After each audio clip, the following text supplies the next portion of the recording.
What does it mean to be a creator? At one point in my life, I used to define this term narrowly, as many people still do. A creator was someone who created some kind of art or entertainment, a book, a film, a song. As I became part of the online creator economy, I broadened this definition. Anyone who created any way to transfer their knowledge or insights to another was also a creator. So if you teach an online course, as I do, you are part of the creator economy. But you can think a little further and broaden the definition even more. We are all creative and use our creativity in different ways. Maybe we use it not to create art ourselves, but to create or improve an ecosystem where artists can create and reach audiences with greater ease. That's also a way of creating value. And in a sense, we are all creators of ourselves. Through our lives, we are shaped by many forces, but we can also take a step back, introspect, and take charge of that shaping. Maybe we can, at least to some extent, be our own creation. Maybe we can be intentional about who we are and curate ourselves. Do you do that? Are you a creator like that?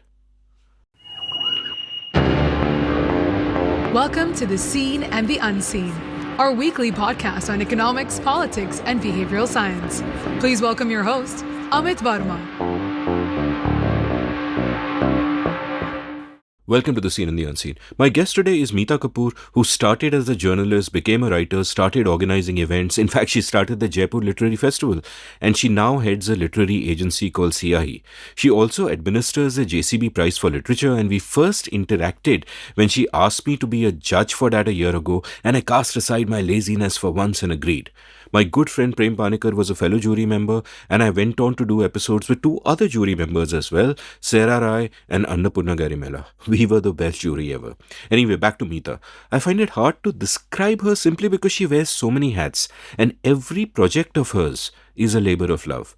Her literary agency, the festival she organizes, the prize she administers, and the book she has edited and written. I particularly enjoyed reading The F Word, a book about food that is also a bit of a memoir.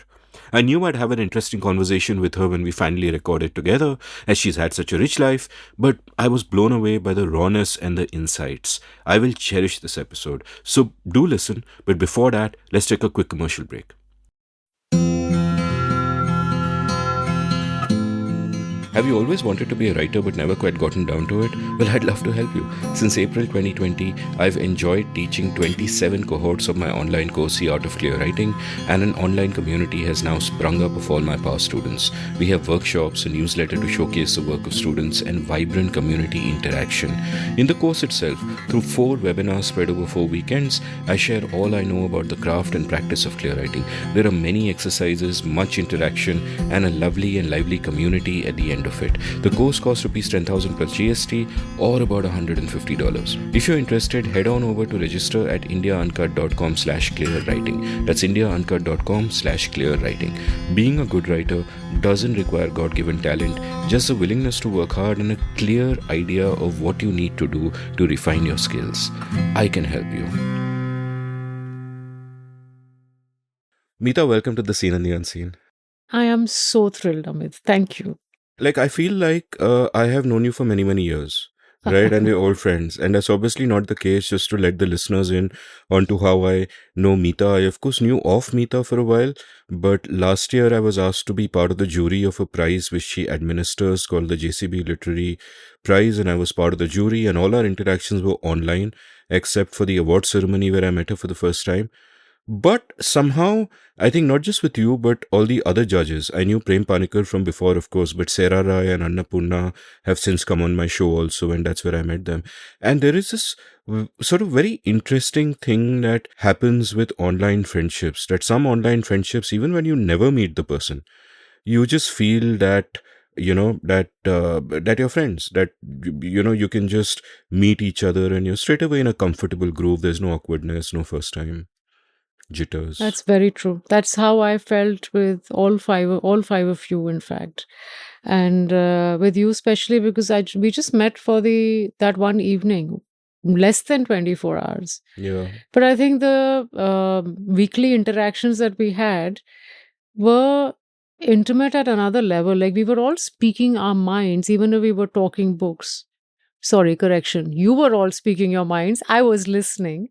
Yeah. But in that listening, I think I just came to know all of you and your sensitivities, how you reacted as artists, how committed each one was.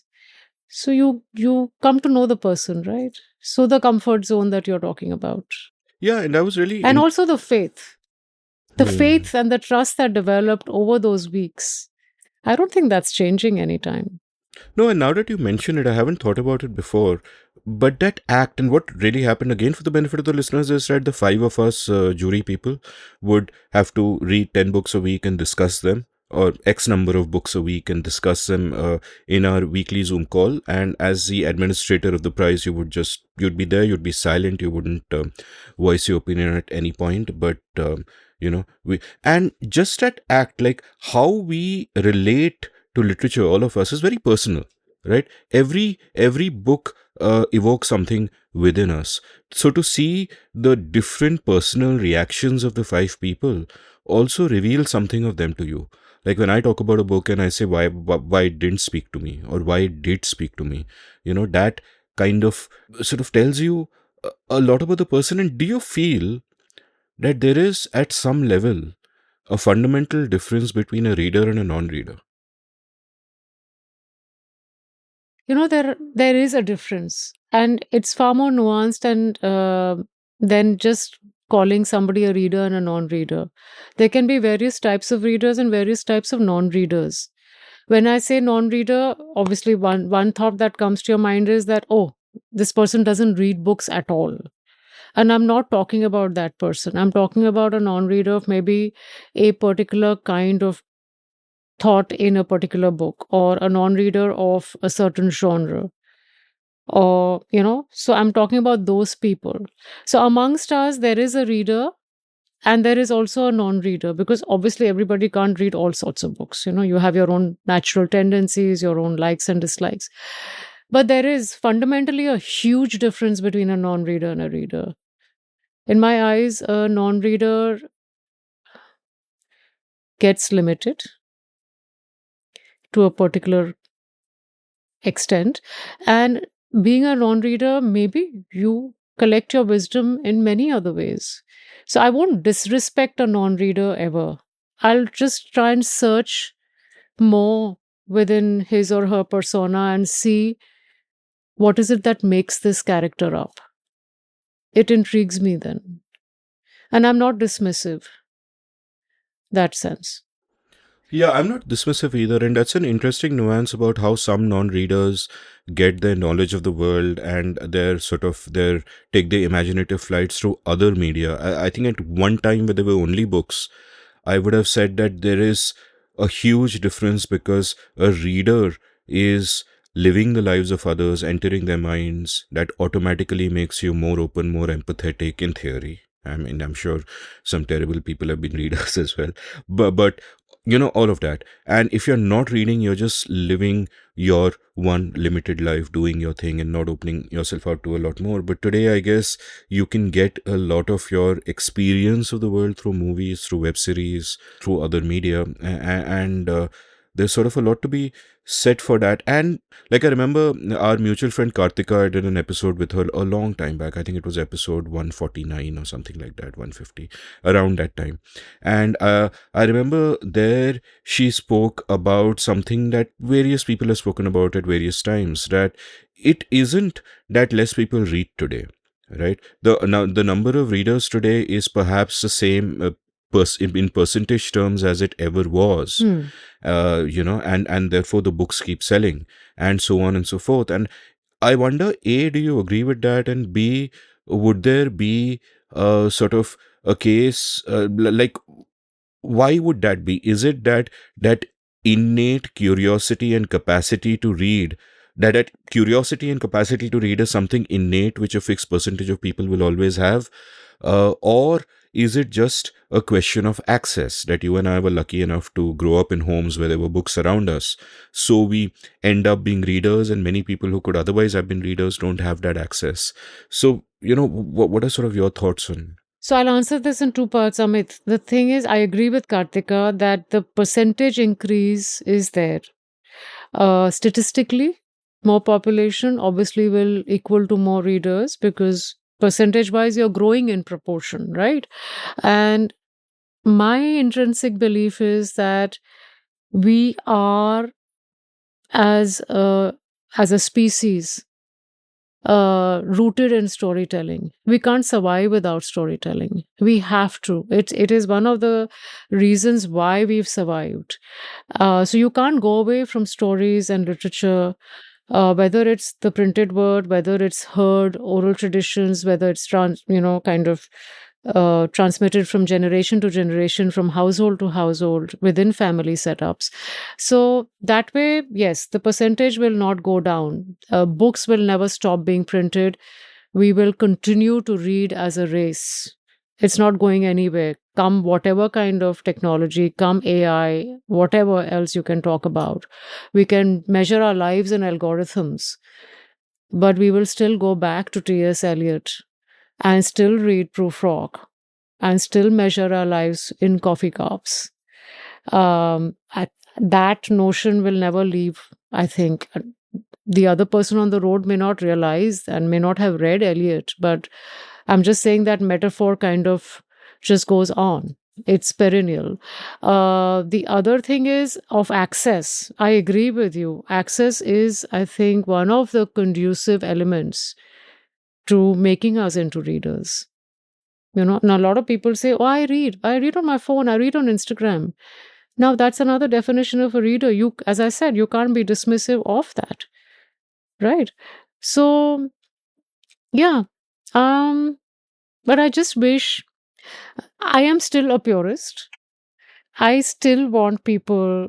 It gives me so much joy if I'm entering a flight and I see at least a few people with a book in their hand or with a Kindle, you know, who are reading. I don't get to see that too much in India, but when at least I'm traveling elsewhere, I see that more often. Or when I see a crowd at a AH Wheeler at a railway station, which is becoming very rare now. But if I see even 4 people, that faith just keeps getting renewed, you know? And now you're listening to podcasts, you're listening to audiobooks. So, like, my daughter doesn't have the time to read. So, when she's negotiating traffic in Bombay, she's listening to audiobooks. Yeah, in fact, in the writing course I teach, students will sometimes ask, what about audiobooks and, should we listen to them? And my thing is that you can't compare audiobooks to printed books because the use case is completely different. Many of us in our busy lives may not have the time to sit down for an hour with a physical book and actually read it, or with a Kindle and actually read it. But when you're commuting or you're working out, you can listen to an audiobook. People typically listen at higher speeds than they read. Double speed and so on. Our brain can comprehend words at 500 words a minute. So, that's fantastic. And there are many other forms of storytelling that are around us today. Like, of course, you're absolutely right that, we make sense of the world through stories. The world is deeply complex. We tell ourselves stories about it. When we know very little, those stories are primitive, that there is a sun because there is a sun god, the sun goes around the earth.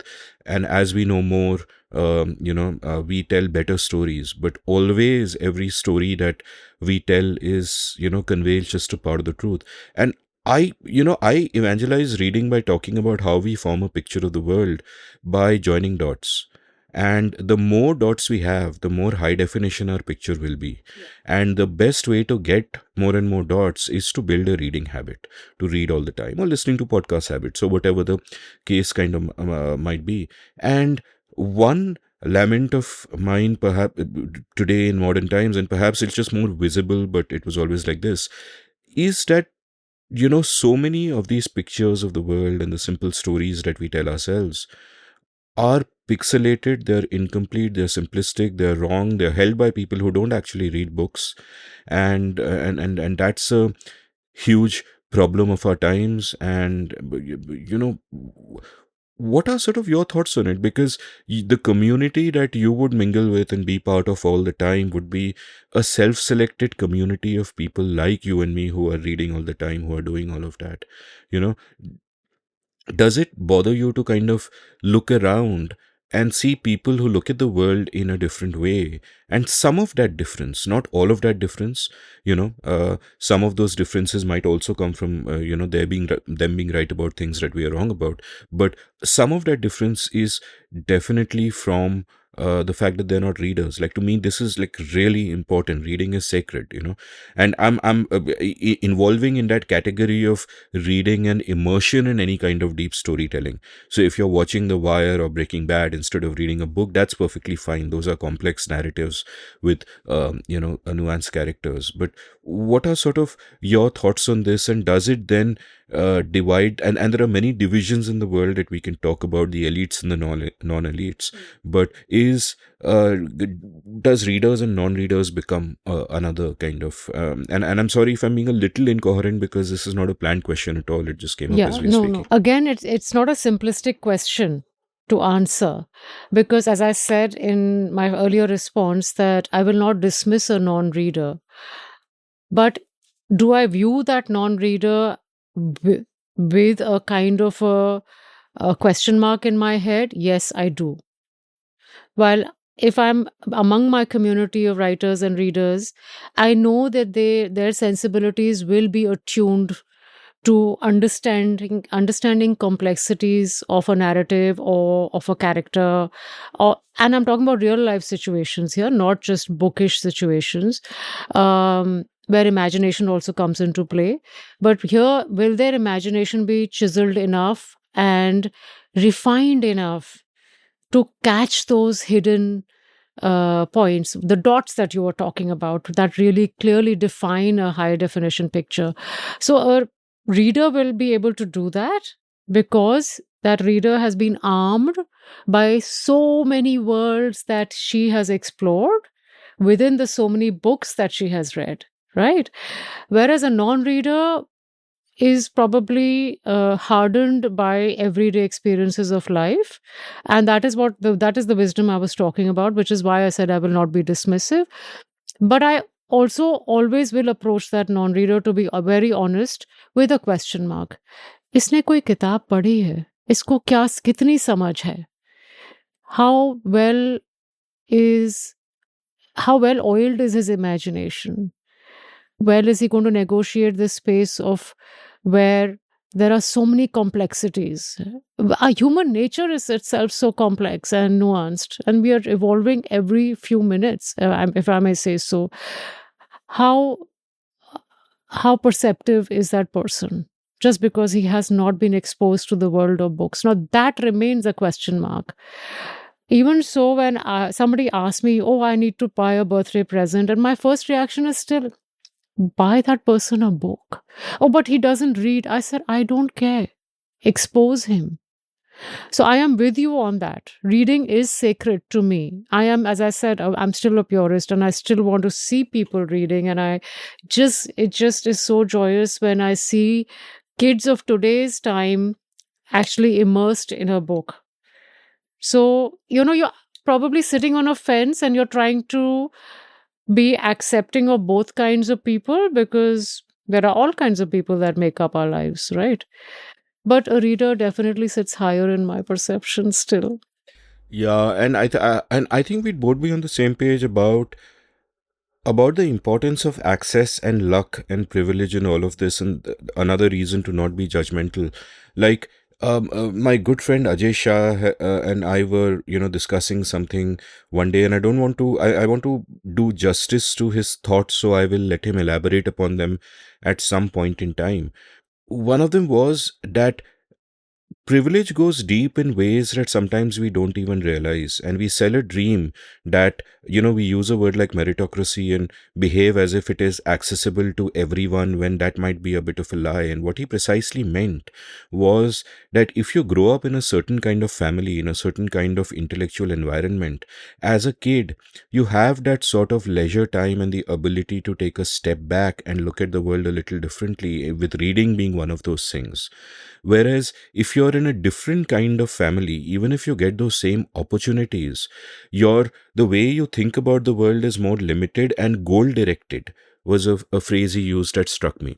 So you think it theek hai, IIT करेंगे इसके लिए ये करना है, IIM करेंगे उसके लिए ये करना है, सिटी बैंक में वाइस प्रेसिडेंट बनेंगे उसके लिए वो करना है, and you go through a step of things that are goal directed and you achieve all of them. But there's something missing. And if you realize that there is something missing, it makes you resentful of those who naturally were lucky enough to not have that element missing in their lives. Or sometimes you just don't realize it. And this is sheer dumb luck. It is sheer dumb luck. And there's, it's, and to someone like that, if you've made your life through the meritocracy, you've cracked the IIT exam, you've got into IIMA, or you've done your MBA somewhere abroad, you work in a big bank, you earn a bomb, you think at some level that you've made it. But there is still that difference, perhaps that ability to take a step back, that thereof, that has been denied to you for no fault of your own. So again, a thought that I'm kind of throwing out there, and perhaps ineptly, and one day I'll ask Ajay to elaborate upon it. But because it contains just a lot of other thoughts about, the role that luck plays in our lives. Or maybe this person who hasn't had this kind of luck will just look at us readers and say, इन्होंने क्या उखाड़ लिया, Yeah. देखो मैं कहाँ पहुंचा हुआ हूँ. So, and I'll connect it back to what you're saying is that he doesn't know any better because he has not been exposed to that world of books and reading or storytelling in any form. It can be looked at both ways,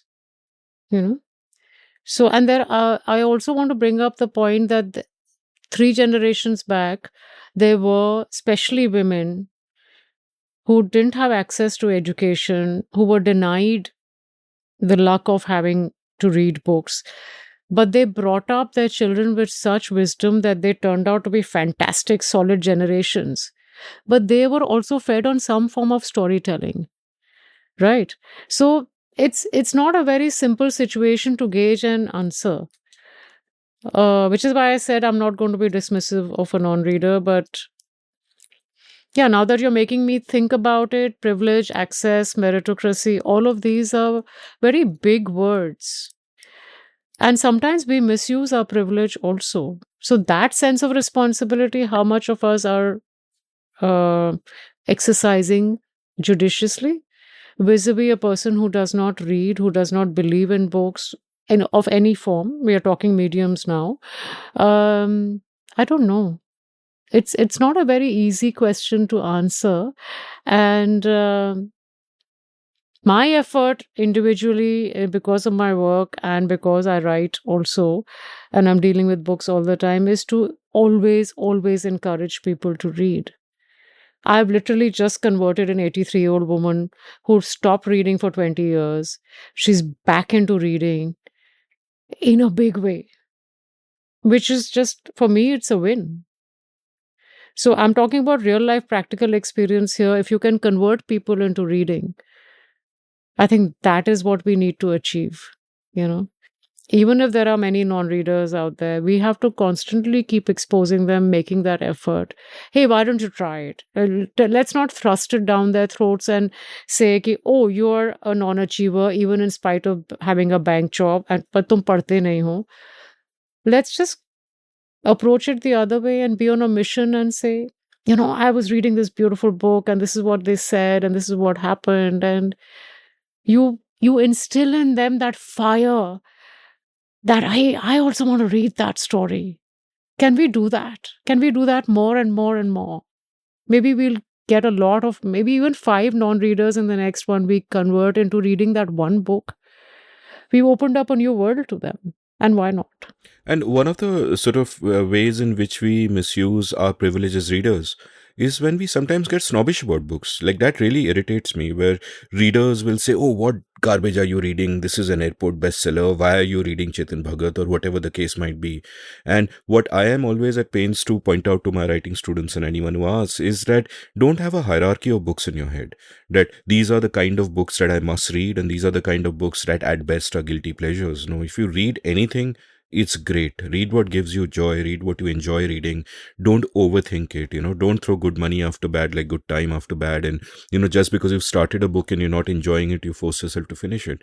Because there are, after all, a really limited number of books you will read in your lifetime. I think Nilanjana had once done a calculation for her Financial Times column on how many books we will read in our life. And for her, of course, it's a lot more than it would be for someone like me. But moving on from there, let's kind of go to biography now that Okay. we've sort of. I was And quite happy. no, we'll come back. We'll take rambles and digressions wherever we Sure, feel like sure. taking rambles and digressions. Talking books is something I love, so I can keep Yeah. going back to it. But before we take that digression, actually, let me ask you a question. You said that if we can even introduce 5 people to reading, that's a tremendous achievement, because in a sense you've changed their lives. If you had to introduce someone to reading, like there are plenty of people who say कि मैं सिर्फ non-fiction पढ़ता हूँ. It's again goal directed. Information है, वो information चाहिए. I don't read fiction. People actually say it with a lot Yeah. of pride. But assuming that someone says that but is otherwise open and they're willing to engage, what are the books that you'd recommend that they start with, that you feel would not be too intimidating, but at the same time would, give them that joy that draws them in further? Oh, well, again, complicated because I have to see what age, what gender, what is the context, what is Assume the. enthusiastic 19-year-old, so Oh, basically God. more or less The worst. the worst. Okay. No, I'm just Mm, kidding. yeah. No. In fact, they're like sponges. The best. You consider yourself 19, don't you? Me, I am, how much more than, I am 2.5 times that much, but yeah. Okay, I'm not good at math, so let's just leave it at that. I'd like to know what their interests are. But if they haven't read at all, that's a difficult question to answer. But maybe if it's a 19-year-old boy who is watching a lot of fantasy on television or is completely hooked, then I'd probably just say, okay, if you haven't read Harry Potter, just go read. Because I know that'll get them hooked. Or read the Twilight series or something, I'd even suggest Rick Riordan. Although Rick Riordan is something we read when we are 12 or 13 or something. But then as an introduction, just to fascinate them into that world. So I'd always like to get the context and know the person and then suggest. But definitely would be like this 80 plus above woman who used to read earlier, has read Hindi literature as a student. I just suggested one day she was going through a bad time, and I said, why don't you just pick up a Mills and Boon and read? What's the problem? She got so chuffed and she ordered Mills and Boon, all pirated copies. Can you imagine? I was so aghast. But serves you right. I know. But anyway, I kind of made her understand that, okay, you know what, this is how pirated book will look like. Don't order from here. I'll get them for you, blah, blah, blah. But now, the last book she was reading was Akshay Mukul's Agyay, Writer, Wow. Rebel, Soldier. That's a journey. So anything goes. You just have to see the person and suggest. So tell me about your journey, and I guess if we talk about your journey, it would have books near the very start of it as well, because you've been a reader from. Where were you born? What was your early childhood like? Well, I was born as the youngest child, 2 elder sisters who were already confirmed readers. We were surrounded by lots of medical books, thick tomes, because my mom's a doctor and my father always wanted to be a doctor but didn't pass the exam. So that was funny.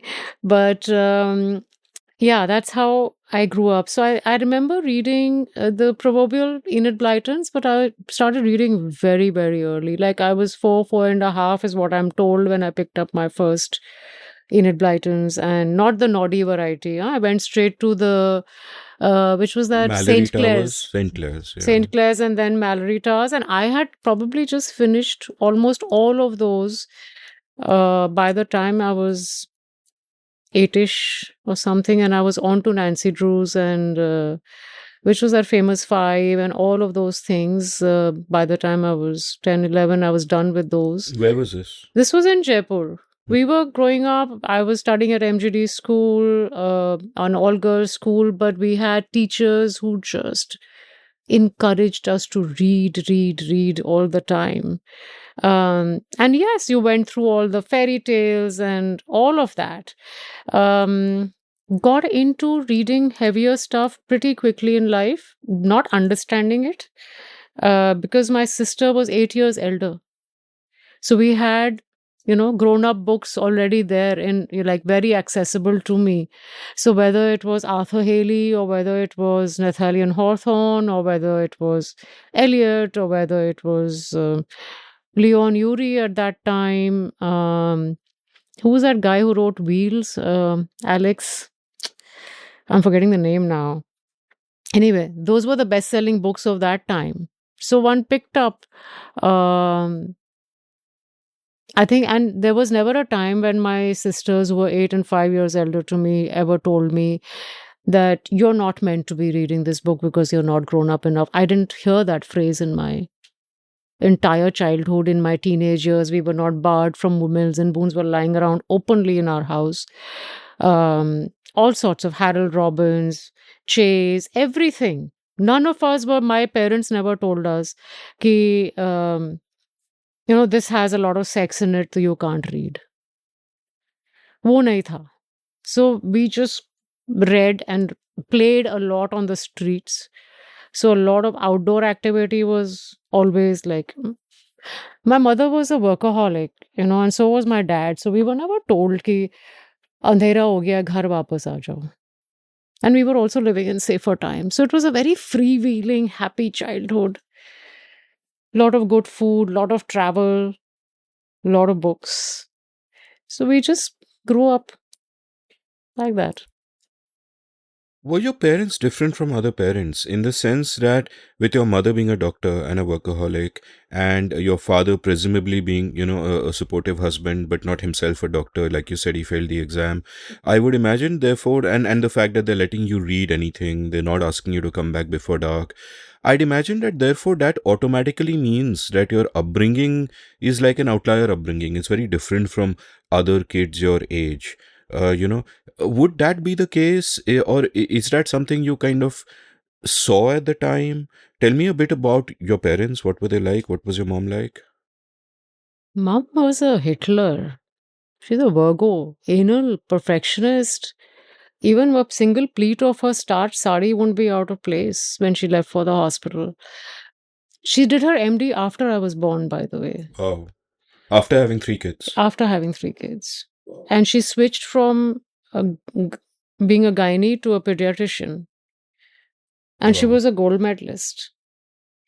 And my father was in insurance when he couldn't pass the exam. So that is one regret that he always had. But then he was very happy and very proud of his wife. And they had a love marriage way back in 57. Wow. Which met with a lot of opposition because my mom was a Sindhi.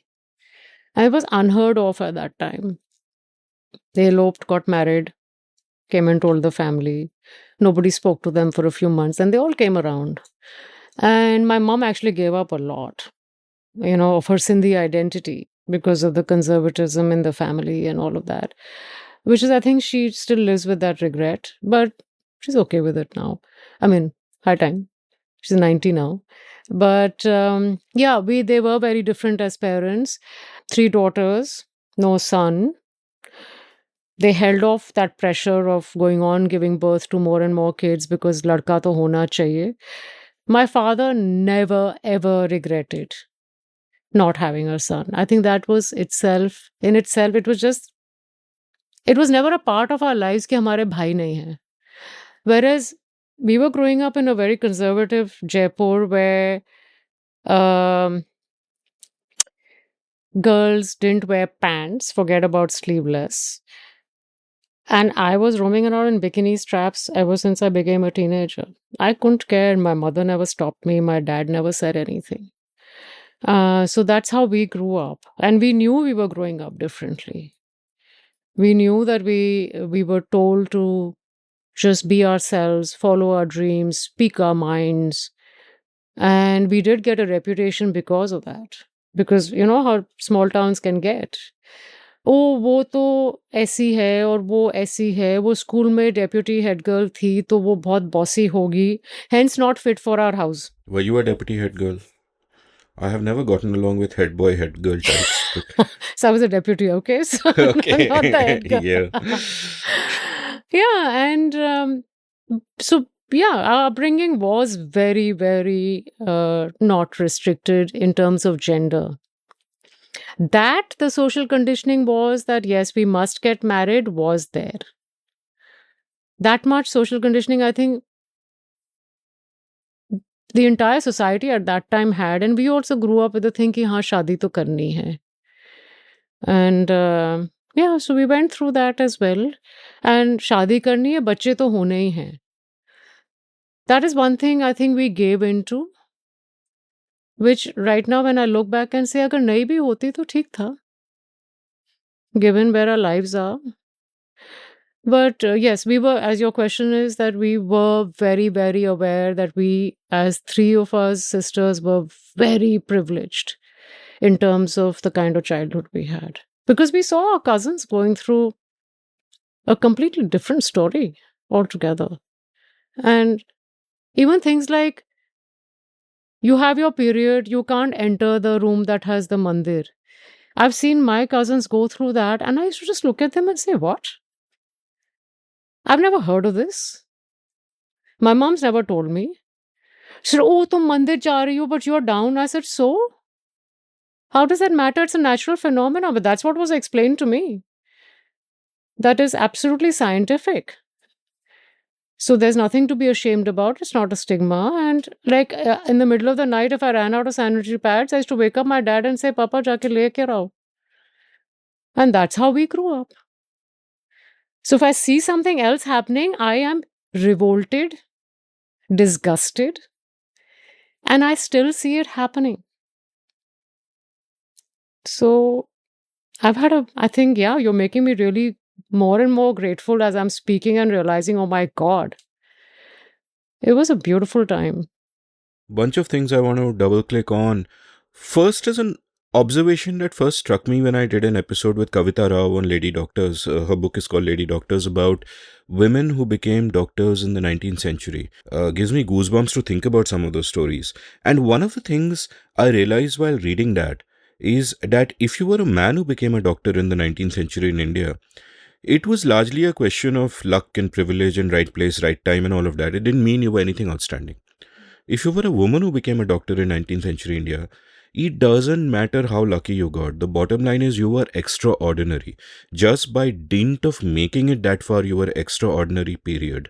And I'm connecting this to something that we were talking about before the episode began, and something that I've explored with various, feminists who've come on the show about how, it is the easy way out is to learn feminism by just reading books, and which are written by white authors, American authors. You read about what's happening there, you adopt those frames and all of that. But that's a necessarily simplistic understanding. If you're in India, you have to place yourself within the lived realities and the constraints and circumstances of Indian women. The circumstances, the constraints of place, the constraints of time, all of those constraints, and then see where it takes you. And one phrase, I don't remember which of us came up with it, but one phrase that came up in an episode I did with Mukulika Banerjee was lived feminism. Yeah. She was talking about a mother who sounds just like your mother. And if you just look at the bare biographical details, there are a lot of things which don't seem particularly spectacular, if you look at it from a 21st century point of view. But in that time, like, taking a Tonga and going from one city to the other, which I think a mother did with a couple of female friends and stuff like that. In that time, you are, broadly not, you can't throw away certain constraints, but within that, you are doing all that you can. So can you tell me a little bit about this, obviously in your mother's context, but also other contexts, through your life of the different kind of lived feminisms that often go unseen. Yeah, which is why I think the discussion we had before we started recording, when I was telling you that we can't just adopt feminist theory just because it sounds so glorious in those pages. The lived feminism is the actual, real, day to day, gritty realities of how we are negotiating that space within the system that we've been given, is the actual strength of that individual. And I'm saying the word individual because I mean it in that sense and not as gender defining. And in my mother's case specifically, hers is a very interesting story. She grew up in the Philippines.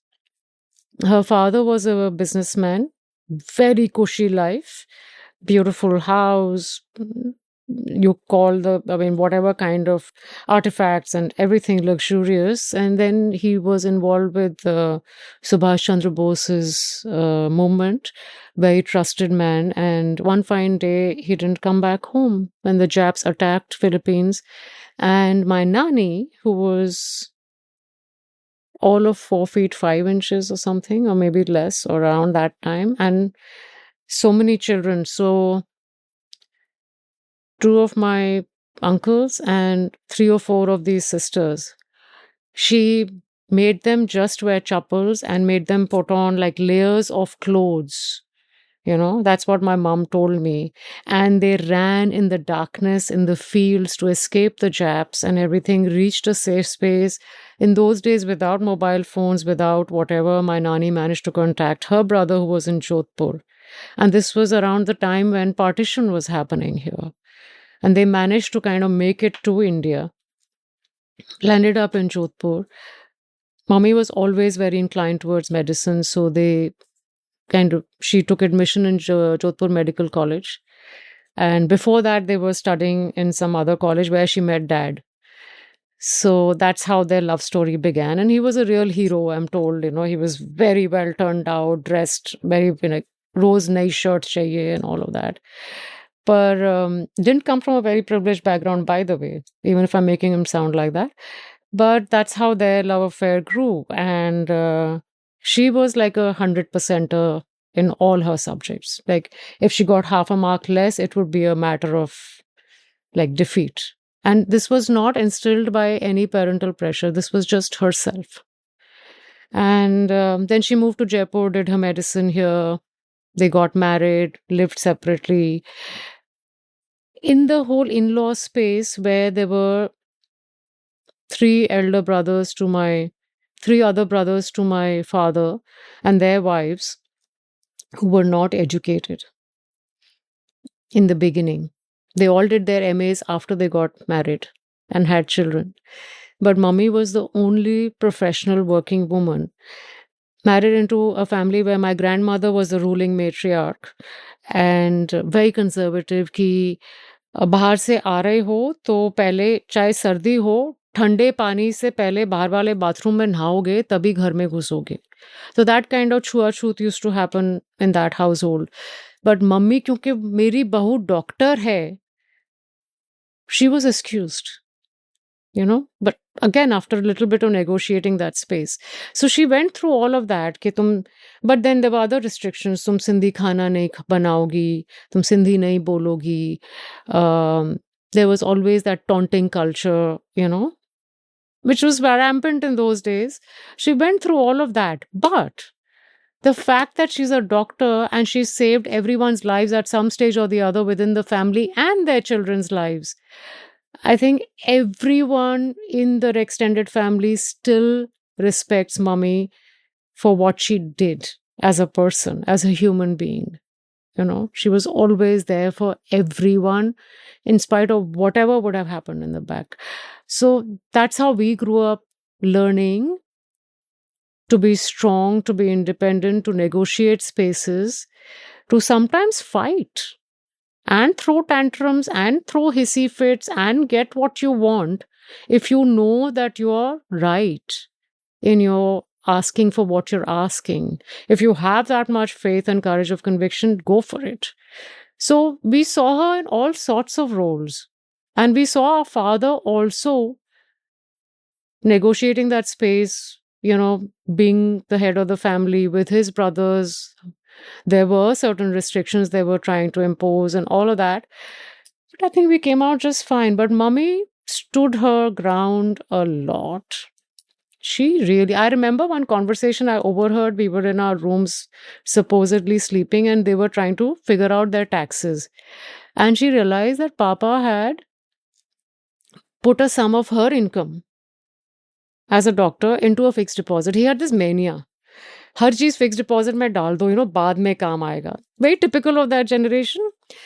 I still remember that sentence of hers. आपको किसने permission दी मेरा पैसा छूने की? मुझे फलाने खर्चे के लिए चाहिए था. You have no right to touch my money and get into fixed deposits without asking me. That has stuck in my head forever. And I use it to my husband. Don't you ask me. So those are the things we learned. And so mom negotiating her space, she was almost among the first few women drivers in the city. She had this imported Herald, hugely reckless driver, would drive at some speed, but the roads those days allowed it also. So सड़क पे सब बोलते थे वो डॉक्टरनी साहिबा जा रही. Everybody recognized her. And we had people turning up at all times at home saying, touching her feet and saying, आपने हमारे बच्चे को बचा लिया, आपने इनको बचा लिया. There are lots of doctors today who, I just have to say, I'm Dr. Kakur's daughter. They say, ma'am, आप अभी आ जाइए. She's turning 90. So, and then, of course, after she retired, my father used to say, clinic खोल लो, पैसा कमा लो, कितना government service किया है, कर लो. She went and joined the Red Cross, did her charity work, went and joined the mobile service, went for medical camps, lived in the rural areas with no facilities, traveled in the same mobile buses, those not luxurious ones, with the rest of her team for 10 days across villages, doing these free camps and all of that.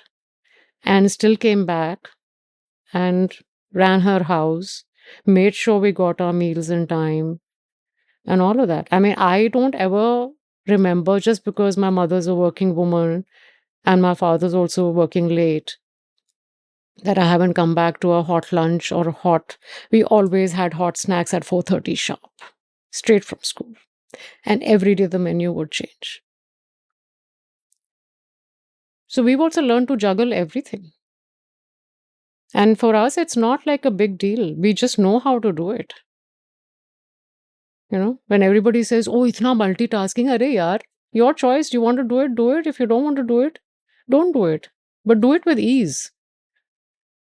So mom did, she did a lot. The great Australian all-rounder Keith Miller, who had served in the Second World War, he was once asked by the journalist Michael Parkinson about pressure in cricket, that when do you feel pressure in cricket? And Miller had, of course, fought in the Second World War, and he said pressure is a Messerschmitt, that's a German plane. Pressure is a Messerschmitt up your ass. Playing cricket is not. Right? And I got reminded of this because when I think of your mother as a little girl having to run through the fields in the darkness with extra layers of clothing to get away from the Japs, knowing that at any moment everything could end. I think when you go through that, of course you're strong at the end of it. That's part of the thought that strikes me, that then what is there? Then what will life throw at you? You've kind of come through that. And the other thing that also strikes me is that strength is not always just about circumstance, but perhaps you just imbibe it organically from what's around you. Like in your book, you write about how your elder sister, Meeta, was almost precociously adult, in the sense that she would take responsibility and just form up in ways that perhaps she would not ever have been taught to explicitly. But it's just that you take that role. When the time comes, you stand up and you get the job done. Yeah. And I guess a lot of strength must just come from being in that environment. What also strikes me is that your father also then must have been a very interesting man, because for your mom to feel that she could say to him, don't touch my money. It itself says a lot about him, that many men of that generation would not allow a woman to speak to them like that, right? Yeah. In those kind of conventional patriarchal setups. But Yeah.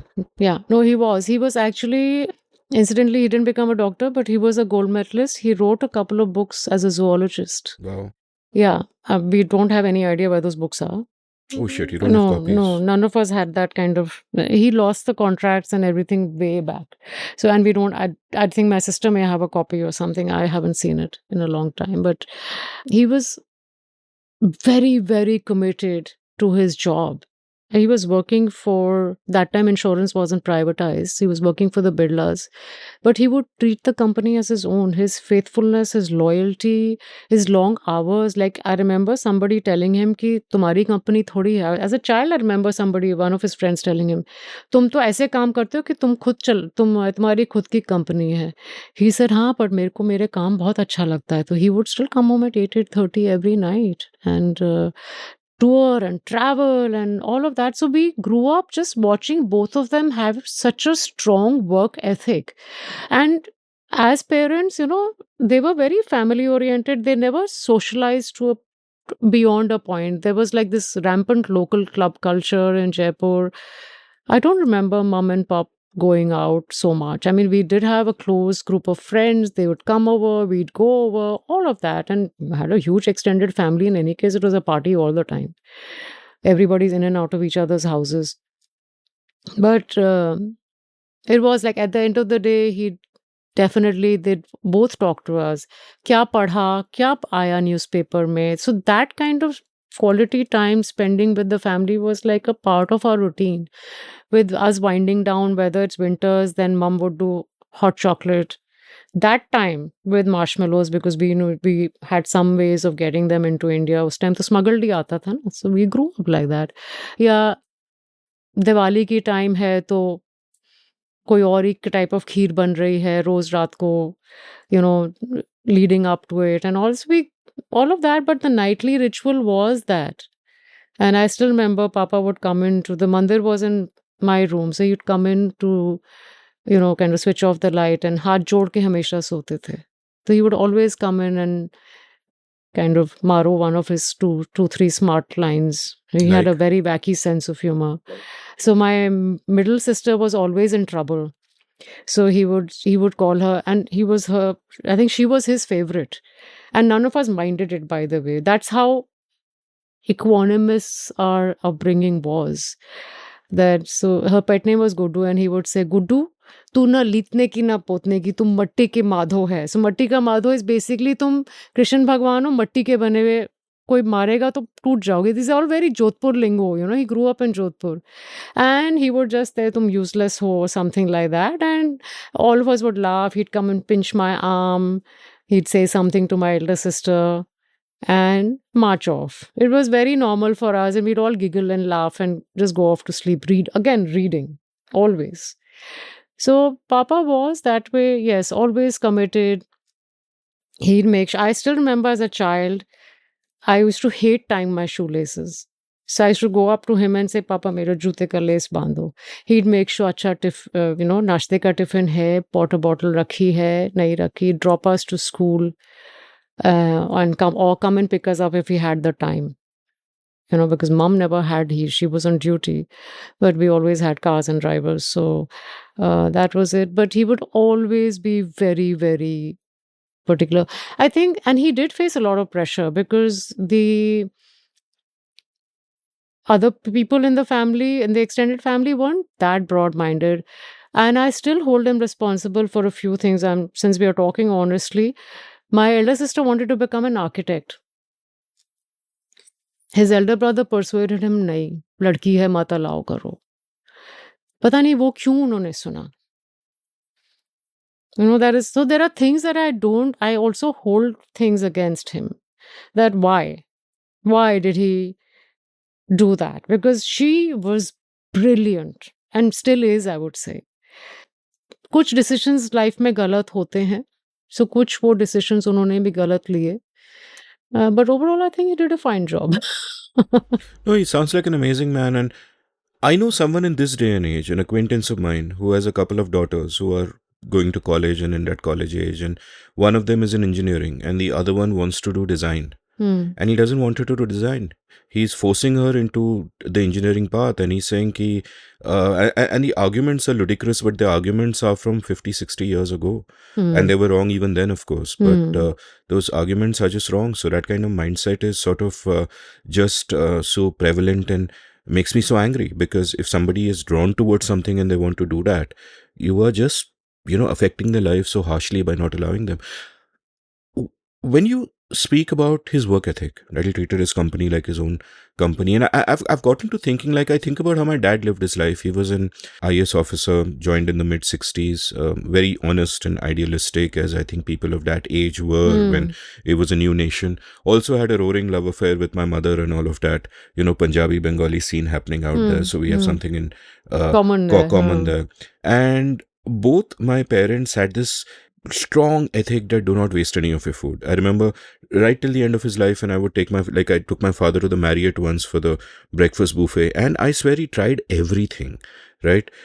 It was that ethic of you get your money's worth, you get everything that you can, and all of that. That is one kind of ethic, and it comes from circumstance. You've grown up in a time of scarcity.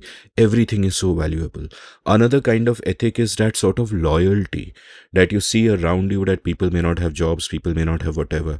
So when you have that opportunity, you give it everything, you care about it.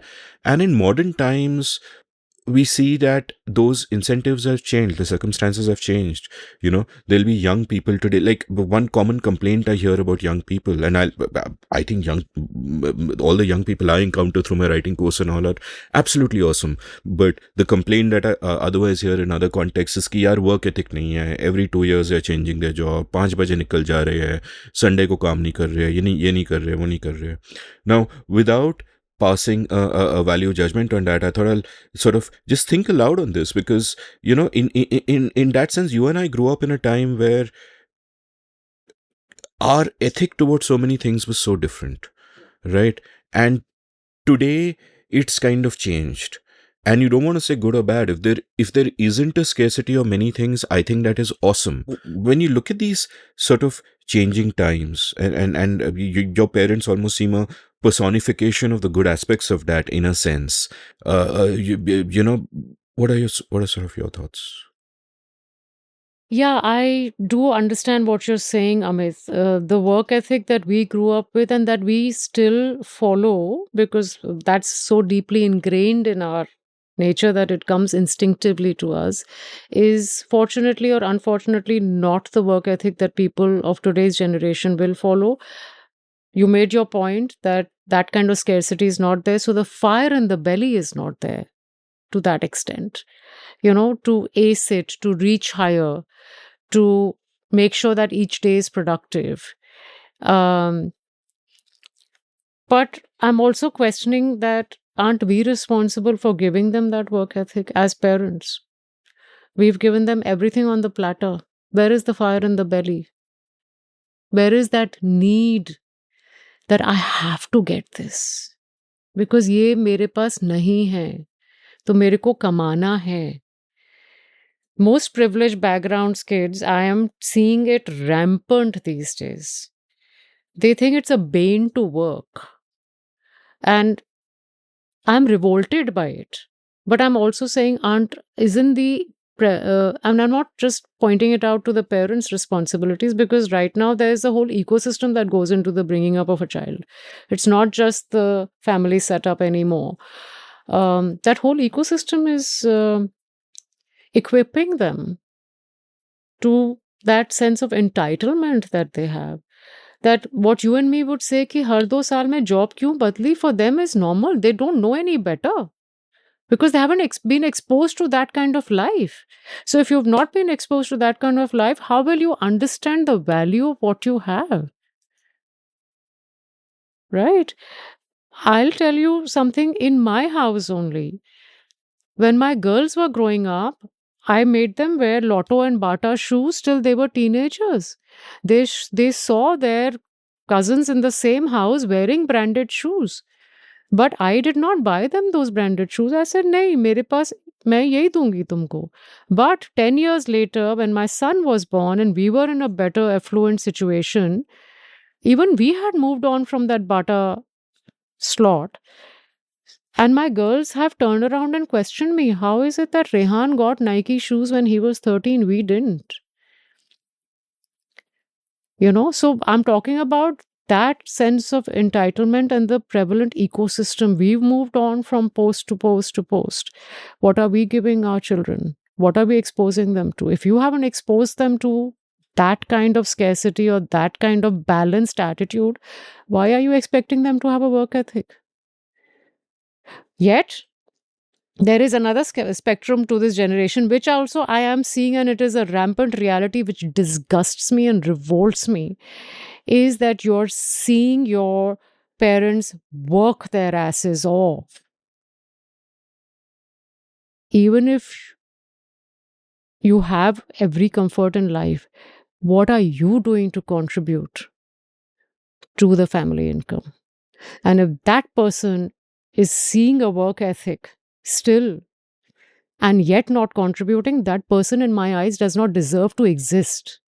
And I'm seeing it. But I actually turn around and then question the parents and say, your fault. I wouldn't be so harsh on the parents. There's this great book that came out in the 1990s, a classic of social science called The Nurture Assumption by Judith Rich Harris, where she looked at a lot of data and came to the conclusion that the conventional wisdom about the impact parents have on their kids is vastly overrated. That kids mostly are influenced by their peers and the culture around them, and parents play a very small part no matter what they might want to do. So and I agree with you entirely, and I think that is why I keep saying that in India, whatever change will come, whatever positive, disruptions and revolutionary change will happen from small town kids because Absolutely. they are the hungriest. They have the fire in the belly, and you're seeing so many stories, and they are multiplying, which is the great reaffirming part, is that the stories are growing exponentially. You hear more and more of the fire in the belly and leading to success cases. So that's amazing. I agree with you completely. I want to ask you a question about work. At one level, you can look at work as something instrumental. कि ठीक है, times of scarcity hai, we want our family to rise. How do we do it? We do it by earning a salary, we do it by working, we do it by getting ahead. That's why we work, that's why the habit is good.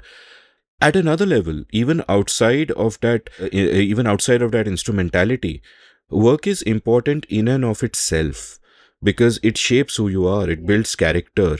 If you are sitting down every day and you're showing discipline, and I shouldn't be saying this because I don't manage to do it myself, but it's something to be admired that you're actually sitting down, you're putting in the hours, you're getting the job done. Some people worry about when if we ever live in a relatively post-scarcity society, let's say AI makes the world so productive that no one needs to work anymore. Everybody is getting a universal basic income, everybody can survive. And it's a great situation to be in because no kid will go to bed hungry. But on the other hand, what does it do to the people that we are? Because many people will then not feel the need to work and will not work. And I just think that work gives structure to your life. One of my guests who was on the show recently, R.S. Neelakantan, was saying, not in the show but offline, he said something very interesting which struck me, where he said that my job to me is like a temple in the 17th century to someone. It's an anchor for your life. You could be all over the place, but it anchors me because every morning I have to wake up and I have to go to work and I have responsibilities. So, what is your sense of this? Because you've both been someone who's been constantly working.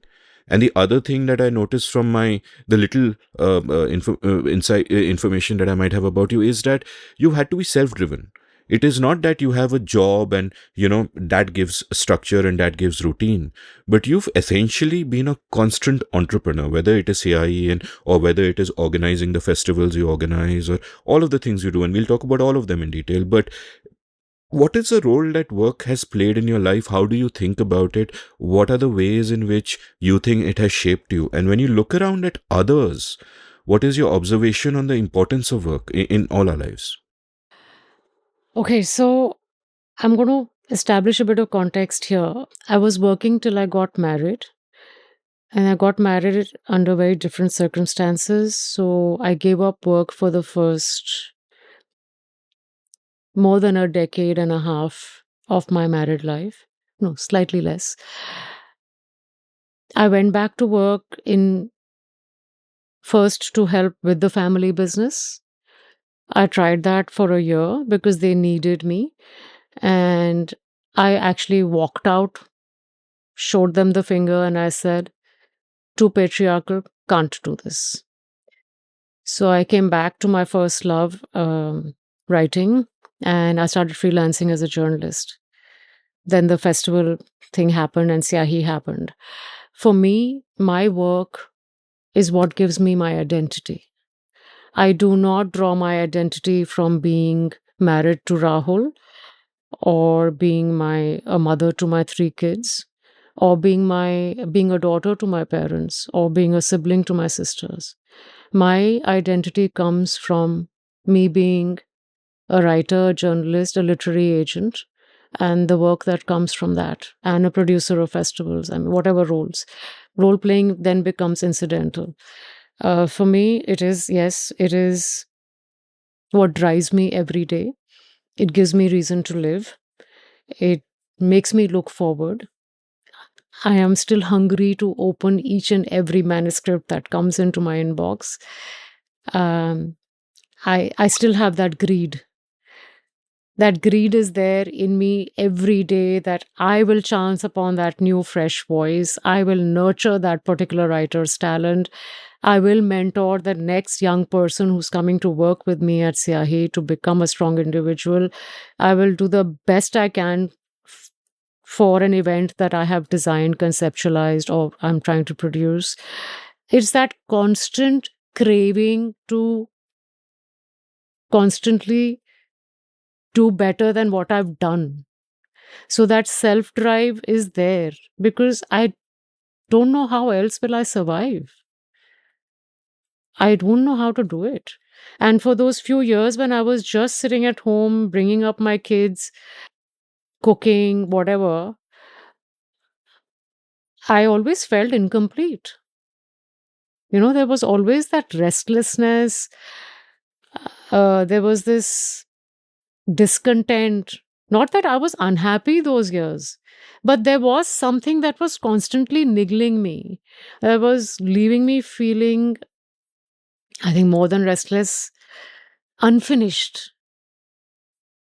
And when this whole, like, Siai was also not planned, it was just serendipitous. Starting JLF was not planned. Again, just fell into my lap. Writing, yes, was a conscious effort because I trained at IIMC as a journalist, and it was just something that I wanted to do always. Um, that was definitely a planned move, but all of this just came. So I was very fortunate that somewhere, I don't know, call it fate, call it action, call it just dealing with the circumstance, that one just started off. And I didn't start with a goal or a number in mind. Statistics never played an important role in my mind. I wish they had, because now people ask me questions and I'm like, I have no record of what you're asking me. I don't know how to measure in numbers. I just wanted to do it organically. And I'll be very unashamedly admitting to a fact that I could do all this because I knew somebody was earning money to pay the bills, you know? So that luxury, yes. But that drove me further that, okay, we will give back because CI is a non-profit and we don't really have a running income. It's not a viable business in terms of revenue making or whatever. But my wealth comes from all the books and all the goodwill and all the love that we get from our authors. I'm sounding very idealistic and romantic, but believe me, I am in that luxurious position where I can just own up to all of this and be very honest about it.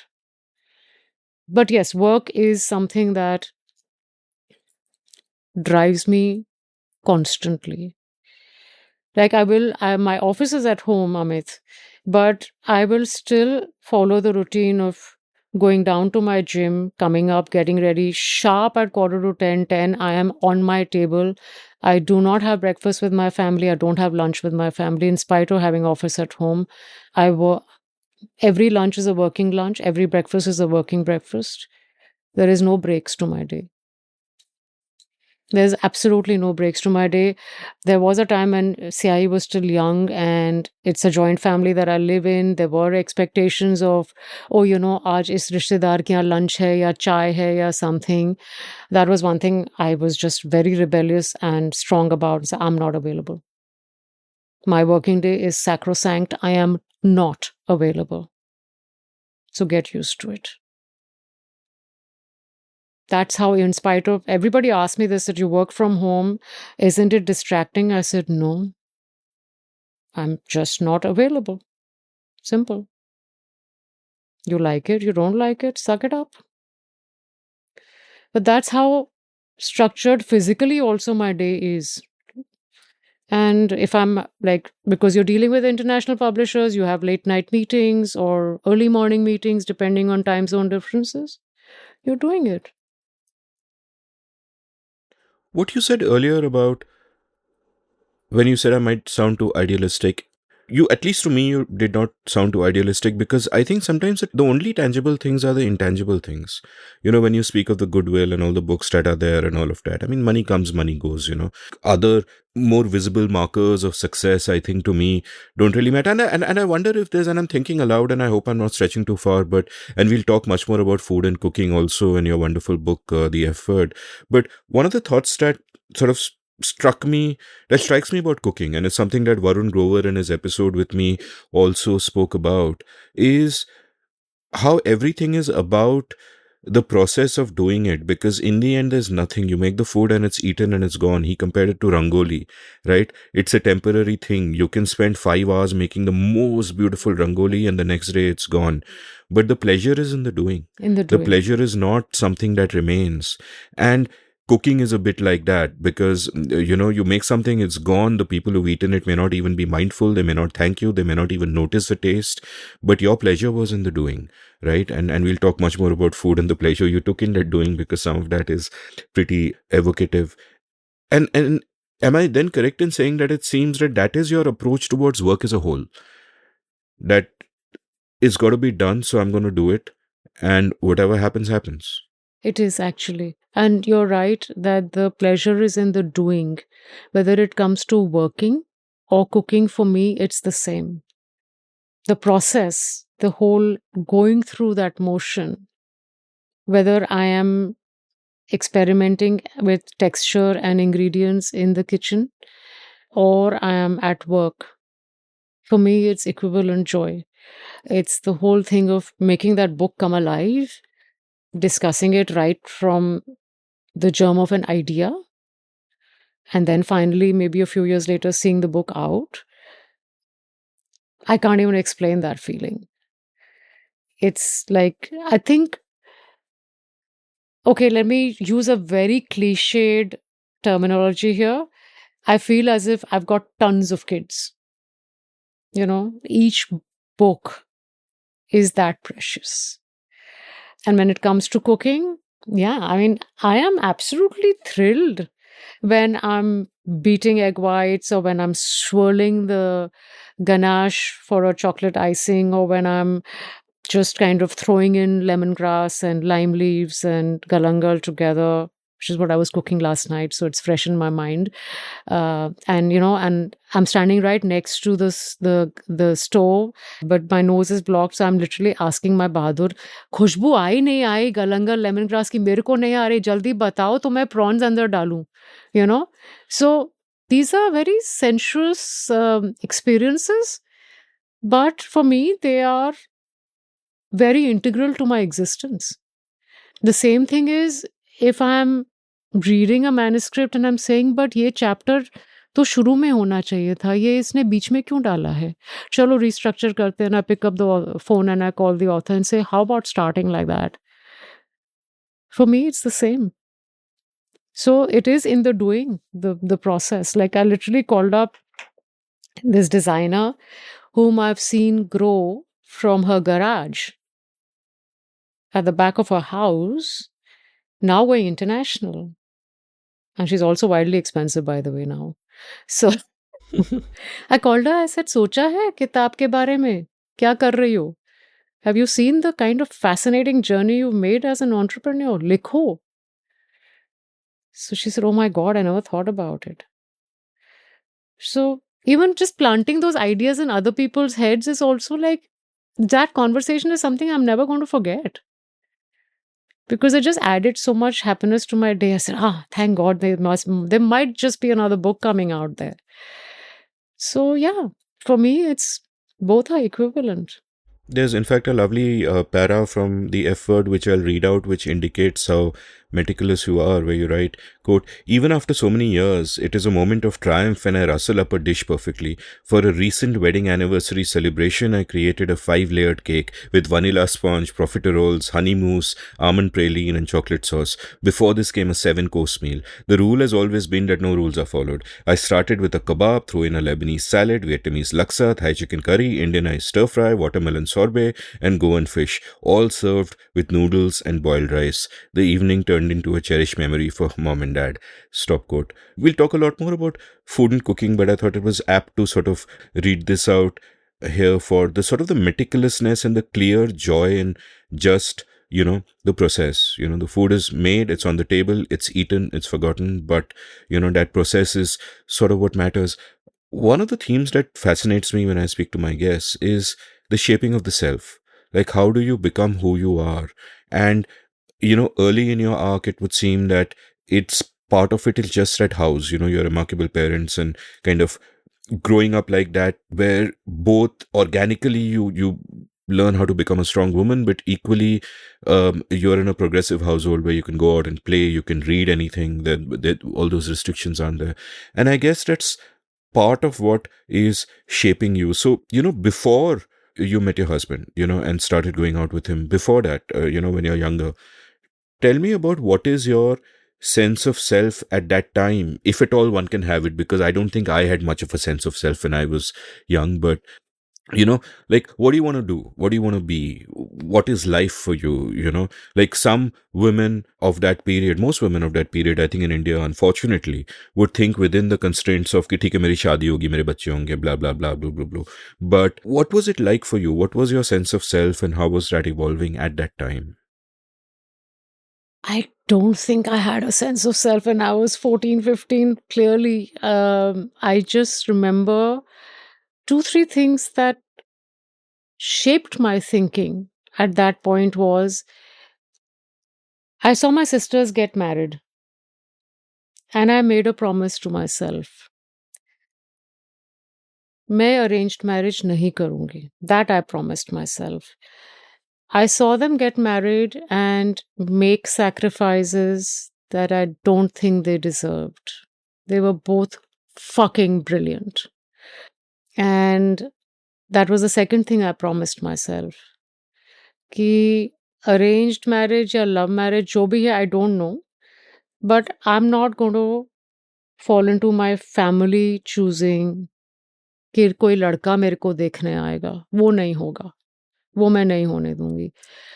And one more thing I promised myself was कि मैं college Jaipur में नहीं करूंगी. I need to get out of this city. I managed all.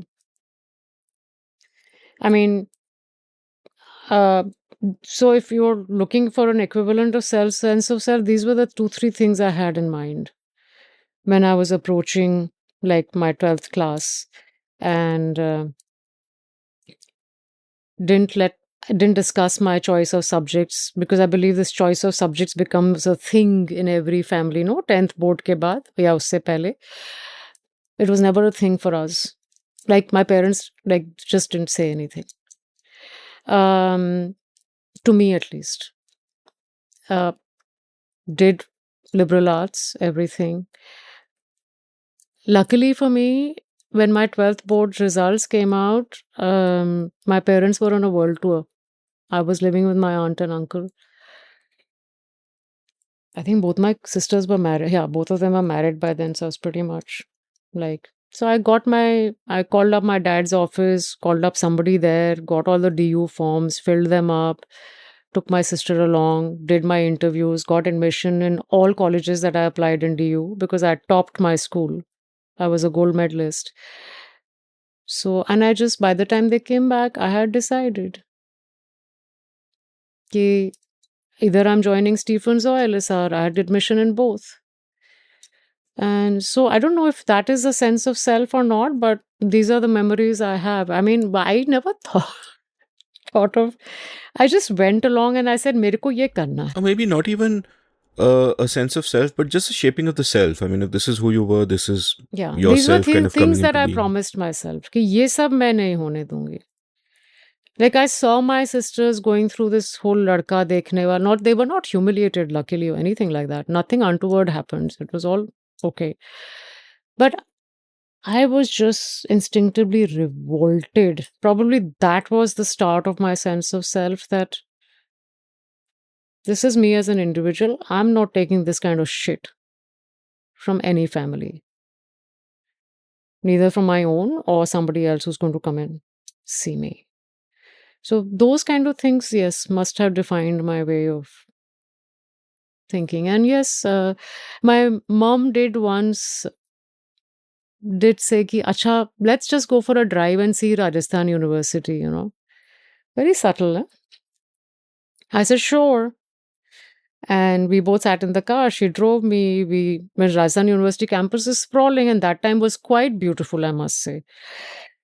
I went and looked at the eco department and the English department, and I came out horrified. I said, "Is खंडर में आप मेरे को पढ़ने को बोल रहे हो?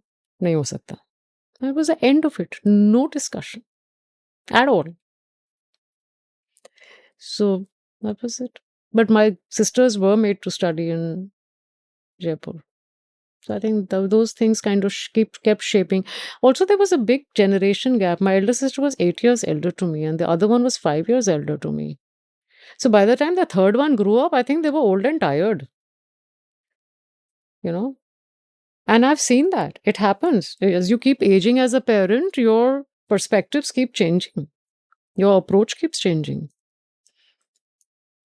I would like to say they evolved with me, but I also know that like they were just at that stage and said, "ठीक है, you know, जो इसको करना है करने दो" types. So maybe that was the definition of the starting of selfhood or whatever. That was. Earlier, you spoke about how many girls, go towards marriage and motherhood because those are the done things in those days. Especially if you're seeing someone, yeah, you get married. And if you get married, of course, you have children. And one of the concepts that I've sort of discovered, and it's been a useful frame for me to look at the world and even to look at myself, is something that this philosopher René Girard came up with called mimetic desire, where Girard was a philosopher who a few decades ago was asked to teach a course in literature, which wasn't his subject, but he needed the money. And he read a whole bunch of classics while he was making a reading list. And his conclusion, I mean, I don't know how true this conclusion is, but his conclusion was that everybody in those books wants something because somebody else wants it. And his term for this was mimetic desire. Like the author Luke Burgess wrote a book about this called Wanting, and from there I picked up the frames of thick and thin desires. Thick desire being something that is intrinsic to you, which in your case would perhaps be just the process of work, of creating new things and all of that. And thin desires are desires like a young man could want a Mercedes as a status symbol because that's what you're supposed to have, or a woman in conservative India could want to get married and have kids, not because it is something deeply intrinsic, but that's just what you're supposed to do. What the hell do you do? And I'm sort of struck by this story you've told in your book about how, you were dating your husband Bunny, and you used to, so that no one saw you, you used to drive to this place called Jal Mahal, somewhere far away, and you'd have a table there and you'd be served on by this waiter called Narendra Rathore, who also became more and more senior and stayed He's loyal to banquet Jal manager Mahal. now. Yeah. And you speak about how as the years went by, Narendra Rathore would, he'd see you come in with your husband or your then boyfriend, and he would, give you your space and give you whatever you wanted. And in a sense, you speak about how he witnessed the arc of your relationship to the point where he saw you one day in a sari and he knew that it had worked out. Right? And to me, that sari is a very powerful metaphor. because that sari can be a trap. That sari for many women in India means that they are finished, you know. Not for you, because you're a strong person, your husband was obviously a good guy, you had that kind of relationship. But for many women, even today, it means you're finished, because it means that you are in that circumscribed role. Your life will forever be constrained. You can't bloom and blossom in 100 different ways. You have to follow the track. And to a much lesser extent, I think is that way for the men also, that they are also victims of patriarchy, as I explored in this long episode with Nikhil Taneja, that I'll link from the show notes. That they are also trapped in their roles of masculinity, that they have to be provider, they have to behave a certain way, they can't show emotion, they have to wear the pants, as it were. Whereas, and the women are circumscribed, and it's obviously way worse for women, because you're finished, for most people. Tell me a bit about this, and tell me a bit about when do you start realizing this and looking at this marriage as something despite which, I mean, you have to carve out what is your role in it, what is the stuff you're going to do, what are the non-negotiables, and so on and so forth. So how did your relationship with this concept and this relationship of marriage sort of evolve? Because the more and more when I look at India and I think of marriage, I think it is incredibly toxic, just the institution, because in most cases it imprisons people into becoming a certain limited version of themselves. You're actually very right. I remember when we were formally announced as engaged after both the families finally met. One of my sisters in law, whom I'm very fond of, called me and said, Meeta, how long will you continue to being the person you're not? And I had kind of shrugged that question off because I didn't want to think at that point. I was just so happy that finally all objections were over and that Bunny and me were going to be together. It was a love marriage, and obviously it was a complete Bollywood story with all the masala, all the gossip, all the fighting thrown in. So when I walked into this marriage, I literally knew I had to wipe every sense of my identity out. And the onus, and this is social conditioning, because now when I look back, I'm actually just telling myself, you're a stupid fool. What were you thinking? But clearly I wasn't. I bent over backwards to adjust to the said atmosphere in the house where women were not working. You're just supposed to be there, doing the role you're supposed to do. And if you don't do it, then you're a failure. And I negotiated the first few years dealing with that. I also negotiated motherhood when I wasn't prepared to be a mother. It just fitted into the plan of things. I'm not saying this with regret. I'm just narrating this very matter of factly now. Bunny and me, obviously, we loved each other. So we kind of held on to each other in spite of me coming from such a liberal background into a family that did not look at women as individuals. Women were respected only because they were married, because they gave birth to sons, and because you listened to your family and you abided by the rules and traditions and all of that. So I went through the whole picking up on the sari as a metaphor of restriction.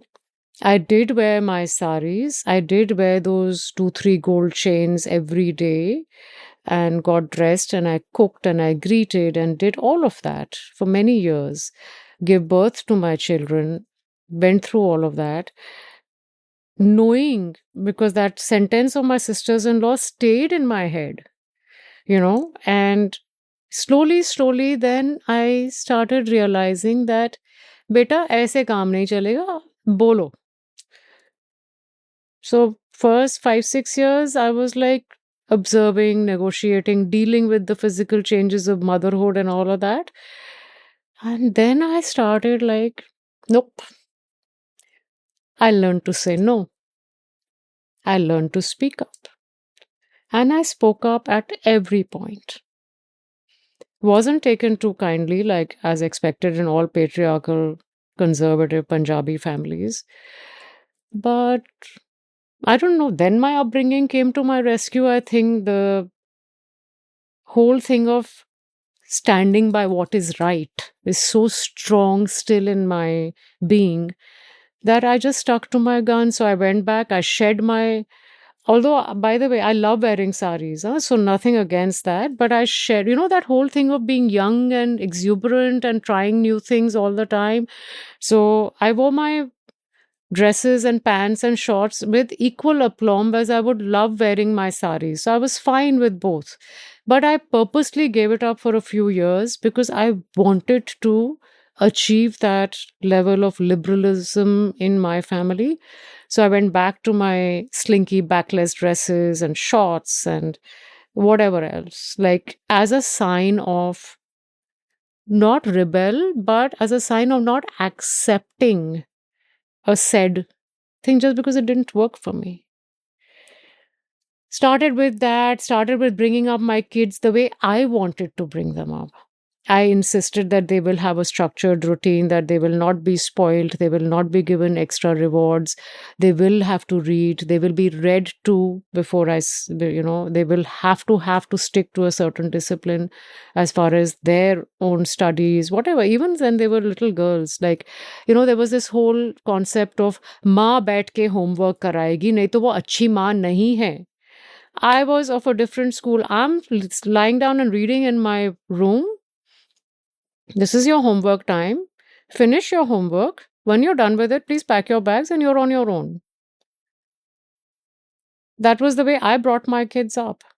And that also was like a big question mark in everybody's head. I said, I'm sorry. This is it. उनकी जिंदगी है, उनको बनानी है, पढ़े नहीं पढ़ना है तो their problem.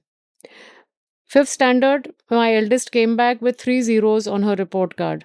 My reaction was I burst into laughter. The teachers were like, Mita's daughter, because obviously they were in my school and I was a topper. So there was a legacy. And my sisters were also all toppers. I went to the parent teacher meeting and I said, guys, just relax. It's all right. Fifth standard kid. 3, एक geography, एक history, एक math में 0 आ गया. Big shit. सही हो जाएगा. Don't worry. As blasé like that. So, you start picking up small battles and then you start fighting the bigger battles. And I'm talking with much ease right now, but this itself every battle was a big battle at that time. But then you also, sometimes you negotiate with love, sometimes you just ado and get things done. I did both. So the sari for me was not a restriction at all. In that sense, I loved my saris always. No, literally, of course not, but as a metaphor. But as for the larger picture, because again, I'll draw your attention to one thing. I remember we used to party a lot, put our kids to sleep and then out. A lot of dance parties and all that. And I remember I used to walk out of the house wearing what I had to because I just kind of couldn't care. Whether I got disapproving looks or taunts, I said, fuck that shit, I don't care. But I remember my friends at that point in time, very conservative Marwadis and all of that, they would carry their changes in the car, go to a friend's house and change into their trousers. Just simple pants, man. Can you imagine? And a top, because they couldn't be seen by the in-laws like that. And then they would go back home, go back to the same friend's house, wear their saris, and then reach home. Whether it was 3 in the morning also didn't matter. They had to enter in their saris. So that way, yes, I've seen the sari being a damaging piece of equipment, so to say. And I used to just say, what are you guys doing? Meeta, तुम नहीं समझोगी. And I literally used to say, हाँ, मुझे नहीं समझ में आता है. मुझे आज तक नहीं समझ में आया. So, yeah, but you fight a lot actually. You have to fight a lot of battles to hold your own. And I did. It wasn't easy. It wasn't easy at all. But Bunny and me kind of stuck together somehow or the other. We failed each other at a lot of times. I'll be very honest. In the process of finding yourself as a married woman, it strikes me that you're not only finding yourself, but you're also bringing up a man. Because men can often be so incredibly clueless about something that women internalize, which is the different layers of expectation and the different things that women have to be aware of as they go through their lives. And men are often kind of clueless about it. Men are often comfortable and complacent in the roles that they are playing, which are, of course, those patriarchal roles. And they may be perfectly good men, they may be the very best men, but these are the sort of skins that they have just slipped into because that's the way the world is in. And what was that process like for you in that sense? Or how hard is it for women? Or how easy is it for modern feminists to overlook that in a blasé way when they say that, hey, you've got to stand up for yourself, express yourself, or whatever?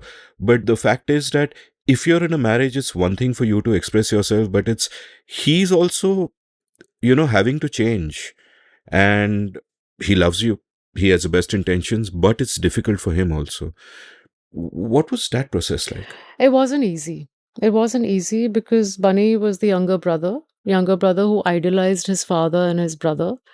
And I couldn't understand that because in my eyes, they were human, they were fallible, they made a shit ton of mistakes. And why do I have to bear the brunt of it? That was a battle because I had to make Bunny aware of the fact that his own individuality, his own selfhood had been predefined and pre-decided. So he was, in a sense, victim of the said patriarchy. And for me to make him realize that took a few years. And it wasn't easy at all because it was so deeply ingrained. And he's a very gentle, simple soul who will not see the hidden complexities. He had a very simplistic interpretation of everything. For me to make him understand that this is far more nuanced and layered, and you have to understand it's open to a lot many more interpretations than just a simple sentence. And if it is disrespecting of me as a human being, then it is your duty to make sure that my dignity is protected. Similarly, your dignity also needs to be protected. So that space of negotiation took a few years. And it was a very, very difficult patch. Till he started standing up, speaking up, and like I literally told him that in this marriage I feel alone. Though even I know what you're saying, what you also said right now, that you have best intentions, you love me, you ferociously to the point that everybody in town thinks that Bunny to pagal hai. He ऐसी खर्राट औरत से शादी करी and he still loves her to distraction. That is still the reputation, by the way. It's funny. But Good for it him. took a lot of, like, literally, the imagery that comes to my mind is ek kilo, ek hathoda is what I had to do.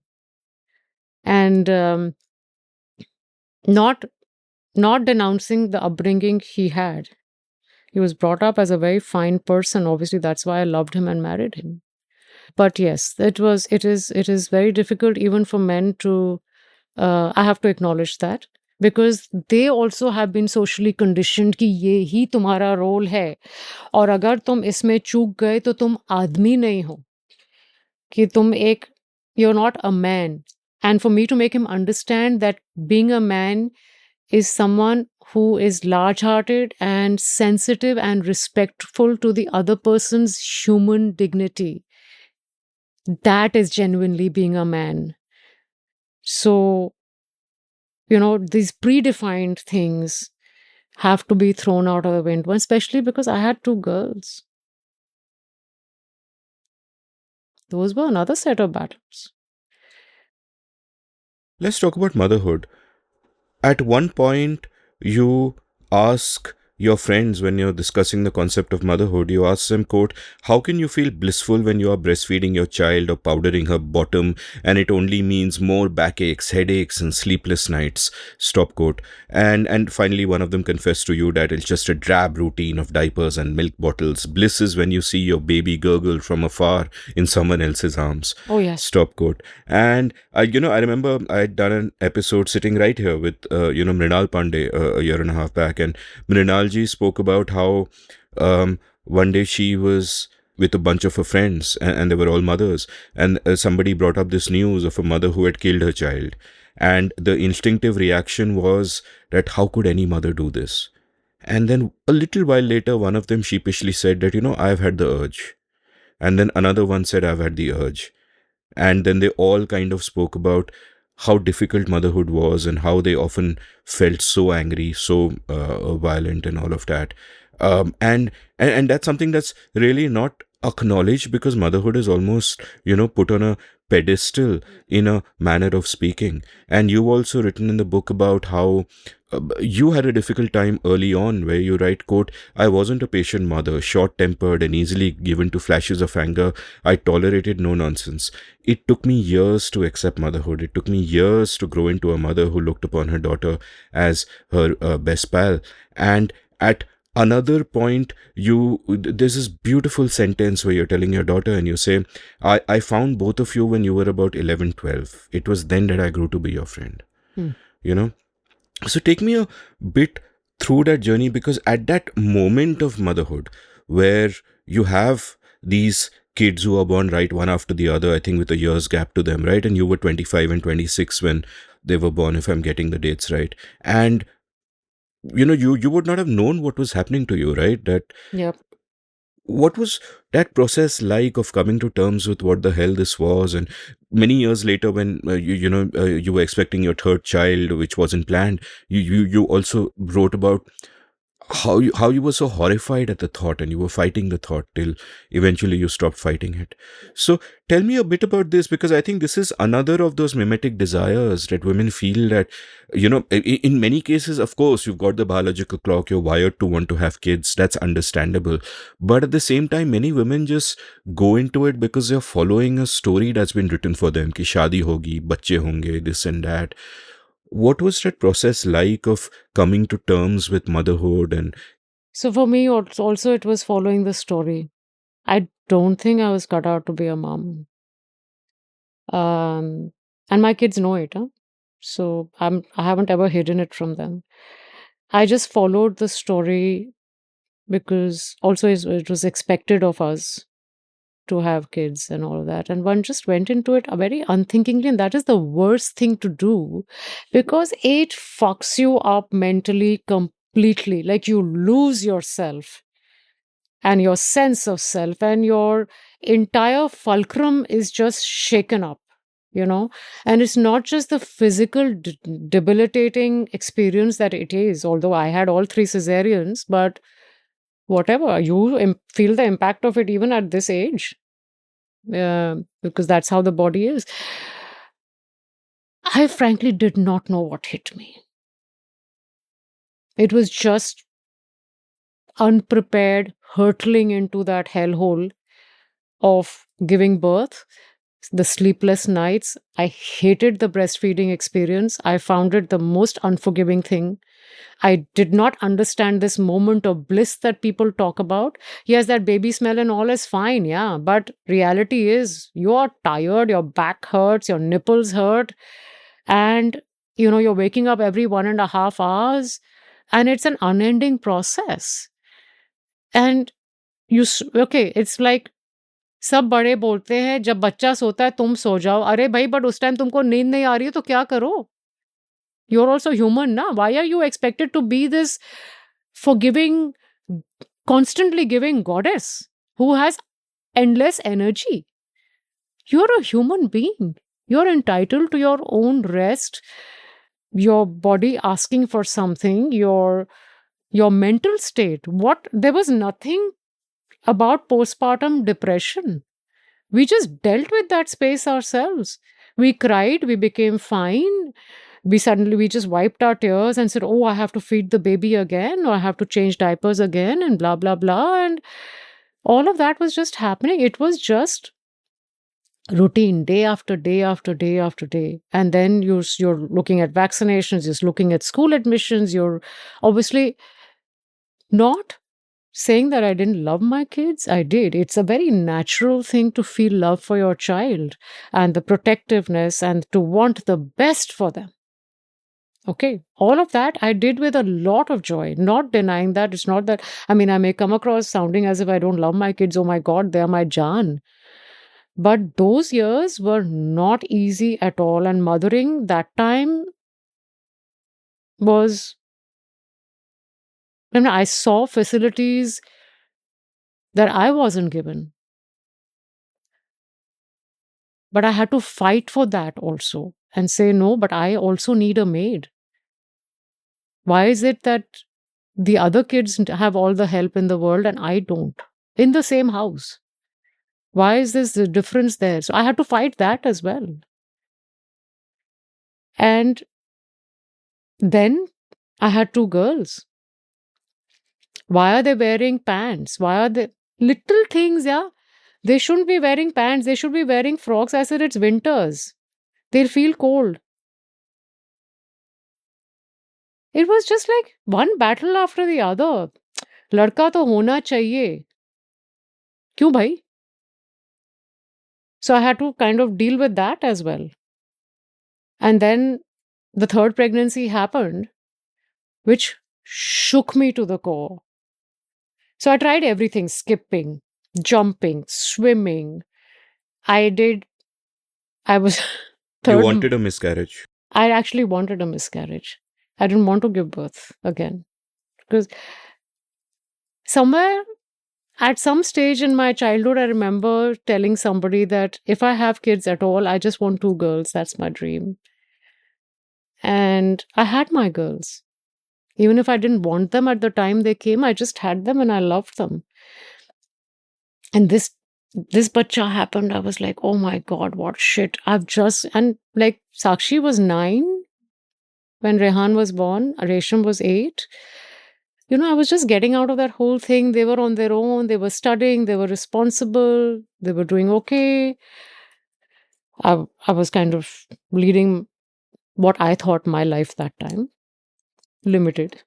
But so I was like, nahi, ye nahi hoga, main nahi kar sakti ek aur, you know, and I just can't. Tried everything. I remember we were on a trip with our friends, and there was this water park we were at in Mehsana, and there was this 3-storied water slide, which, you know, kind of we had to lie ulta on our stomachs and go down. And my friends knew I was expecting, and they all kept saying, I said, maybe this is it. Let's do it. And I'm the one for thrill and adventure and speed and roller coasters and everything. So I was like going at it like how? And all my friends were like, you know, like really like hyperventilating. Meeta, what are you doing? I said, I don't fucking care. Then I came back, and this was in my 4th month, and time was running out. And I was sitting with this friend of mine, and I was like, I don't want this baby. And she said, you want to kill the child? I said, sure. I have 2 already. Who wants the 3rd? She said, Meeta, what if it's a girl? And I was like, oh, fuck. I can't do that. Not knowing the sex is fine, but what if I unknowingly kill a girl?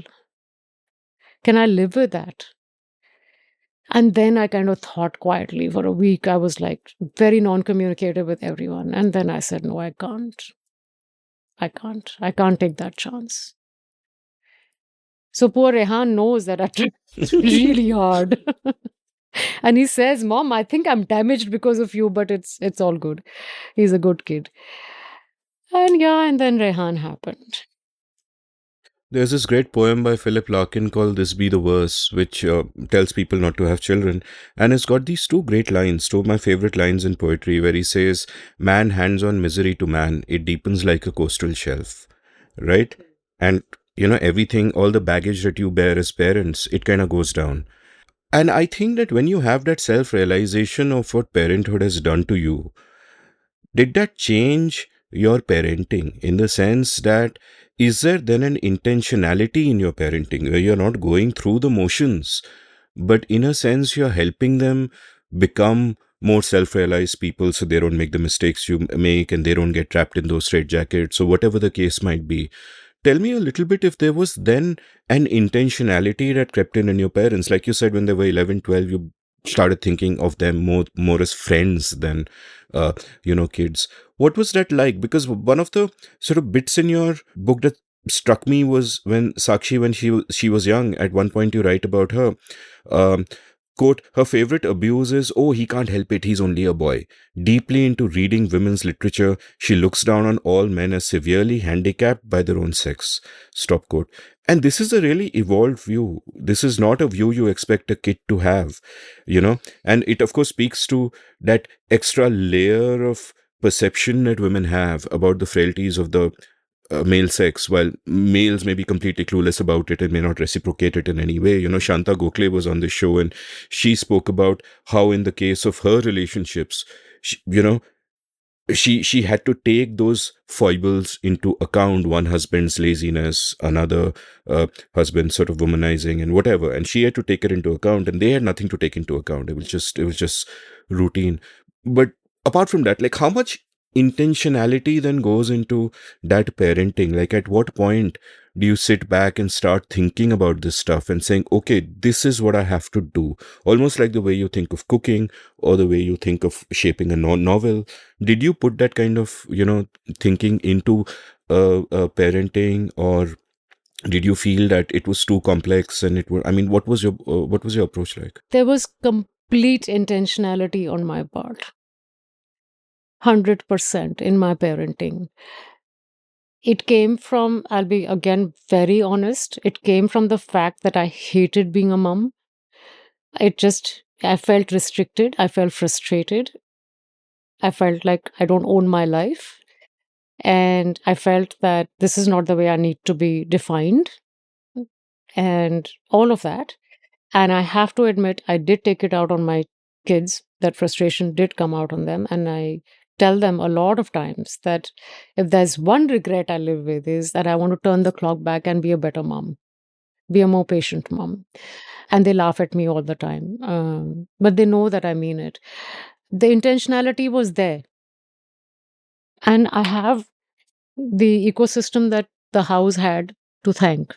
Very ironically, because again, it was very conservative, very straitjacketed thinking of how boys should be brought up, how girls should be brought up, what girls should be playing with, what they should be reading, how they should be dressed, how they should be speaking, even when they were that small, how they should be laughing, that they should go to a finishing school and all of that. So, all of that, I just pivoted and turned it around and said, buddy, that ain't happening to my kids.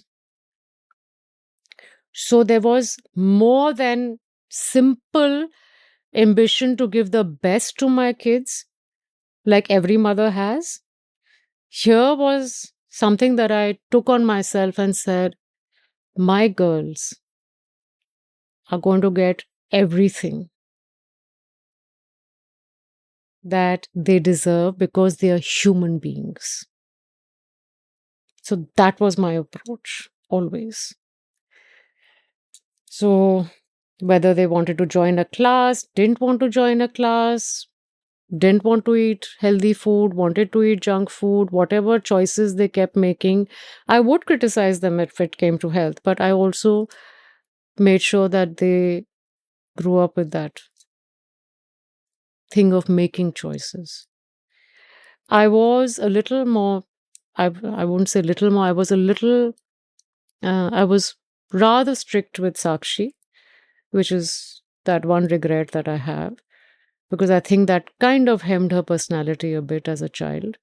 And she still carries some of that baggage, which I wish she'd let go of, but all in their good time.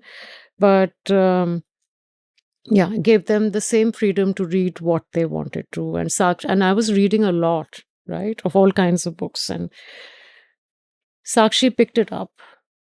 And she picked it up like a fish to water. Like, I didn't have to tell her. I didn't have to guide her at all. She also was extremely sensitive to the atmosphere in the house. She could see the differences, and she picked that up.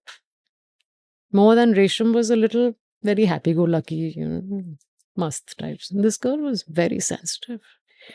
So she picked it up. And I remember when I went back to work as a journalist also, um, she sometimes would go with me when I was doing interviews with victims of, let's not call them victims of, poor things of, they went through domestic abuse or rape or violence or any sort. And she saw me do all of that. So that became, I think that shaped her a lot. But yeah, going back as children from till the time they became 10, 11, and I started speaking to them like a mother should to prepare them for their teenage years and all of that. So I was one of those mothers who actually sat and drew diagrams and showed them how everything works and how they need to be very careful, etc., etc. But no restrictions again, just to make them understand. Then then I think I also started, I must have matured, I'm presuming, calmer. And they also found it easier to speak to me. So the relationship kind of eased a bit. But yeah, there were still cases where I had to be very strict with them, even after that, when they were teenagers, like they had for their safety. Because Jaipur then became a different city. There was violence, there was stuff happening on streets. It wasn't as safe as we were growing up. हम तो मस्ती से cycle लेके निकल जाते थे कहीं भी कभी भी किधर भी. I couldn't let them do it because it was a very different time. And yeah, so they had embargoes, they had deadlines and all of that. But once they crossed that 10, 12 years of age, then it was complete party with them. I think that the most precious memories of Sakshi Resham in their teenage years are there. So much fun. It was like just three of us, doing things together. I think sometimes Bunny did feel a little left out. But then his problem. We didn't care. Yeah, but that's what motherhood was like in a nutshell. So it became better. Earlier years were shit show. I'd once done an episode with the economist Chinmay Tumbe. He wrote this book called India Moving about the history of internal migrations in India. And for me, the big learning from that book, the big insight, which when I thought about it blew me away, is that the most internal migration in India happens because of marriage. Women get married and they go to their husband's house, right? And even when it doesn't literally happen that they're actually moving physically, they could be just going in the neighborhood. Even when that is the case, it seems to me apt that it is a dislocation, that men remain where they are and women are dislocated and everything that was there before is changed and they're living a new life. And it seems to me, therefore, that when you get married, especially if you're in a joint family as you were, your life begins to revolve around the relationships and dynamics and politics and so on of this particular family. Then parenthood comes into the picture, it consumes everything. And whatever you were before becomes a kind of a memory, like a different place. It's a migration in a sense. And I wonder how that went, in the sense that after marriage, I assume after marriage men will have the same friends that they had before. For women, it's not really the case. Everything kind of changes. So for you, what was it like? Was there sort of a sisterhood you could count on for help? Did they understand you? Were there, what were those friendships like, which sort of predated those years and survived, or that formed during those years? What is your experience of the sisterhood of women, as it were? Yeah, what you're saying about internal migrations is good. So sisterhood, I did keep in touch with some of my school friends. And Tina that you were talking about, in fact, I just called her when I was headed here. Before this episode, I was berating Meeta for calling Tina fat in the book, and I was like, "How can you say that about your friend in a book you're writing?" But anyway, yeah, no, but she's a darling. Yeah, so there are a few of them that are still steadfast from school. We may not talk for months, but when we talk, we just pick up from where we left. There's no such thing. There's no egos. We're all cool. We're the same mad bunch still when we meet.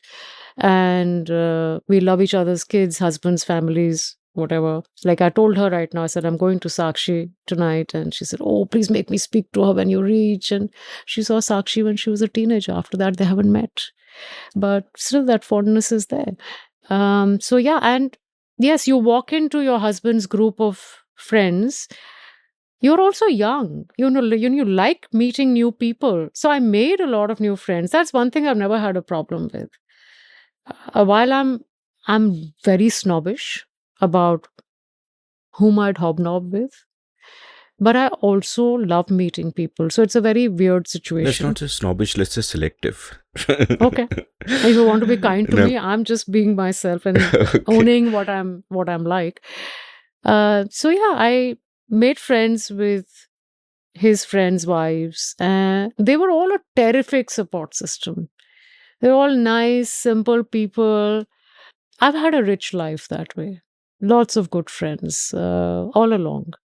And they understood what was happening even without hearing or seeing. And yeah, now we've all been friends for more than 30 odd years. And everyone's kids have gotten married and they all have grandchildren. I don't have, luckily. I'm good right now.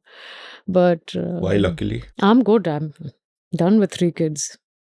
But you won't have to bring up the anymore. Yeah, but I don't want to be the nanny kind of person. I don't have the time or the inclination. Although I'm told that it's going to change once I hold the baby, so to say, in my hands. We'll see. But as of now, it's all fine. Yeah, so, but what you're saying about the internal migration, yes, what happens is when a girl leaves, she leaves a part of her life behind, and that chapter is almost like fading out. I won't say closed, but it does fade out because you move into a different circle, your life changes, you do tend to lose contact for a bit. But then you always can go back if you decide to. So that is the comfort you have to have with your friend. Also, with the coming generations, it's not that much of a change. It was more with our kind of generations and more with our mothers, where they completely cut themselves off because they were supposed to. We lessened that gap. And now I'm seeing like the younger generation, even in our family, it's fine. They're still doing their girls' trips and they're still doing things together with their school friends and college friends. And also now that so-called the migration that you're talking about and what it does to a core friend group or anything, it's not that badly impacted. I mean, you do have the freedom to choose to keep at it still. And everybody I see around me is doing it. So I'm a different kind of person. I lost touch with a lot of them. If I wanted to, I could have, but maybe they just didn't fit into my scheme of things, or instinctively I didn't vibe with them anymore. I had changed a lot. But some friends, like, I mean, we go back more than 40 years and we still meet each other. In fact, I'll be in New York next month and I'm staying at a friend's daughter's house because, those kids have grown up and they call me Masi, and that's how close we are. But yes, I have lost touch with a lot of them as well.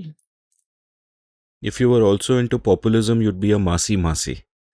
On that note, let's take a quick commercial break and we'll come back and talk about the rest of your journey. Long before I was a podcaster, I was a writer. In fact, chances are that many of you first heard of me because of my blog India Uncut, which was active between 2003 and 2009 and became somewhat popular at the time. I love the freedom the form gave me, and I feel I was shaped by it in many ways. I exercised my writing muscle every day and was forced to think about many different things because I wrote about many different things.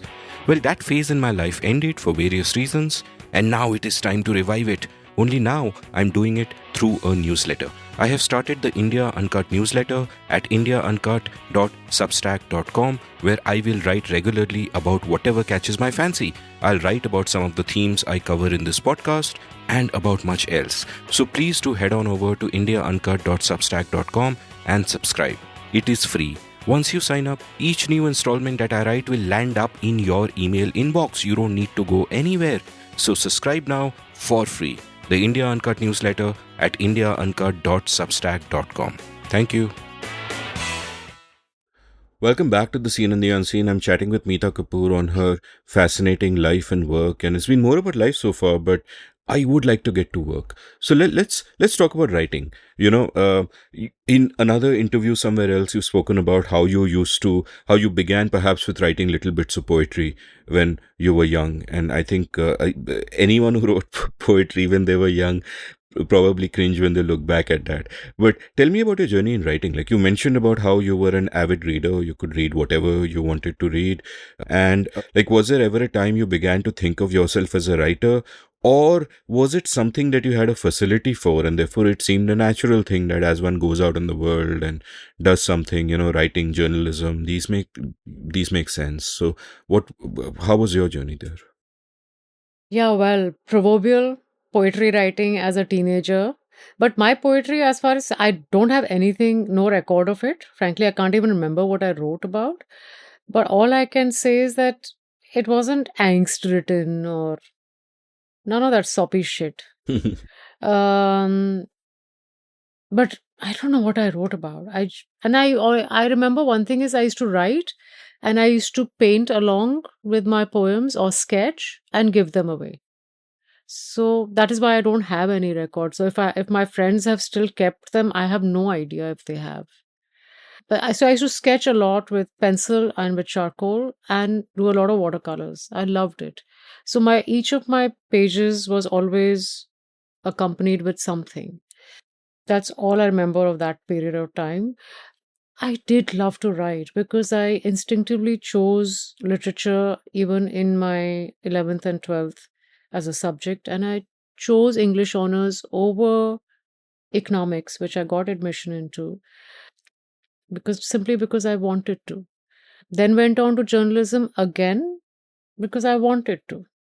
There was no something that it was a facility or it was just very thing what my gut told me I did. Yet with no career large picture in mind. I just followed my instinct, and that's how. And I enjoyed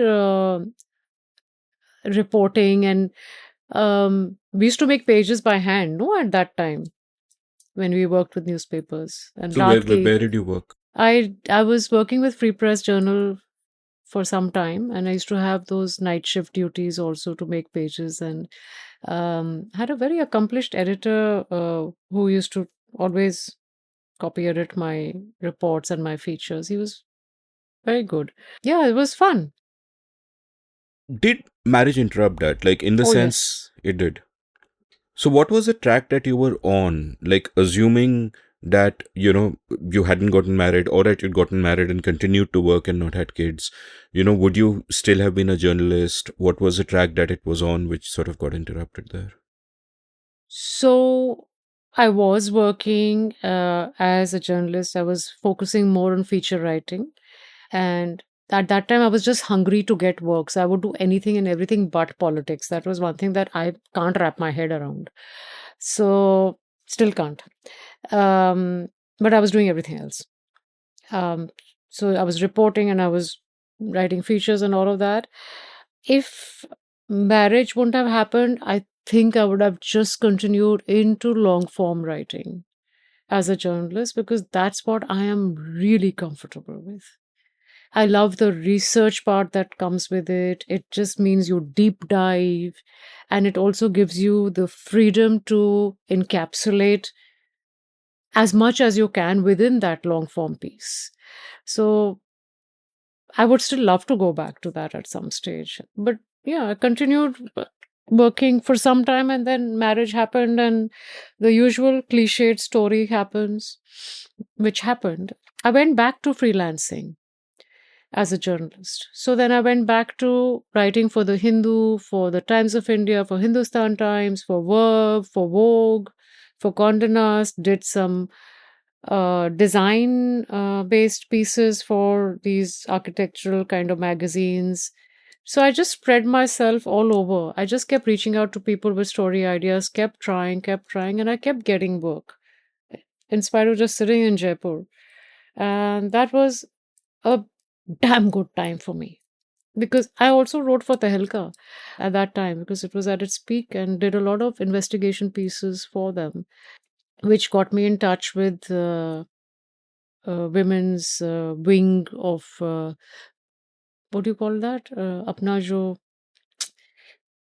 महिला something जो भी है department, women's welfare and health department or whatever.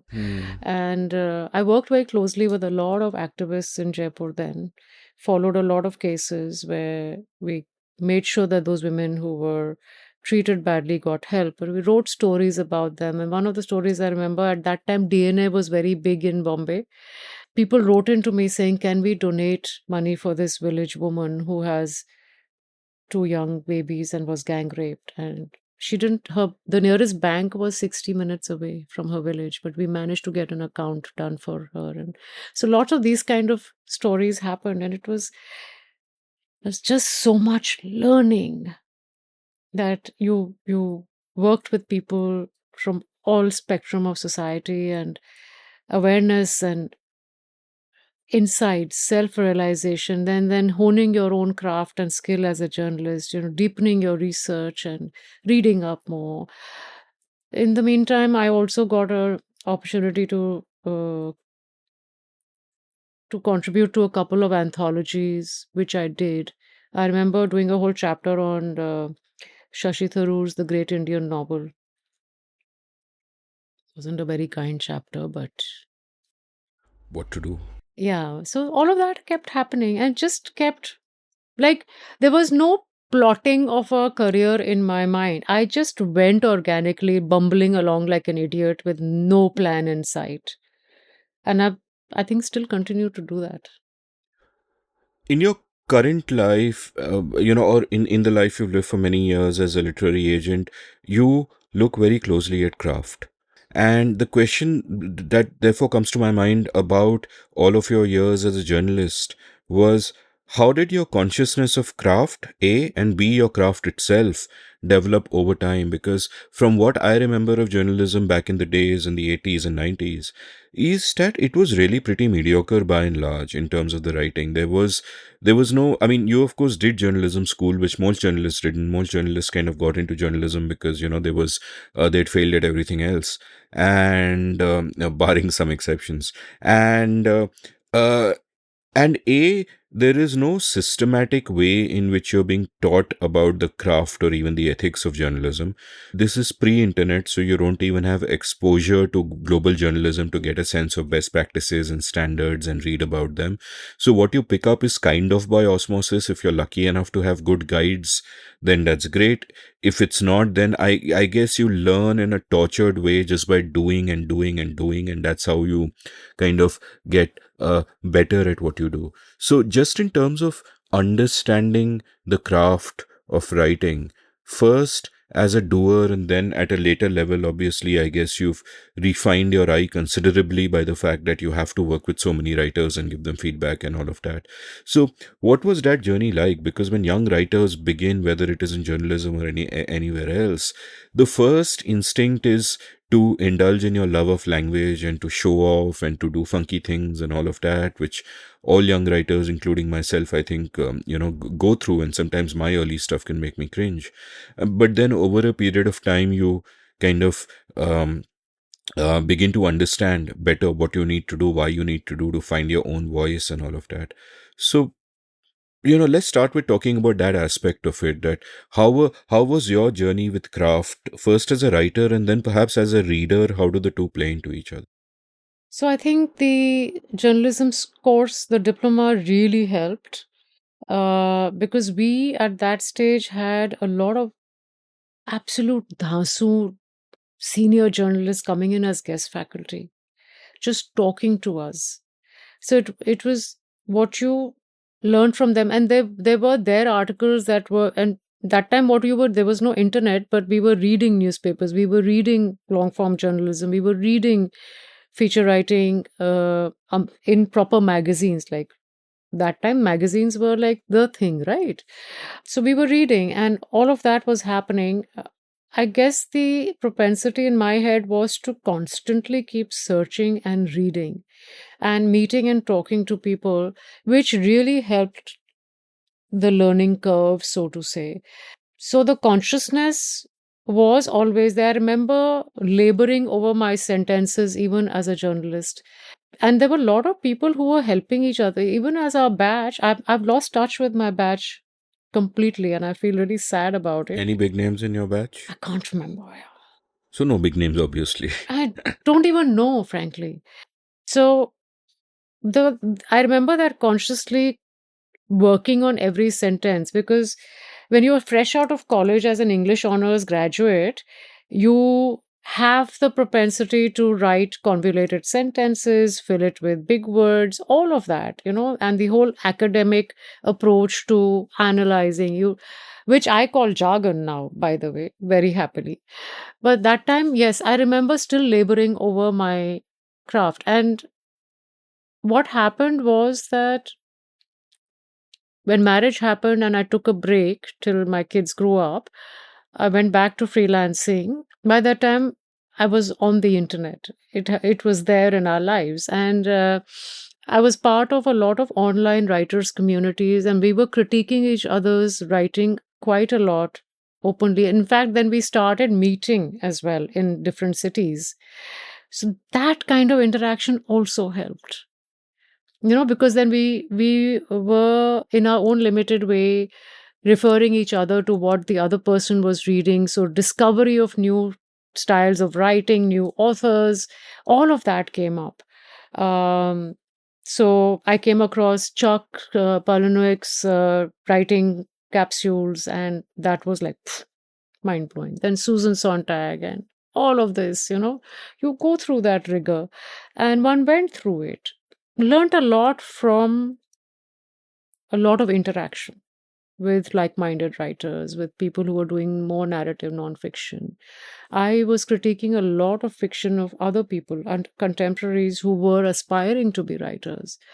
That also helped a lot. And then you're reading all the time, right? You're reading, and that time you're reading, like you're looking for books in bookstores. You're not scouring Amazon.in or .com for books, which I still manage to balance. I'm still like in bookstores physically looking for. You have some decent bookstores in Delhi. Delhi, you do, but not yeah, in Jaipur.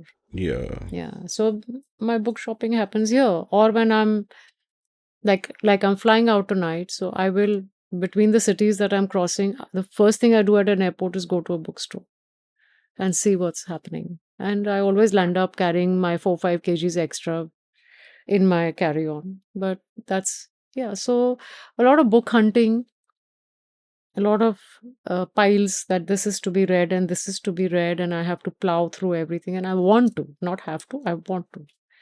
So consciously, so that kind of helps your craft. Receiving criticism was very important for me. I still remember, even in my college time, I would write so many answers, and I would keep going back to my professors, give me more questions, because I really want to write my answers. And that time हम लोग BA में, BA honors में भी लंबे लंबे answers लिखते थे, like pages and pages.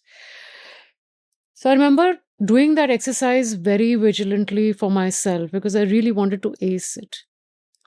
So I think all of that must have totaled up. I'm not saying that any great writing has come out of me or whatever, but consciousness that how it's moving, what are we trying to say, what is the voice, is it credible, is it convincing, can I see that character, can I feel the skin, and can I kind of almost touch the hair of that character, can I just visualize? That is the kind of feedback I want to give to people. So and is the story just kind of moving from point A to point B to point C because it has to, or is it just naturally flowing like that? Uh, Is what we were talking about, is the author pandering to an audience? Is it coming right from the gut? Or has this person internalized somebody else's writing style? So all of these things, are a thought process. I think about there being various kind of conflicts that writers can face within themselves. And the first of those conflicts is like a conflict between the ego and the desire to improve. So obviously, when you write something, if you invest so much in it, including so much emotion, that when it is criticized, the reflexive act is to lash out and to your ego gets affected. At the same time, you might have the simultaneous urge to actually improve, to make it better, to keep growing, and so on and so forth. That's one kind of conflict. Another kind of conflict is the conflict between wanting validation and wanting to be authentic to yourself. And sometimes that can also be a clash. Like if you second guess too much what the audience wants, you could lose yourself in the process and end up with something that is worthless. But if at the same time you don't think about how to make whatever you're writing palatable for an audience or impact as much as possible, then you can get lost in a different direction. And all these conflicts kind of exist. And I'm just thinking that for you, you've probably faced these conflicts from both the inside and the outside. From the inside as a writer yourself, and from the outside, and to perhaps a much, much greater degree, as someone giving advice to writers, shaping writers, bringing their works into being. So, tell me a little bit about all these different conflicts that writers face, which would not really be visible to people from the outside. I mean, how do you negotiate those? How do you figure out the correct balance between between any of these? So the conflicts that you're talking about are very, very real, and they're there at every step. And I think each and every writer, let me say each and every artist, negotiates this space internally in their own way because every person is different. For me, I've had both kinds of experiences, and I'm not talking about myself as a writer because I've just done like 2 books, and that's hardly anything. But when I've seen writers struggling with trying to tell their story, the ego does take over and the whole lashing out does happen, because I have got a lot of people writing and saying, who are you to tell me what's wrong with this? I have labored on this for so many years and I've got it edited. And for this whole obsession of getting it edited from outside the country by editors who have no understanding of what's happening here. Um, Although that sounds very parochial and territorial on my part, but I just feel that that sensitivity has to be there. Um, I have come across a lot of that, but there are also a lot of people who are aspiring to get out there, and they have been able to overcome this conflict where they are like sponges, and they take in the feedback and they try their best to make their voices more convincing, make their story more uh, imaginative. Don't want to use the word relatable because then that takes the juice out of fiction. Um, and as far as nonfiction is concerned, if I've reached out and said, where is the research? You're just generalizing. So what do you think you're doing? Where's the book? What are you talking about? Convince me. Give me both sides of the argument. Give me examples, give me anecdotes, give me whatever, depending on what the subject is.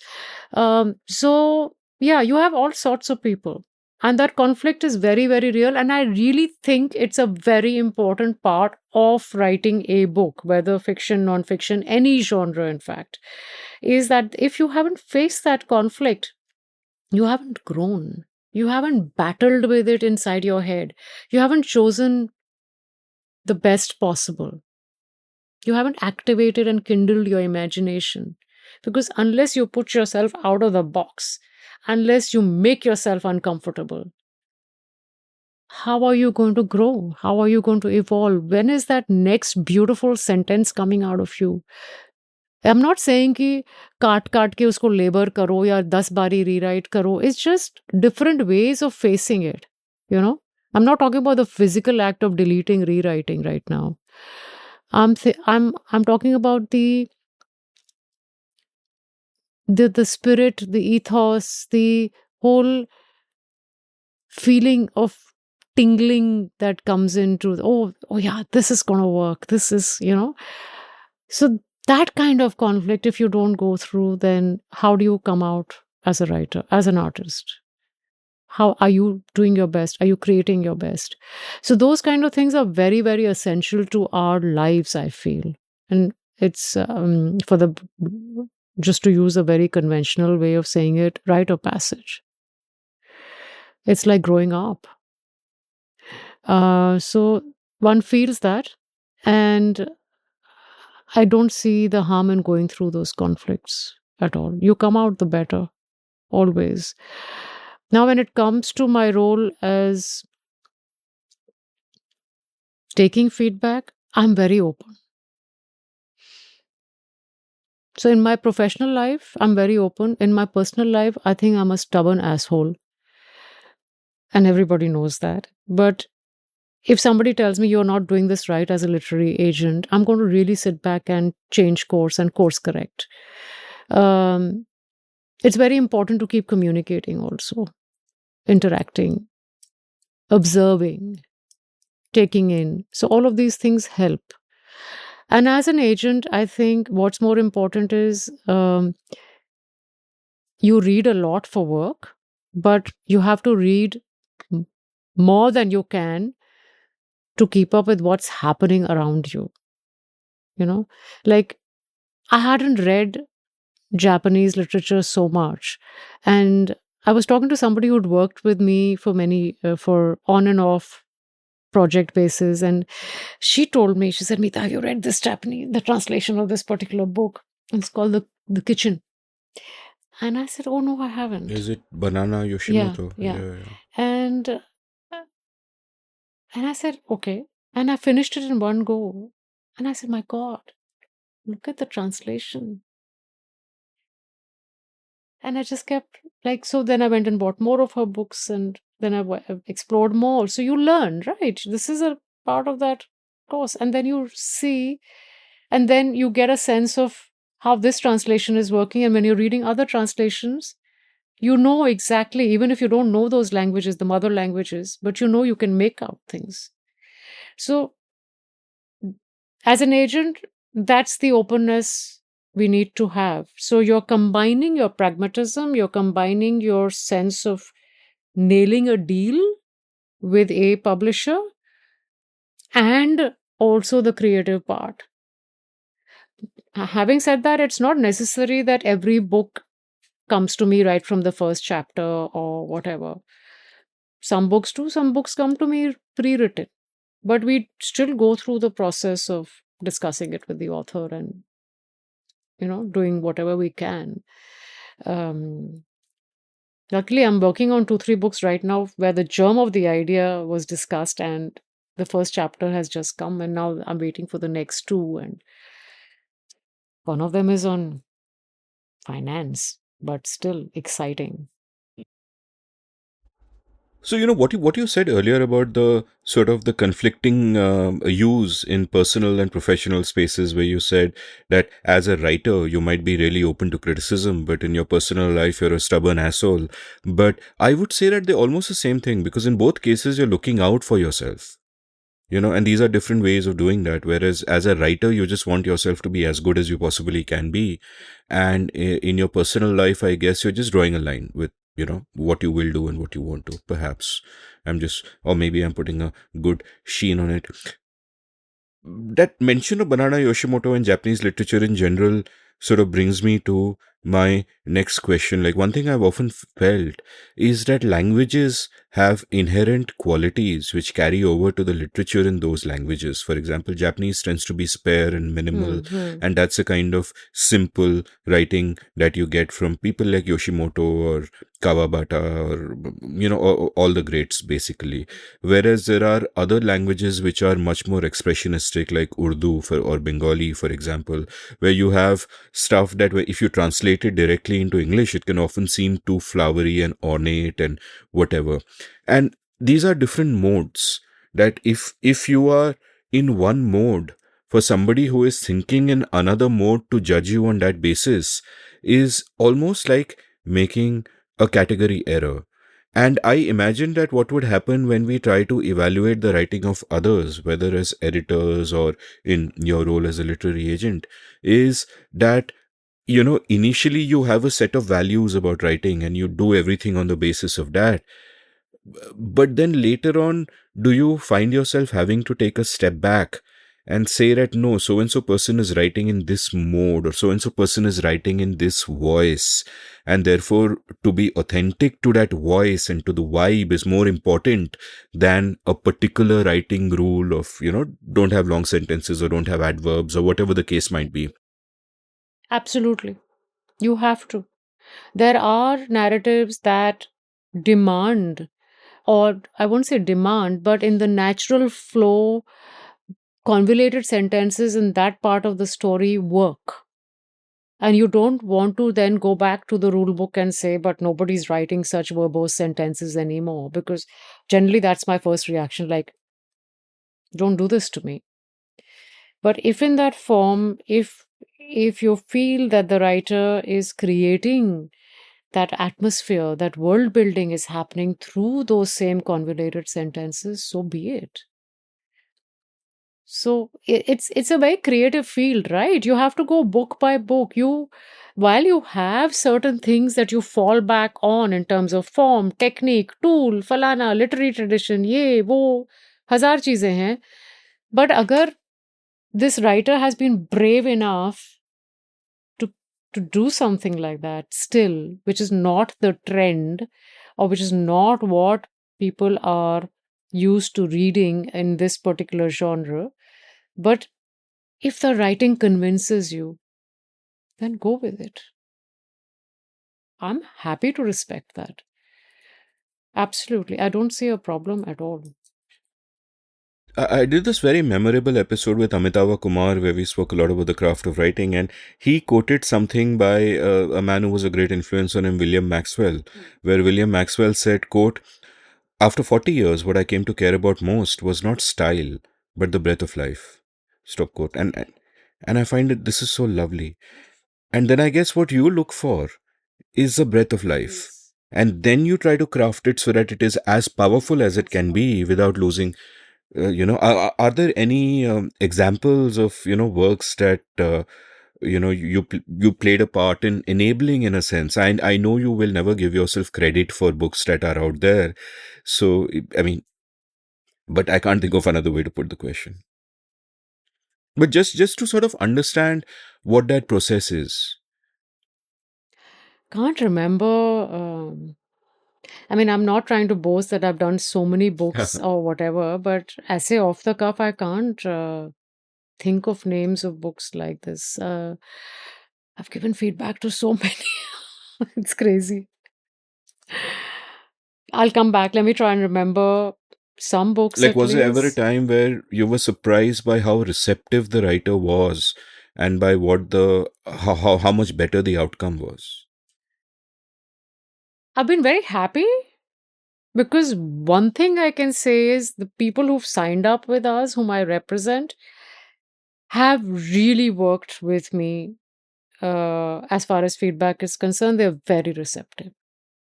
Very, very receptive. Like there are authors who are about 3 or 4 books down, and I've completely trashed the fifth one. Like just last week, I had this conversation with this writer. Won't reveal names, but I gave feedback to him and I said, boss, this is not a book. That was my opening feedback sentence. I said, ये तो मुझे convince नहीं कर रहा है, इसमें आपकी research नहीं है, ये predictable है, ये cliched है, क्या कर रहे हो आप? I said, move on to the next book, leave this. Otherwise, rewrite the whole thing because you have to convince me. This is not you. You're in a hurry to write the next book. It's showing. So these kind of things, but again, feedback is taken very, very positively because they know by now that I am on their side. I'm not an enemy. And that's how we build our relationship with our authors. But there are 2, 3 other books. Like there's one author in Singapore who's more of a screenplay writer, and this is her third book. And while the first 2 books, I hardly had to work with her. Like they came to me fully written and just a little bit of back and forth, and we sold the books. This one, I said, no, I gave extensive feedback, and you need to work on it. She's still working. Now that I'm thinking, there's another one in Sri Lanka. There's a Sri Lankan writer, and she's working on the feedback that beautiful writing, but again, literary fiction is hard to sell, so you have to really work at it. Even non-fiction, in fact, somebody's writing a biography right now, and the first chapter came to me, and I didn't have too much to say, but yes, a lot of pointers. So she's again taken it like a sponge and said, okay, I'm going to work on it. A lot of it depends on how you approach and how you develop your relationship with your authors. And if you approach them simply, directly, without too much poo-pah and, don't put them on the defensive, it's all good. I've not had a problem actually, Amit. I'm not hard selling myself. I'm honestly telling you, I've never had a problem with any of them. So, a two-part question. One thing I think we'd both agree on, and which kind of baffles me, is the poor quality of books that Indian publishing brings out, including the top publishers. Like 90% of it is horrendous to the point of being unreadable, right? And my two-part question is that one, why is this? Is it that some publishers are just playing the volume game, where they are saying कि like a venture capitalist की 100 निकालेंगे, उसमें से 5 भी चल गए तो हमारा पैसा बन गया? What is the reason behind the quality problem? And the second more difficult question is that as a book agent, what are you optimizing for? Because one would imagine that from a business point of view, you are optimizing to sell as many books as you can to publishers, in which case, A, you should not be too selective about who you work with because publishers aren't, and B, you just want to put volume out there, not make an author labor forever over a book, but just get it out, move on to the next one. So that is a business incentive. But what you seem to be working on is a different incentive, where you seem to be working on the whole idea of making it as good a book as possible, that we will not settle, but we'll make it as good a book as possible and we'll put it out there. And this might also play to a long-term monetary interest, because after all, if you become known as someone who only comes out with quality books, your value also goes up, those authors also benefit, but that's a long game. So how do you look at that? So part one of the question is, why does so much work that is horrendous get published? Like, don't publishers have editors? Don't they have judgment? What on earth are they doing? And second, how do you deal with this dual incentive? Like, if an author comes to you with a book and you feel the book could be much better if she rewrote the entire thing once, but at the same time, you know that you can sell it right now to a publisher and get a decent advance. How does one work with that conflict? Okay, let me get to the first point. I will give you a dual answer to what is happening in the industry right now. And you're making sure that I get professionally murdered, by the way. But I'm going to be honest and say, yes, there's a lot of mediocrity that is getting published. And it is selling. So that's something to say about the intellectual capacity of us as a collective consciousness, as a society, as a nation. Or maybe there's not enough good stuff to choose from. It might say something about our hunger. I'm just coming to that. It is also not entirely true that the same publishers are not putting out terrific content. They are. There are some great books coming out in fiction, in non-fiction, less in short stories and poetry. That's one grouse that I have. But they are trying to balance the thing. See, धंधा तो करना ही है, balance sheet आपको निकालनी है at the end of the year, आपने business बढ़ाना है. तो those kind of books are coming out, they're selling great copies, they're reaching different kind of readership. So be it. I know what you're talking about. It hurts, but it hurts purists and artists. It That's not the larger faculty that's reading. That's the masses. I don't want to say the word masses also because that sounds a little derogatory. I don't mean it like that. But the general layman reader is looking for something different. But I'm not even talking about those kinds of books which some may consider lowbrow but which sell nevertheless. I'm talking about The quality of a writing and mass of editing. books which don't even sell and they're just terrible. And the question is, why are you bringing it out to begin with? Yeah, that And is a question that baffles me also because वो किताबें बिक नहीं रही हैं. तो आप क्या कर रहे हो? वो क्यों छप रही हैं? वो क्वेश्चन तो मैं भी पूछ रही हूँ इंडस्ट्री से कि हम कर क्या रहे हैं? Why are we being so myopic about the kind of content that's coming out? If though that print run is only 2,000, 3,000 copies, uska bhi positive royalty statement is not coming after 2 years. Boss, what are we doing? We need to really sit up and question ourselves. And if it's not furthering your business, if it's not helping the writer, then where are we at? So, as the entire body of Indian publishing, I would really like to pose this question because it baffles me as much. But yeah, to the other side, yes, there's some great books coming out. So there's no denying that. But you're very right about this is a palpable reality with something that I don't know why we are in denial of. It seems we are in denial of. Individually, if you talk to each of the publishers, they're all very worried about it. Because they're all fine professionals. They're all senior experienced people. But this answer evades me completely. And I can't find reasons for it, frankly. Even as an agent, if you look at me as an industry person, I really don't know how to justify what you're asking me. is there a kind of volume game in the sense a big publisher says that, okay, I need to sell 1,500 copies of each book to break even. I'm going to just bring out 100 books indiscriminately. Out of them, 10 books will be books I really pay attention to. They are my blockbusters. But of the others, if even one or two take off, it's kind of worth it. It is the volume game. It is a volume game 100%. No doubt. But then your cross question then will come back to me and you say, but what about the independent smaller publishers? Why are they doing that? So that again, that question mark will remain in our heads. But yeah, I mean, some books will work and make up for the deficit of the other books. But it is still a puzzle that there are so many unearned advances, even if they are smaller amounts. What are we doing with them? Why aren't we just making an effort to sell those as well?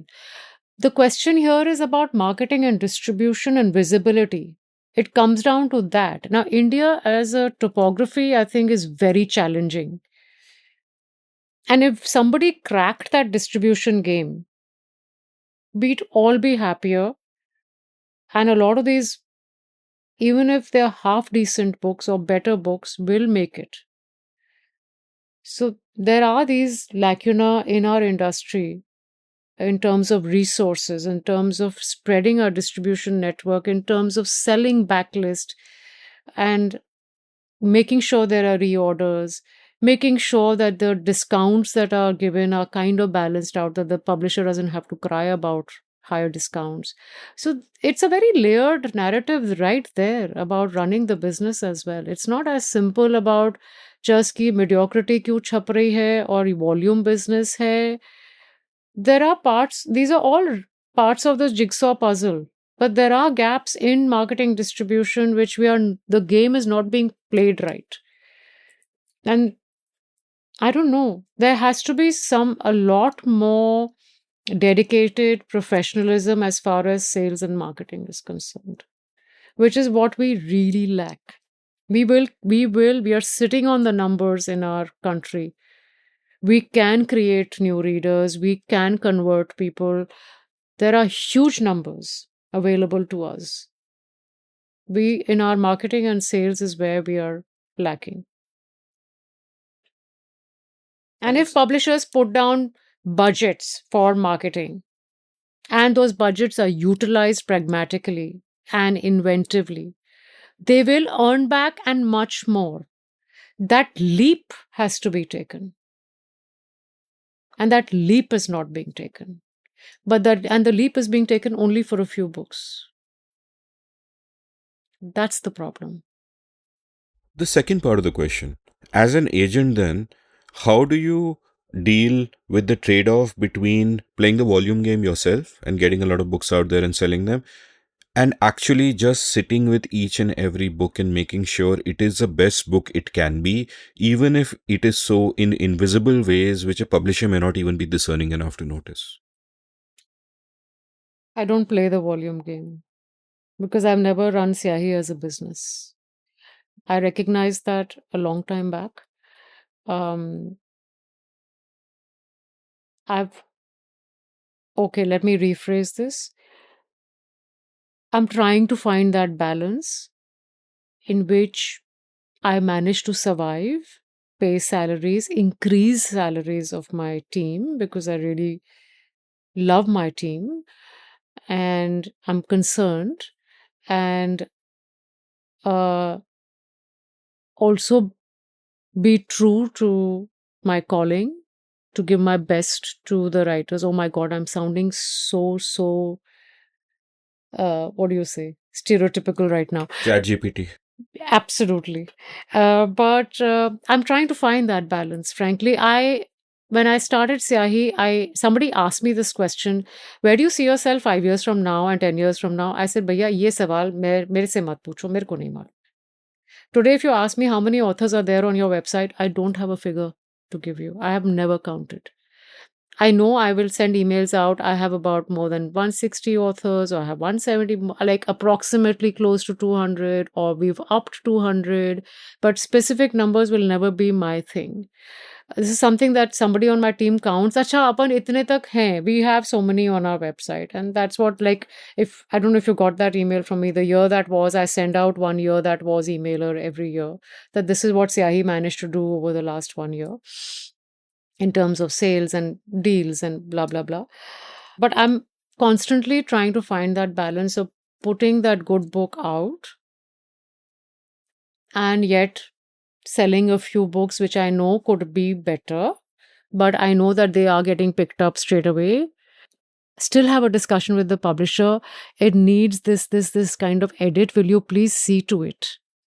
And I also tell the author कि अपन अभी pitch कर रहे हैं, but it needs this work and ये publishing stage पे deal हो जाएगा. So you are constantly transparent about the way you're functioning with your authors and with the publisher. Like publishers sometimes laugh at me saying, you're calling us up and trying to sell a book and saying, but इसको edit की ज़रूरत है. I said, हाँ है. But I'm also trying to tell you that the book is good and has this potential, so take it. Again, I'll be very honest to admit that in the last 2 years, there are 3 or 4 books that I really believed in because of their writing and the story. But I haven't been able to sell till now because publishers are saying market down hai, is type ki writing nahi bikegi.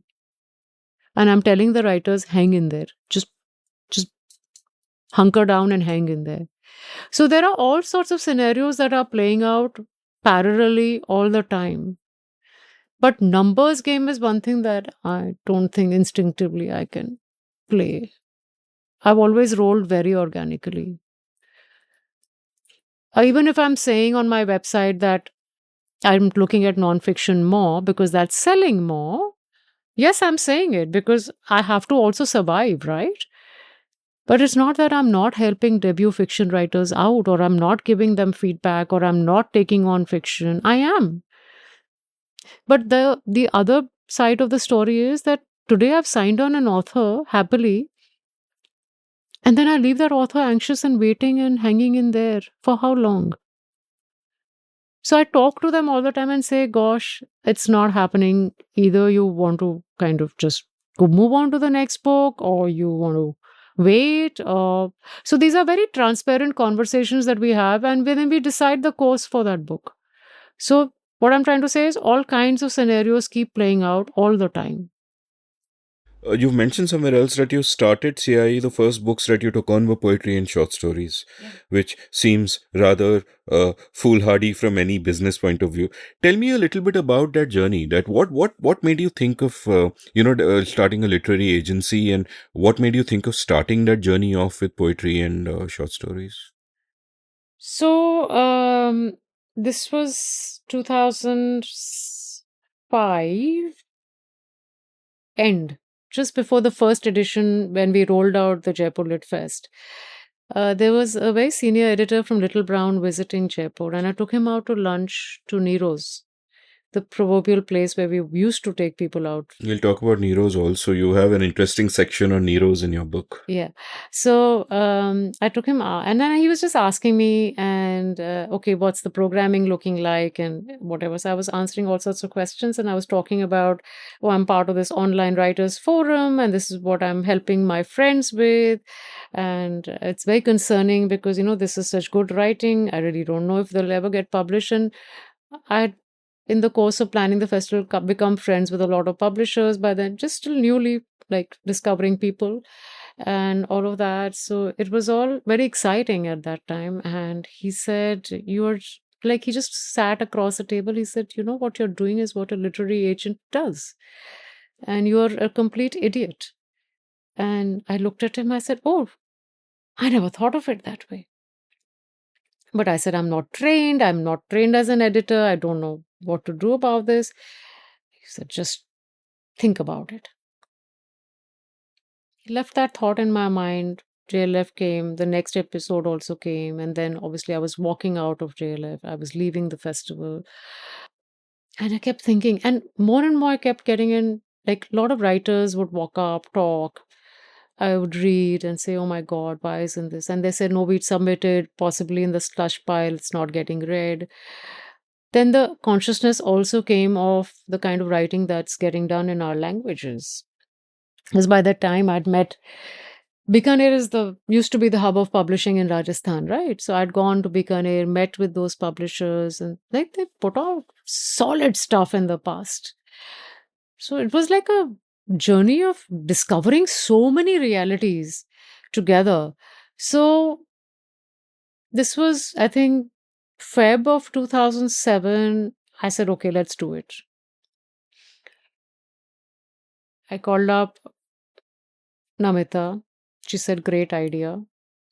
Then I talked to Pramod, who was my partner in crime for JLF. He said, go for it. Then I spoke to Bunny. He said, Tere ko jo karna hai kar.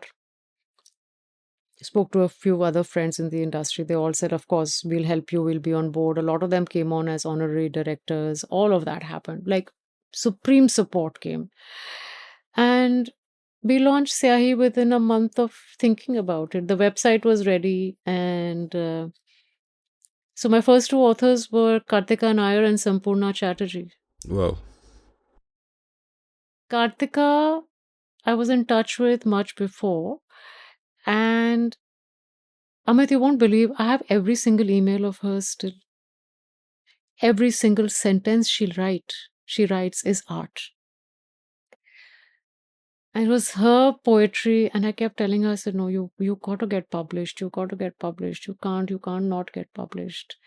And then Sampurna's short stories, and there was another novel of hers. So we got a 2-book deal for her, and then Kartika, so this thing also happened. And within, I think, 2 or 3 weeks of starting Syahi, I sold all 3 books, and we were off.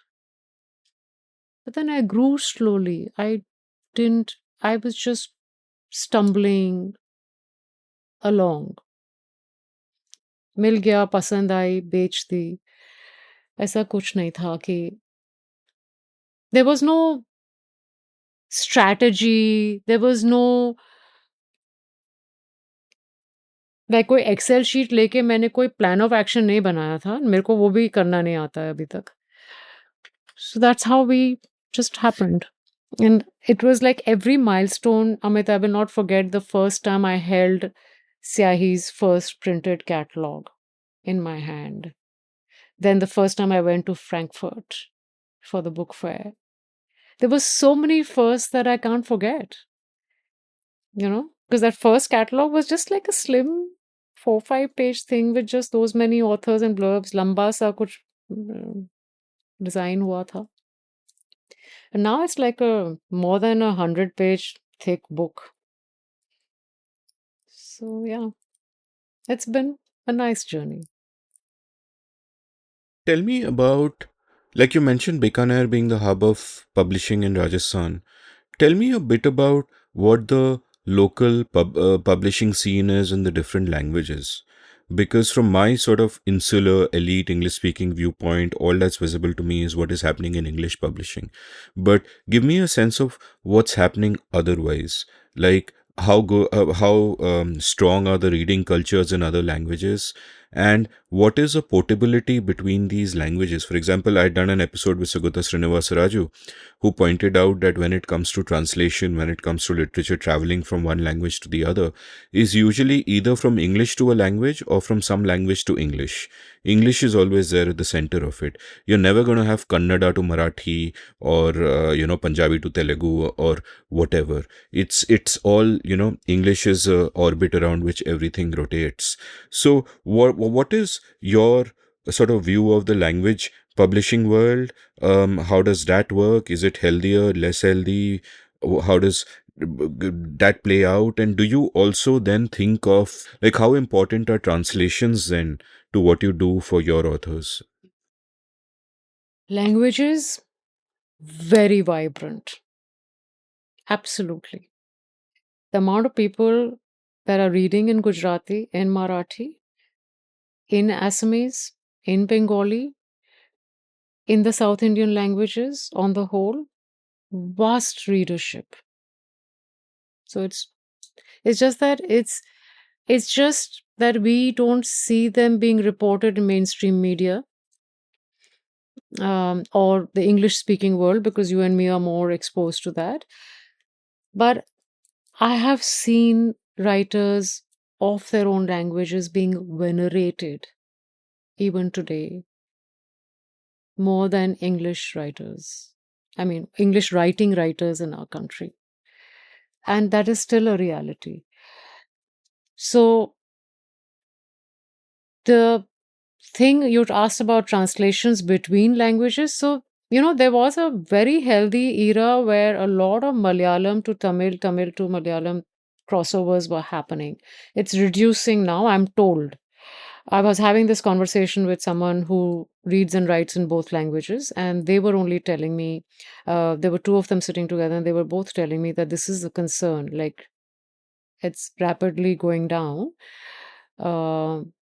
But each of these languages are selling very well in larger numbers than English writing selling in India. Punjabi, it's a little less, I would say. Hindi also, Hindi is like a balanced thing. It's a lot of it is reviving now, which is great, because we did go through a slump in Hindi, and most of the publishers will tell you that. But they've had their gems and their moments, and the numbers have been there for them also. Cross translation between languages is something that really needs a lot of work in our country. And I know that the younger generation of publishers who are now working within languages are actually actively talking of coming together to work cohesively and make each other aware and see what can be done, which is a great, healthy move. And it's so heartening to see, because they're all the younger people who are taking the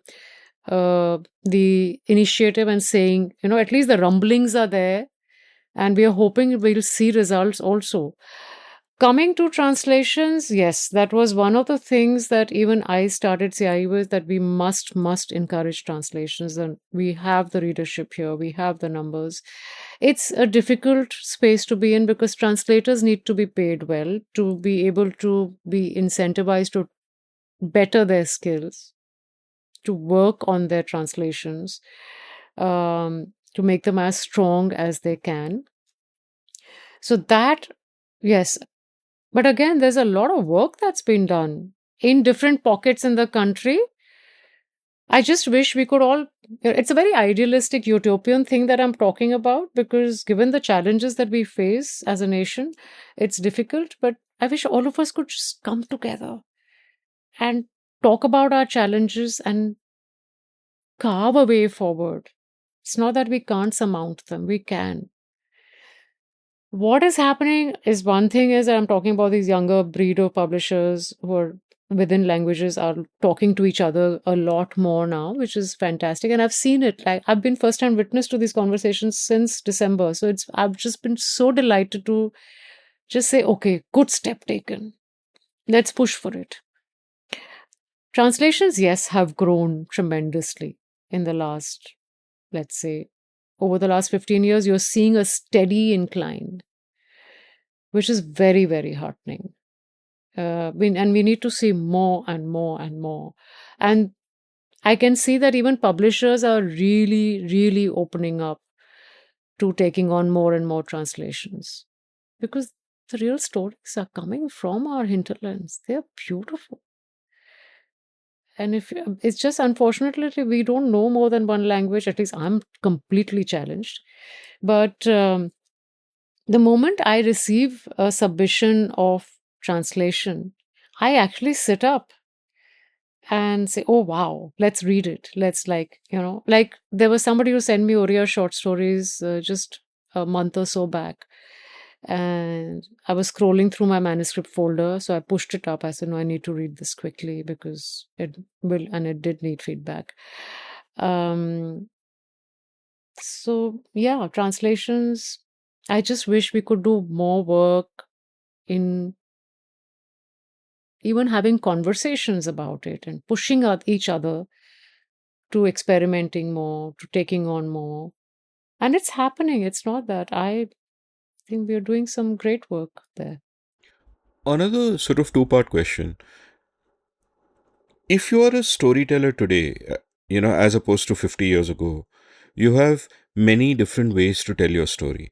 There was a time where, you write a book, or maybe if you belong to the right family in Bollywood or Tollywood or whatever, you get a film made. But essentially, writing a book was one of the few ways in which you can tell that story, especially if you want to tell a story with that kind of scale and ambition.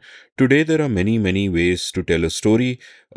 Many of them offer gratification that is more immediate than books. You could try writing for a web series, especially with the explosion that has now happened in that regard.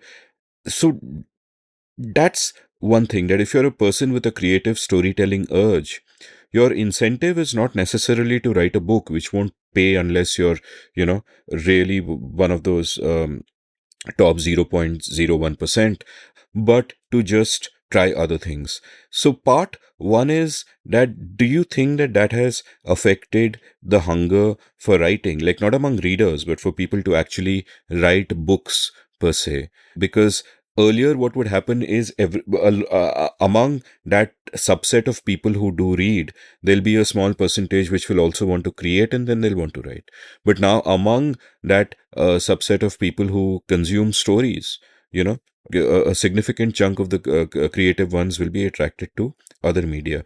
So that's, part one. And part two is that then, as a literary agent, do you look at the stories and the books that are coming in as part of a bigger picture? So not as a book in itself, but can we sell the video rights of this? Can we sell the film rights of this?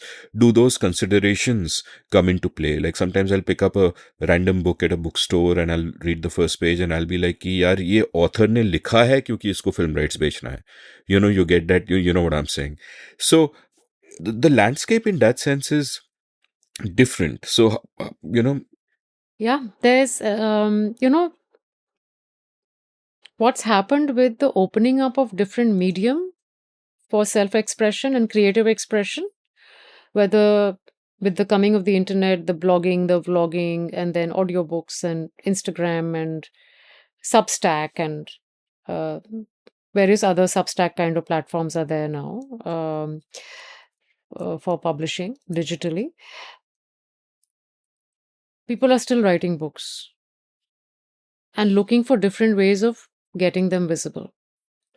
So there is no dearth of people writing books in spite of the spectrum of mediums that have opened up, and with technology, it's all good. Everybody's trying everything. In fact, a lot more people think that they can write. Maybe they can't. Maybe they could do other things better. Just saying it, but yeah. So there's no dearth. It's just encouraged more and more people to try writing books as well as expressing themselves through different things. This whole temptation of immediate satisfaction is there, and this whole impetuousness of getting published, so self-publishing, and then coming to us and saying, "Ab hum kya kare?" Because editing तो हुई नहीं है किताब की. अब marketing कैसे करोगे? Inventory कहाँ स्टोर करोगे? प्रिंट ऑन डिमांड महंगा होता है. These are realities, यार. It's difficult to handle in a country like ours. And not everybody hits a jackpot ki immediately something goes viral in a self-publishing platform, and you've sold millions of copies on Kindle, and suddenly then some rich deal happens with the mainstream publisher. Those are dreams, and some of them have come real, but it sounds more like a movie, frankly. But there are books that are being written only for film adaptation or web series adaptation or the OTT world. There are people who are writing consciously like that. And it's fine. Like at Syahi, there are times when I see a very good story, but I know this is not going to get published given whatever's happening in the industry, depending on what the genre is. I've actually signed on authors only for audiobook rights, only for film rights, and we are pushing their books in those platforms only. And I've had a very frank conversation with them. The contract that they sign with us is then only for those rights. So we are experimenting, we are very open, and we are opening up possibilities for our writers so that, I don't want them to feel ki, and we don't approach it in the spirit ki kitab nahi chhapi to chalo ye kar lo. Nahi. I don't use that kind of language. I just tell them, this is real. Your book is going to work really well, or let's say, not call it a book, you're writing, the story is going to work really well in this medium. Do you want to go ahead with it? I'm happy to sign you on for it. And we're doing that. Why not? here's another dilemma, and that strikes me about authors in relation to the creator economy. One of the profound truths of the creator economy is that constant iteration leads to excellence. The more you do something, the better you get at it. In fact, the YouTube creator Ali Abdal has this great advice that initially, when you start making videos, make 2 videos a week for 2 years without looking at the numbers, without thinking about validation, and which would amount to 200 videos in that time. And I think that's excellent advice. And the reason I think that's excellent advice is that initially, when you get out there, if you're searching for validation, you'll constantly be second guessing what people want to watch, and you'll sort of lose any authenticity in that process. And it's more important to do something that you love and do it again and again. And quantity has a quality of its own. The more you do something, the better you become at the craft. Initially, whenever we try anything, we suck, we do it again and again, we get it wrong, we get it wrong, we get it wrong, and then one day we get it right. And for an author, that is not a mantra you can subscribe to. It can take 5 years to write a book. It can take 8 years to write a book. You don't have that option that I'll keep throwing things at the wall, which would have a dual purpose. One is, if you just keep churning it out, then you'll get better at it, just because you're doing, and you're trying different things. And the other is that something somewhere will click, and that'll show you a direction.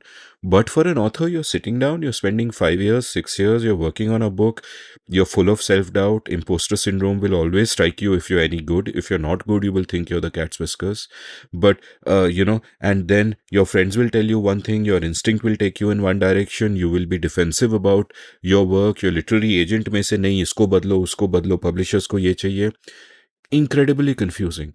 And therefore, for any creator who could go in two directions, the temptation might be that, let me go in a direction where I can get better fast, and where the sample size of my output is so large that success is much more probable.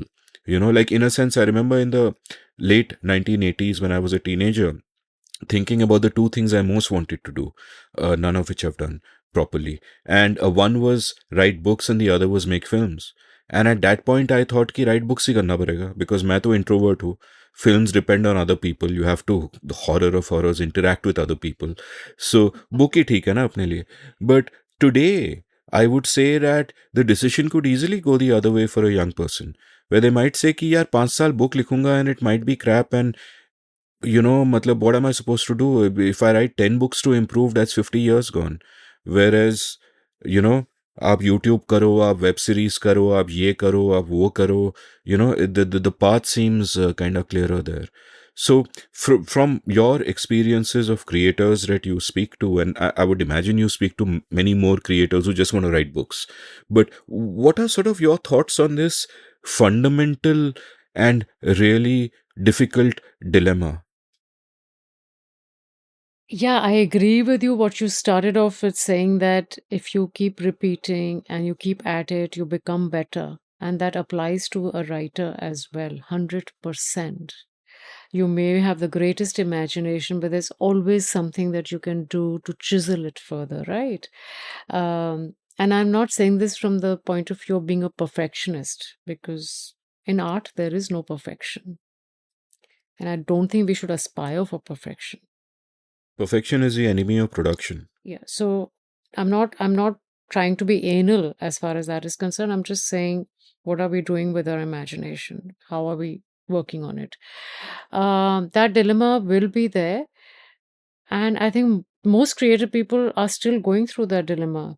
But yes, the reality of today's life and our surrounding, the very air that we are breathing, is about instant gratification. So people are, and also there is pressure to be successful. So people are succumbing to different outlets of their creative expression. So मैं किताब तो लिख रहा हूँ, but तब तक, I'll divide my day in such a way that I'll spend 2 hours writing, but the rest of the time I have to earn a living. I will make a YouTube video and try and get money through subscribers and whatever advertisements.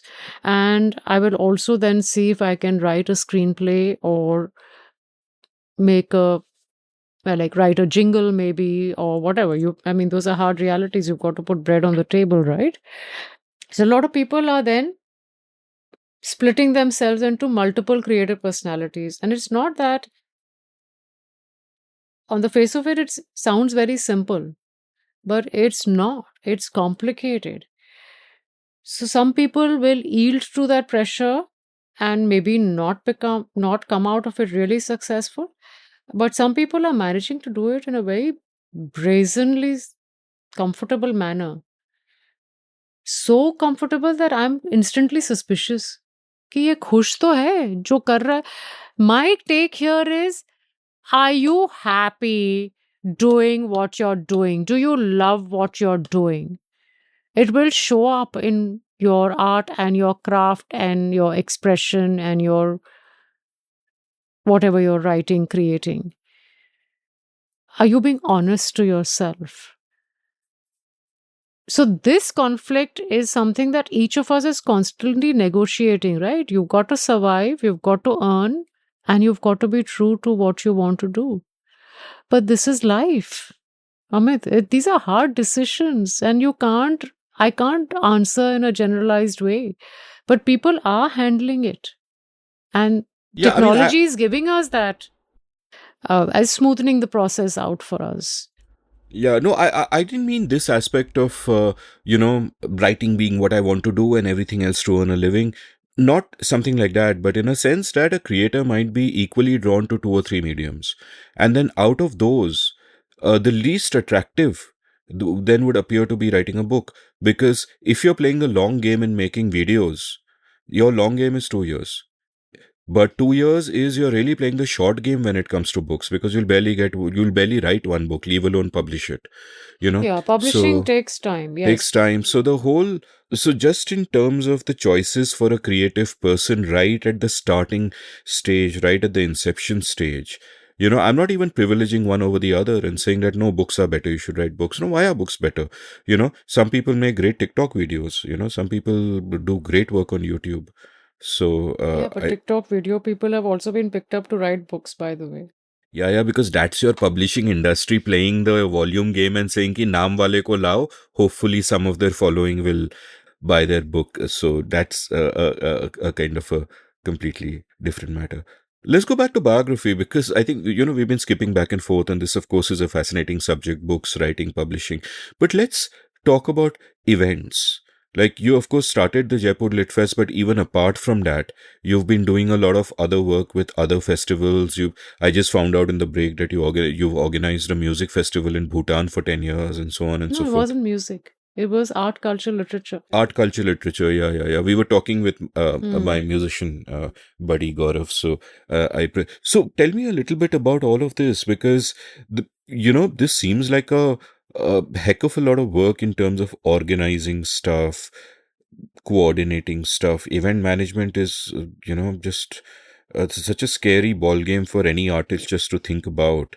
So how did you kind of get into it and decide that that it would be worth doing? Where did it start, and where did you feel that, yeah, this is something I want to keep doing? So obviously, 2 years of JLF, I realized that organizing and creatively playing with the programming and putting people together and charting out a good event was something that I really enjoyed doing. Went on to CI's first international conference was Translating Bharat, where we got a lot of translators and publishers together for a 2 day brainstorming kind of conference. It was hardly a conference, it was just like one session after the other, but it was a good mix of international and Indian translators and publishers. So that happened, and then we did Mantles of Myth, where we looked at stories through textiles and weaving across the country. Again, it was an international level thing, which people still remember and still walk up to us and say, when is Mantles of Myth Part 2 happening? And it's been 17 years, I think, since we did the first one. It was lovely. The kind of stories we discovered through our textiles. We almost did get a book out on it, but anyway, that's another story. So, yeah, it's about being meticulous, paying attention to detail, being supremely organized at coordinating, and also having a very strong team, which I was very fortunate about. My team has been fantastic, right from we worked together right from 2006. So, and none of us had any training in event management. We just learned on the job. We just learned, okay, let's do this. Even raising sponsorships, I didn't know how to make a presentation for a sponsorship deck. My God, that was itself like, acha, aise karte hain. Chalo, let's do it. So we just, and everybody, I think, um, people heard, they stepped in, gave me leads for sponsorships, put things together. Mountain Echoes was like, it was another serendipitous moment. That's a Bhutan The festival. Bhutan festival. One fine day, I got a call from Namita saying, festival करना है भूटान में, तुम्हारे पास phone आएगा, कर लोगे? या sir कर लें. मैं तो कलकत्ता तक नहीं गई थी, to the east of our country. ऐसे कर लेंगे, क्या होएगा? Pawan was the ambassador at that time in Bhutan, prolific writer himself. Her Majesty Ashutoshi Wangmu Wangchuk was a writer herself, published by Penguin. The need was expressed by her that I want to do something for like this for my country. You know, people should read more here, write more here. Let's be creative. And she, incidentally, that year was invited as a speaker to JLF. Amit, you won't believe, with her security, which we broke protocol because I was told to meet her, met her outside one of the venues at the festival on a ramp with her security people very uncomfortable because protocol was being broken. She spoke to me 5 minutes.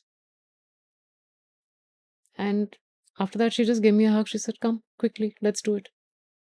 This was January 2010. May 2010, we put the festival up. And it was just hugely challenging. We got a budget of 5 or 7 lakhs. We pulled off a festival for 3 days, flew people in, hired sound, hired taxis, did all of it, hotels, tickets, everything. We just had about 22, 23 writers or something like I can't even remember now. So half Bhutanese, some Indian. It was just I met the first few writers from Bhutan who had got published outside. Kunzang Chodan was published by Zuban already and somewhere in Europe. Met her, tried to develop contacts with other writers. It was like reaching in deep inside the woodwork to pull them out because they are such shy, reticent people. They don't want to talk about their own work and writing and their books. And yeah, and then we had to work with a venue which was Her Majesty's Tarayana Foundation and all of that. So anyway, we grew bit by bit. 10th year, we had 5 or 6 venues, 2 cities. We had managed to get book clubs opened in every school. Wow. There were 3 or 4 street library projects, Falana library, ye, wo, hazar cheeze happening. It was lovely. When I went to Thimphu first in 2010, or was it end of 2009? End of 2009, there was just one bookstore. After 10 years, there were 4. That's what we achieved there. You know, it was just, it's the most enriching decade of my life. What that country gave was just, I don't think, I must have been completely blessed. So many friends, so much experience, so many discoveries of great writing. A lot of Bhutanese book authors got published after that in India and abroad. We made books travel. So that was amazing. And we took a lot of art. We did exhibitions. We did music. We did all sorts of things. Lots of workshops. It was great fun. Very challenging, but supreme amount of fun. So, question now about a dichotomy that's there in cooking, and I wonder if is there in events. And I'll start by quoting a bit from your book where you write about your skills of improvisation or the importance of improvisation, where you write, if the coffee custard on the double boiler gets overcooked into coagulated shreds, don't sob over the lost souffle. Retrieve the shreds. Let them cool while you garner the courage to reinvent. Whip up fresh cream to soft glistening peaks. Melt dark chocolate over the double boiler. Mix the two ever so gently. Add spring and foam with frothy egg whites. Pour a portion into a souffle dish. Add a layer of the coffee shreds. Chill and set. Repeat. Friends who came to dine that night still can't forget the lingering taste of that coffee toffee you put in your sinful mousse. So my question here is this, that the dichotomy in cooking is that there is a certain kind of cook who needs to be incredibly scientific and everything is about precise proportions and bakers, obviously. So if you're baking, you've got to be incredibly precise, and and you've done 5 layer, 7 layer, 40 layer cakes, or whatever the case might be. And there is that precision, and at the same time, and I can't do that at all, but when I cook, I'm much more a jugaru kind of thing. I'm just playing by instinct and just going by that, and so on and so forth. And you seem to have kind of done both of those kinds in your cooking. And equally, I wonder if there is a similar mixture of opposite skills at play when it comes to event management. That on the one hand, everything has to be precisely planned, precisely thought out, precisely coordinated. But at the same time, shit happens in real life all the time, and you've constantly got to improvise and think on your feet and do jugaad and all of that. So, does that comparison between cooking and events work? What is it like? And how do you possibly manage both? Because I've always imagined that if you're really good at baking, you're probably not the kind of person who even likes to improvise, and vice versa, you know? So, what's your experience of these? You're very right. The process when you're cooking and you're putting things together, sticking to recipe, the scientific thing about baking and even souffle making, by the way, very technical. So you're sticking to measurement by the needle. Like you can't let the needle go beyond. If it has to be 10.52 grams, it has to be 10.52 grams. And so you're very particular about that, very specific and focused. And it's the same thing about putting an event together. I think that's why I just enjoy both the things, because I work towards it instinctively. I just love what I'm doing. So when we are putting events together, that attention to detail, to minutest thing, which I know sometimes my team would question me, अरे तो क्या हुआ अगर 1 घंटे बाद लग गया? I used to be a stickler and say, नहीं. If I'm saying this time, this particular thing has to be there by this time and functioning and rolling, etc. They would understand that later when it impacted the overall larger picture of the event. So it's that attention to detail. It's about managing all ingredients together. That's what an event requires. That's what cooking requires. So that parallel is that's what you need. You need to be attuned like that. Also, experience helps you, right? The first mountain echoes I did, I know for sure I made a lot of mistakes. Or the first conference like translating Bharat, but you learned, you grew, you picked up, and you either तो एक बात है कि आप बैठ के रोना चालू कर दो, या फिर you think on your feet and say अच्छा solution क्या है. You have to be solution driven, and you've got to move quick. Think on your feet, be quick, and show results. Otherwise, how do you build your credibility? Whether it's in the kitchen or it's otherwise on the workforce, in the work field. So, yes, and by the way, there is crisis management all the time.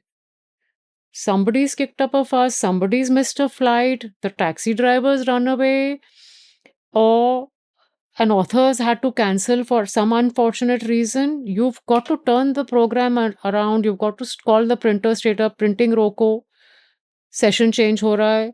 But I want the program printed by tomorrow. I don't care whether you work late.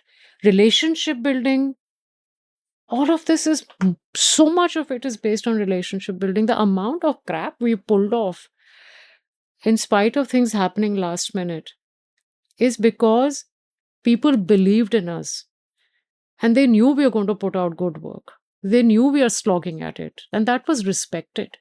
So it's also the way you approach and project yourself. If you're just very sincere about what you're doing, the world is going to come and get you. They're going to have your back.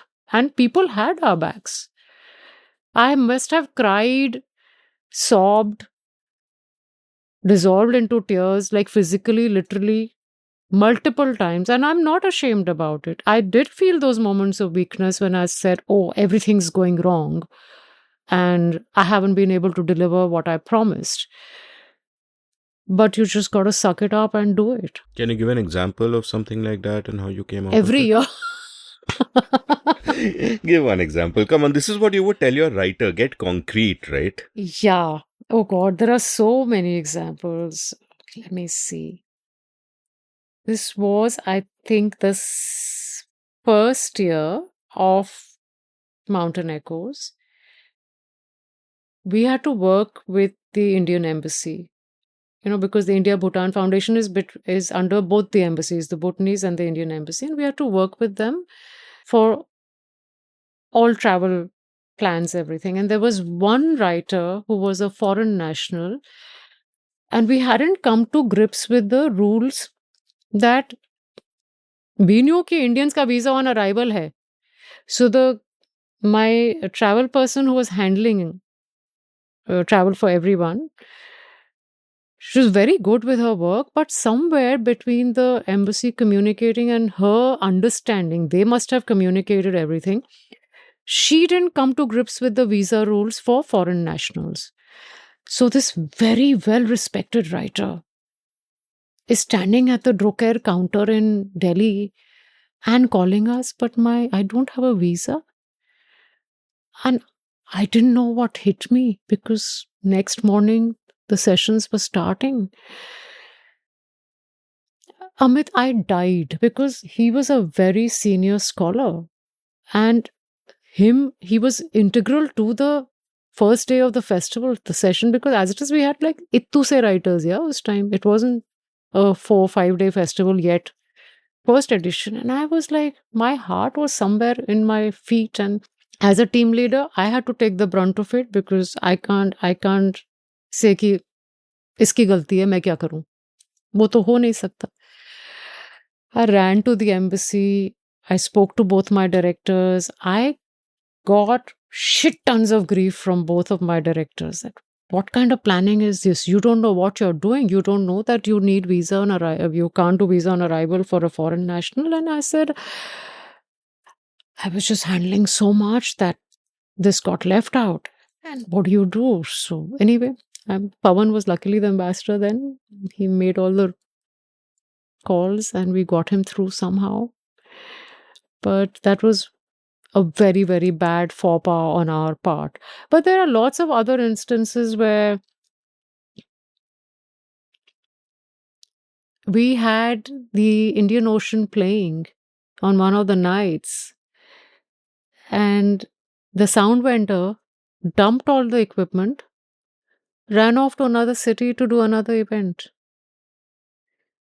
Can you imagine? My entire team figured out that entire concert ka equipment, plugged it all up. The Indian Ocean guys worked through the night with them, set up the whole thing, and they delivered the concert the next evening. Mind-blowing.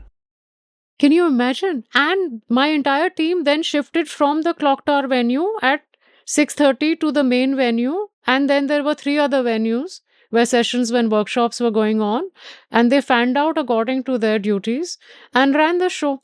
No sleep. So we've had occasions like that. So what do you do? But you deal with it. Well, luckily, again, I had two like wizards, tech wizards on my team, and with them and the rest of and we were a small team of just 5-6 people running the whole festival. We used to clone ourselves constantly. तो हमने bathroom भी साफ किए हैं, पानी भी भरा है, कुर्सियां भी झाड़ी हैं. अगर साउंड टेक्नीशियन भाग गया है लंच खाने और सेशन चालू हो गया है, वो लेट आ रहा है, तो हमने प्ले अराउंड करके उसको भी चालू किया है. And then we've also welcomed some of our writers with a proper red carpet right up to the flight, picked them up straight from the tarmac and driven them off. So we pulled off a lot of things. It's been a complete joyride.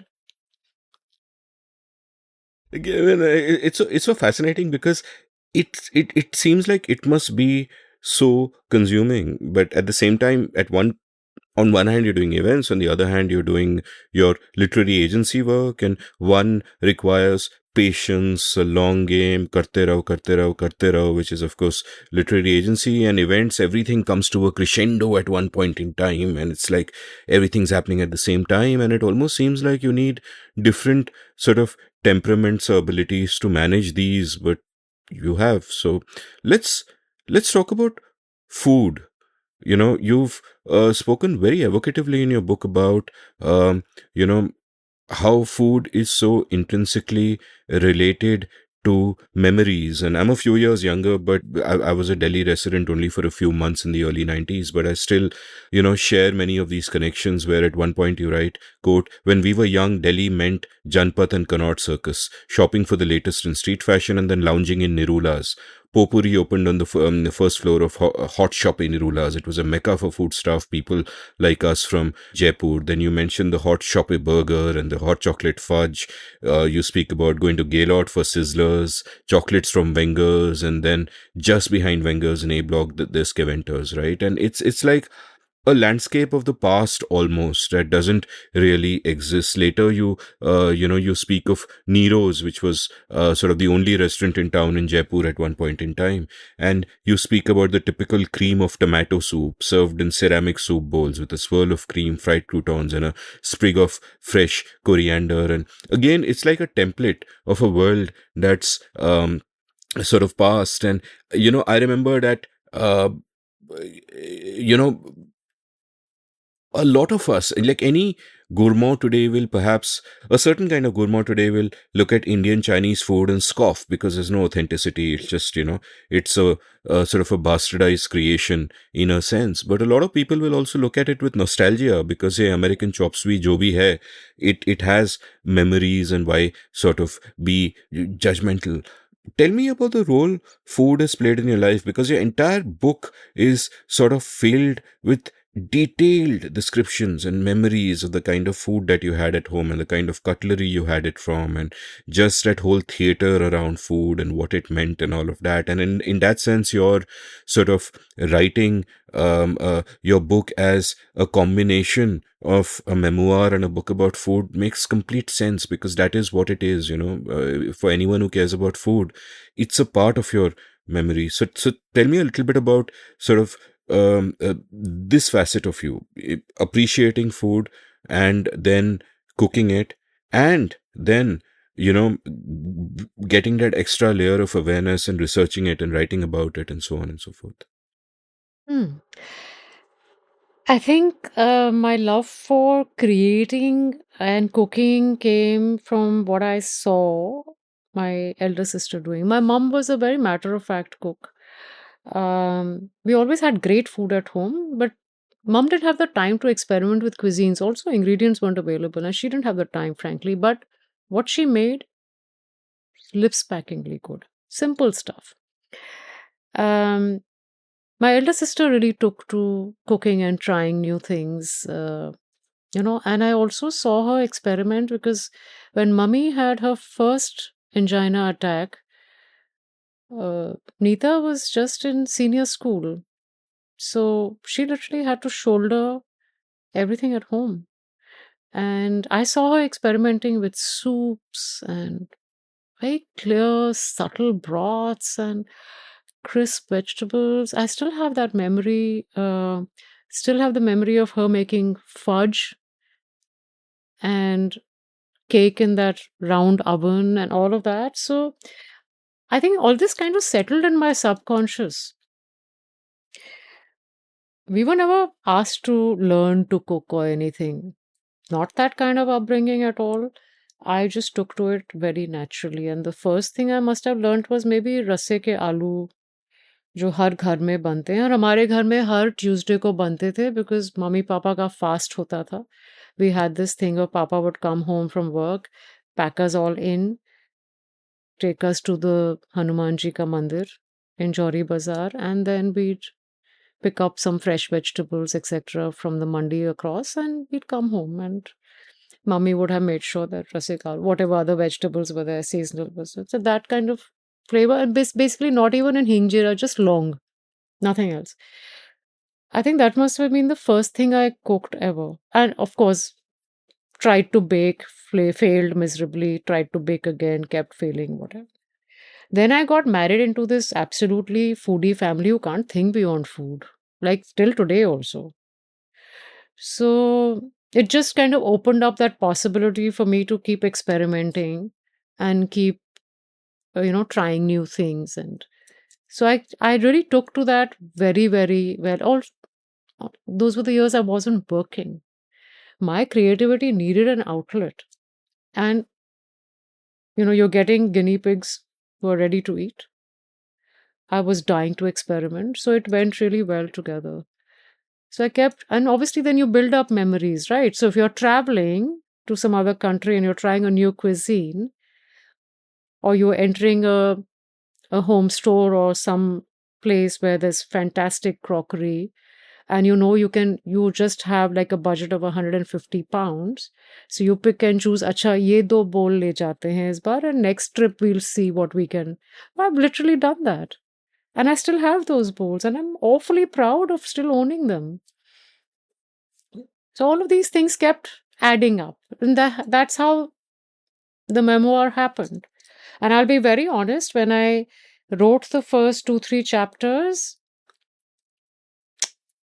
I let them sit for a year or two because I didn't have the time. CIE was coming up, etc., etc. And then obviously my friends and Bunny, and they kept they had to start issuing ultimatums that, you can't run away. Just, it makes you happy, so write. Amit, I will never forget the day I picked up that handwritten register. I still have it somewhere. It's a green long, wo purane style ke nahi registered mote aate the. I read and I said, this is bullshit. I was so ashamed of my own writing. I was like, what makes you think you can get published like this? You can't. What nonsense. And I felt like such a failure. And I was so depressed for a week, 10 days. And, one just kind of mechanically kept working. And I kept thinking about it. And then I had this conversation with some writer, and I was giving her feedback on the phone. I stopped. I said, okay, let me call you back. I can't remember who it was, though. I said, I was talking to myself. I said, you fucking double-faced bitch. You realize what you're doing? You're telling your writers to step back, to rewrite, to not give up, but revise, restructure, read, research. What do you think you're doing to your own book? And you're going to be such a failure that you're going to give up? When have you given up? I said, okay. So the rewriting started happening. And when I started rewriting, it was just maybe a couple of chapters, and it was nothing like what I had written. I tore those pages and I shredded them and I threw them. They were handwritten, so they were not on a computer. I happened to meet Kartika, I still remember, in Defense Colony in Sagar. I spoke to her about the idea. I said, I'll email this thing. And I told her exactly what I had gone through. She said, don't worry, just send it. I love the idea. Let's see what we can do. She read the first 2 chapters, I think, and she said, okay, let's do it. You can. It is doable. I did it. But I poured my heart out. Not all of it. But yeah. You poured out a lot of it. You have called a friend fat. One of your nephews, you've written his chin. You can't make out the difference between his chin and the rest of the body. You still come on. How can you say something like that? Shame.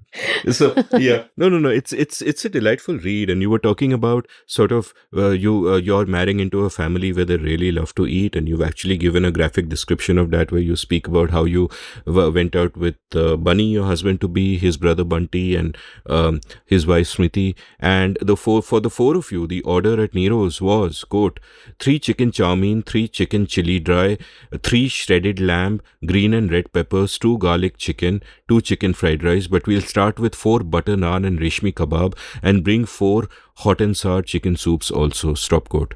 And you ask who's going to eat that, and they say it's going to be you. And then you talk about how, when you 3 girls were at home, when you went out with your parents, 5 of you would order, quote, 1 Rogan Josh, 1 chicken chow mein, 1 chicken chili, 1 fried rice, 2 rotis for papa. And that's it. That's the complete meal. And then you'd share 2 mangoes for dessert at home. And which is interesting. But my question is about, through your book, you talk about all the nuance differences in our cuisine and how, food is always adapting to local conditions, whether it is in Far East Asia or across the world, and you've given examples of that. But the most striking example, of course, is when you write, quote, one of the best examples of this is the cuisine of the Nizams of Hyderabad. Here, the Mughal love for meat is blended with the fiery spices of Andhra Pradesh to create what is truly one of the greatest cuisines of India. The Hyderabadi likes his meat in large chunks and heavily spiced, unlike the delicate kebabs of Lucknow, for which the meat is ground so fine that a child can eat it. Also, the subtle fragrances and flavors used in Awadhi cuisine are not to be found in Hyderabad, where the meats are spiced with fiery chilies tempered by the sourness of raw mangoes, tamarind, lemon, or yogurt. In my earlier years, Indian food brought to mind drama and high emotion, but one bite into an unassuming kakuri kebab made me change my opinion. I could now think only of subtlety, gossamer silken threads of flavor that would melt like the morning dew, the elegance of fine dining in a kebab named after a village, defying all reason, stop quote. And what you've conveyed so beautifully in this passage and through your book are the very different ways, like the multitudes that our cuisine contains, and how they almost cater to sort of different registers of our lives. So you have the maximalist, overwhelming sort of spiciness of Hyderabadi cuisine, but at the same time, the real subtlety where you can sit back and close your eyes and experience the nuances of a kakuri kebab. It's probably the first time anyone's ever used that particular phrase. So how did your taste in food evolve? Because when I just think back on myself, you grow up eating limited food. Like my mom was Bong, so I would eat Bengali food, and that was fantastic, and some Punjabi food maybe because we were in Chandigarh. And then when we go out, it's all the cliched stuff. There's the Indian Chinese stuff, and everything else is kind of a cliche and a template. And then gradually over the years, it evolves and evolves and evolves. Like I remember recently, we went to this restaurant in Bombay, I won't name, which makes sizzlers. And we'd love to eat there in the 90s. And I hadn't gone after that. And we used to love it. And we went there this time and it was horrible. It was like incredibly bad food. And I knew simultaneously that this tastes the same as it used to 20 years ago. And it sucks, right? Which means, one has traveled a certain whatever. So how did your taste evolve? How do you balance all this different stuff? Because most of the time you're not even cooking for yourself, you're cooking for others. You have to keep their palates in mind and all that in mind. At the same time, your sensibilities are also developing, maybe not so much as in changing tastes, but just an expansion of the different kinds of foods that you learn to enjoy. I think travel really helped me. Whether it was understanding Indian cuisine, I was traveling a lot even for my writing, like other journalistic writing that I was doing. So I had this tendency to walk into every hole in the wall and be curious and ask them questions and understand and taste. And some you like, some you don't, some you understand, some you don't. But I just kept gathering that ever growing palate, experimenting myself in the kitchen again, trying to remember कि मैंने ये चखा था, अब मैं उसको यहाँ पे कैसे बनाऊं, you know. So जैसे अगर I had Thai food in some place and I came back to India and I said, in a place like Jaipur 25 years back, जहाँ पे coconut milk नहीं मिलता था, coconut milk तो खैर I prefer making my own, but Thai bird chili नहीं मिलती थी या Szechuan pepper नहीं मिलता था. Now you had to think of ways of improvising and So you grow, right? You grow, and so it's about experimenting. It's about being open to different flavors and understanding and responding to it artistically inside my head. And I think more I cooked, the better I understood the nuances of our cuisine itself. And so it went hand in hand, the traveling, the exposure, and the willingness to try, and also having a willing family who was happy to eat whatever you gave them. And they were also very good in giving feedback. So I had a lot of failures, a lot of like things went going wrong, but then one just tried again. And but the richness of our cuisine is something that still baffles the living shit out of me, because everywhere I am still going, मैं अभी भी हर थड़ी पे रुक के पूछती हूँ ये क्या है, क्यों है, क्या करते हो इसका. Like I was in Gangtok 3 weeks back, 4 weeks back, and we were driving up, and there was this roadside things, and so I stopped and I said, ये वाला चावल है पर इसमें आपने ये मकई का दाना क्यों डाला है? तो they didn't have an answer. हम तो ऐसे ही बनाते हैं. And then we stopped for lunch at, somebody had told us that that restaurant is the best place to eat lunch, and there, lo and behold, they had served that same rice with those nice, inviting, warm yellow flecks of corn in the rice. And that was the first time I was having a combination. It just tasted so nice on its own. And फिर वही पहाड़ों की पहाड़ी दाल, इनकी अलग flavour, बहुत simple, ना उसमें लहसुन, ना उसमें प्याज. It was just dal and cooked, that with namak, haldi, whatever. It was the best meal I'd had in so long. So I promptly went back, picked up a kg of that, picked up a kg of that. I'm still having it at home. मैं थोड़ा थोड़ा रोज बनवाती हूँ कि ये बना के रखो, and I've introduced that flavor on my table also. So you have to keep researching and understanding कि क्या करना है, कैसे करना है. So while I was researching, even for this book, I was traveling from one city to another. It just led me to so many discoveries. So Indian cuisine, the kind of diversity, the kind of mind-boggling use of seasonal ingredients, preserved ingredients. There's so much, and I feel that a lot of it is getting lost. It's something that I really feel very, very passionately about. Is a lot of our food traditions are going out of the window because none of us have the time or the energy to preserve and keep those traditions going. I mean, that is the flip side of modernity, etc. But in our cuisine, it's all very, very scientific. Every ingredient is there to do something apart from adding flavor. तो अगर किसी चीज़ में इलायची डल रही है या किसी चीज़ में दालचीनी डल रही है, फ्लेवर तो इन्हांस कर रही है, बट आपको वो एक प्रोटेक्शन भी दे रही है, किसी समस्या का वो एक सोल्यूशन भी दे रही है. That's the beauty of our cuisine. You take it from anywhere. I went to Sikkim for the first time last month. And when I tasted their local food and I understood in that weather why they eat what they eat. So, and it's not about just what the land is giving you. It's about marrying all of this. And our cuisine is all about that. What the weather elements give us, what the land gives us. Unfortunately, what we are doing to both is killing some of it. But our cuisine has just limitless riches in any part of the country. You travel 60 kilometers from Jaipur and you'll taste a different meat, you'll taste a different sabji, and you'll taste different pickles, and even the rotis will be different. The wood that they use to light the fire and heat the tawa will lend a different flavor to your roti. So एक एक चीज matter करती है. A few years back, I got together with some of my friends and we rented a bus, I think about 10 or 12 of us, and we just did a food trip in the Mysore area, the Mysore Bangalore area.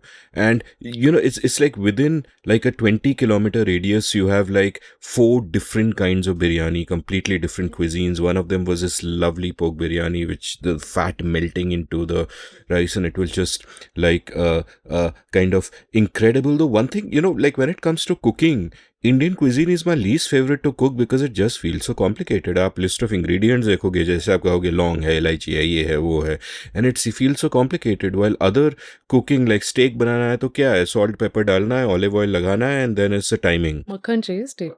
हाँ, मक्खन मक्खन भी चलता है. और recently I sort of improvised a recipe, created a recipe I'm really proud of, which is a kind of stir fry prawn in bird's eye chili and gochugaru and gin, which I absolutely love. It's the best prawn I've ever had.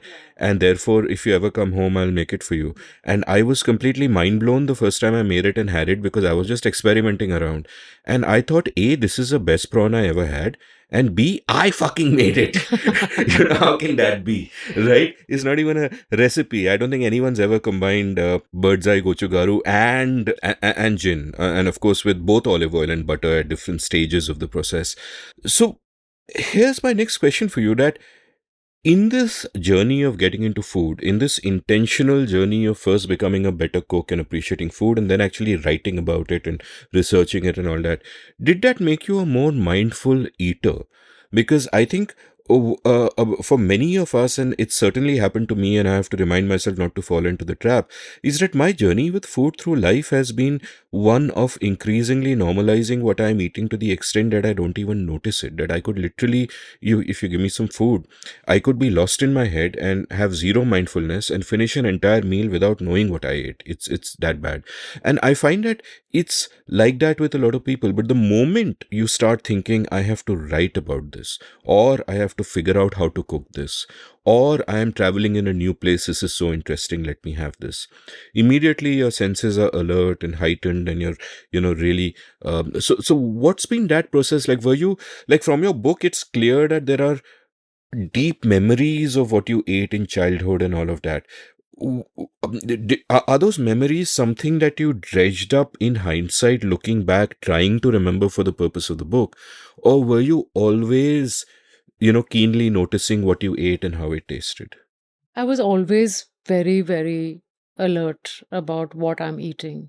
One, I'm a first class snob when it comes to food. So even my dal has to be the way it has to be. And if I'm only eating simple kheera tomato ka salad with my lunch, and if the salt is a little extra, I get up from my office and take the plate downstairs to my kitchen myself and say, kya kiya isko? So my attitude is कि मैं अपना weight control करने के लिए गिना चुना खा रही हूँ, वो मेरे को वर्ल्ड क्लास चाहिए. Simple. This is at home, which then translates into not just what I'm eating, but also what I want to put on my table for my family. Health also is a huge thing in my alertness. So I'm constantly looking for things that will make things tasty without adding risk factors to people's health, because all of us are aging now. And it's always been a concern with me, even when my kids were growing up. When I'm traveling, the search for different flavors, what is local to that area, has always been something that's uppermost in my mind, because I love discovering what's there as far as food is concerned. Not to say that I don't love discovering the city or the place I'm going to as far as its art, culture. I'm also a museum buff. I'll get into everything. I want to know the music also. I want to know what's happening. So all of that is done. And my children have had to bear with all our vacations being about shopping करनी है तो पहले ये करना पड़ेगा. उसके पहले आपको मैं दुकानों में नहीं घुसने दूंगी. Simple. And luckily they've all got into it. So for me, it's also about see, food is a very important way of understanding the culture of a place, the pulse of the people there, what makes them, what's happening. It's a it's a very vibrant way to understand what is the daily life of that area, how are people living, what are they eating, what are they understanding of the local produce, what are the flavors they are marrying, what are the stories. There's always a story behind every ingredient. It's fascinating. So to discover all of that, I'm constantly on a search. It wasn't just for this book. And as far as my childhood memories are concerned, no, those things are something that I've always valued. चाहे वो मेथी के पराठे हों, मटर आलू की सब्जी हो सिंपल विंटर्स में, या मूली बैंगन की सब्जी हो, या जस्ट द सिंपल आटे का हलवा which is made just once a year. But those flavors have stayed alive in my mouth and my memory. So I never had to make an effort to dredge them up for the book. They were just there because they matter to me. Also because these things are going to die out if we don't keep making. Do you remember any mind blowing dish that you discovered while traveling that just completely blew you and you said, okay, I have to recreate this or at least find out more about this? Oh, so many of them. So many. But um, the first time I had a pavlova, must be some decades back, somewhere in some European bakery, I can't remember the city. My God, I was like, this is so delicate, so beautiful. I had to come back and try it out. I had to experiment. All the cakes and pastries, all my baking was always something that I have to come back and recreate this. So I would then look up and find recipes and exact, because baking is it's a very exacting process. So a lot of cakes and pastries I would come back and work on. Love Japanese, but I've not tried making it myself. I don't think I have the skill in my hands to. I still don't have that confidence to roll a sushi or to make it as tight. I keep watching those shows on TV just to see if I can get a grip on it. Have you tried a ramen ever? No, but I made laksas, but not ramen. You mentioned laksas as one of your comfort foods that you'll go and you'll make it really sour and yeah.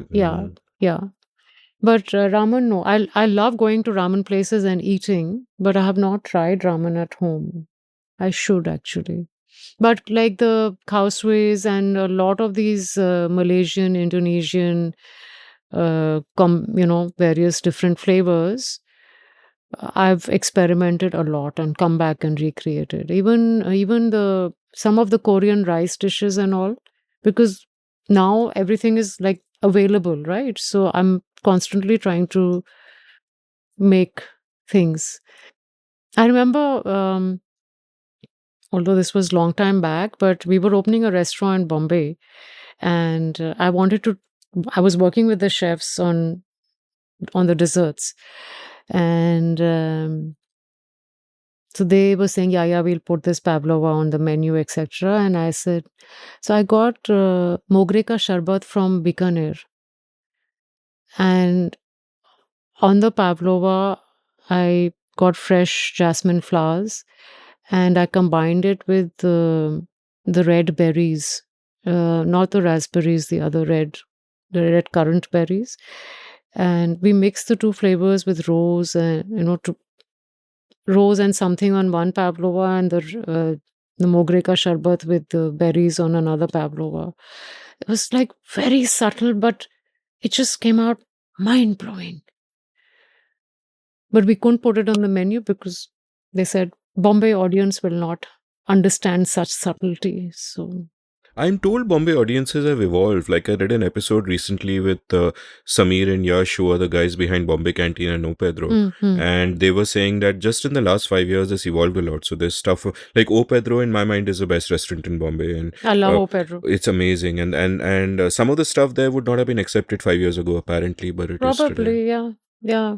And they've also, like, their Bombay sweet shop has come up with what I think is my favorite dessert of all time, which is called Bombay Barks. And I love the them. original butterscotch flavor, like, I want everyone who is listening to try this exercise. Get Bombay Barks from there, the original butterscotch flavor. I think they now have more variants. And then close your eyes. Close your eyes and put it in your mouth and take a bite and imagine that you're standing on a seashore somewhere and the breeze is blowing, and let the sound of your teeth biting into that be like you're walking on gravel, right? And it's such an incredible experience. Like, whenever I get together with friends, I try this. We're all looking like maniacs, closing our mouths and closing our eyes and imagining this. But because you have that chocolate, the butterscotch, the sea salt kicking in the way that it does, and it's just these layers of flavor, and it's like a magical transporting kind of experience. And do you feel that way? I mean, of course you feel that way about different kinds of food, but like, what comes to your mind as a most sort of the visceral, multi-dimensional eating experience, where it's not just taste, your senses are overwhelmed by something? There's this restaurant up in Grasse in France where I had the most incredible silk, cotton wool, I don't know how to describe it, warm apricot souffle. Amit, I can't get over that flavor. My God, it was just mind blowing in a way that I still haven't had the courage to attempt it in my kitchen. I'm so scared. I'm so in awe of that preparation. I know it's technical. I know it's very, very, like, you have to be very specific and get it right. But the way it had risen out of the souffle dish and the way it just kind of shook gently, like it was trembling so delicately, and the way the powdered sugar sat on top and the crust on top was just like this thin, very delicate, pro- just about protecting it. And the way it yielded to the spoon, didn't collapse, held its own.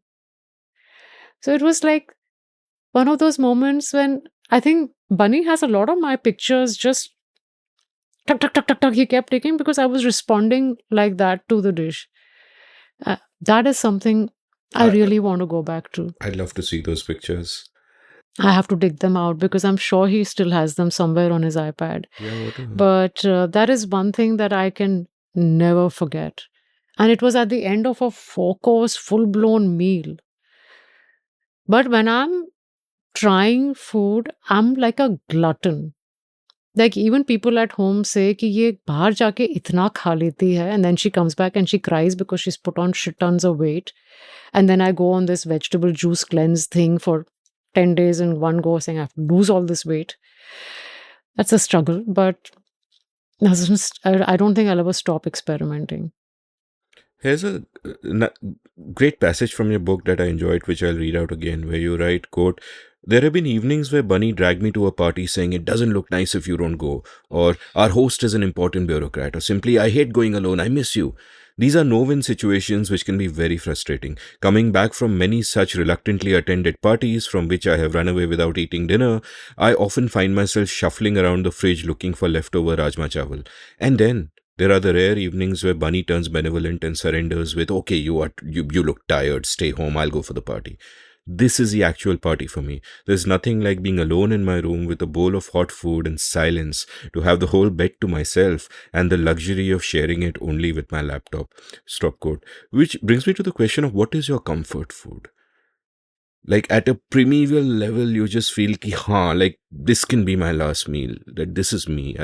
This is, this fits in. My go to comfort food is still khili हुई मूंग की dal and chawal with nibu nichoda hua on top. I would just eat it. I can eat it every day.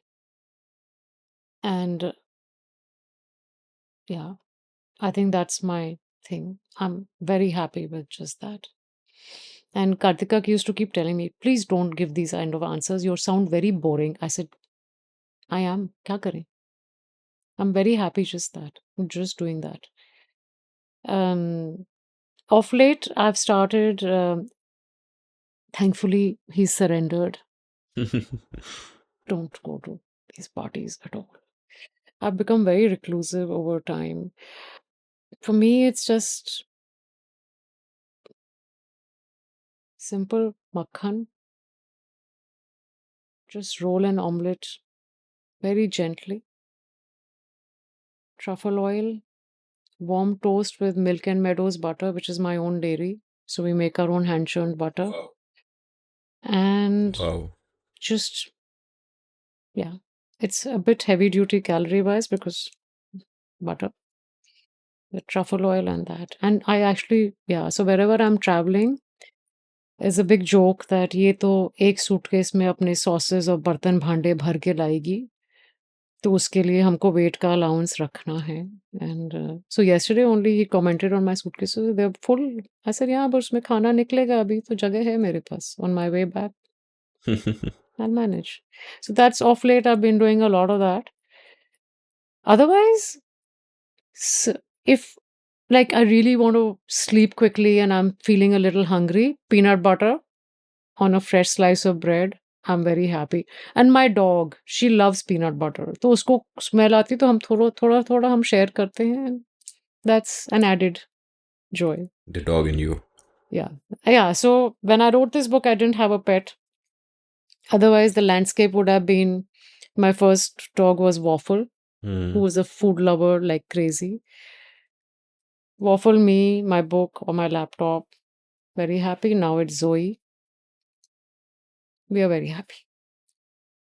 Lovely. So I've taken enough of your time, and we could actually go on speaking forever. For people who want more of this, I'd just advise them to go and buy your books. Just wonderful evocative writing. I'll end by asking you the standard question I ask my guests, which is, for me and my listeners, why don't you recommend books, films, music, any kind of art which means a lot to you and you're so enthusiastic about it, you'd love to share it with the world? In your case, it could even be recipes. Your book is full of great recipes, including, I think, for vodka chili cheesecake, which I will certainly try out. But in the meantime, just. Not one of my favorites anymore. Like we spoke about how your tastes have evolved. Ah, I mean, I won't go back and have a hot chocolate fudge or do a cheesecake like this yeah, anymore. yeah. You have an arhad dal episode, not episode, arhad dal recipe also in your book, I noticed, Yeah, which is I quite don't like it detailed. anymore. Yeah. What's your favorite recipe in the book? Eesh. Very hard. I won't even remember half the recipes now. Yeah. Because I've tried and experimented so much. Of late, what I've really enjoyed doing is, have you read this book, Dastan-e-Dastarkhan, by Sort of. Sadaf Hussain?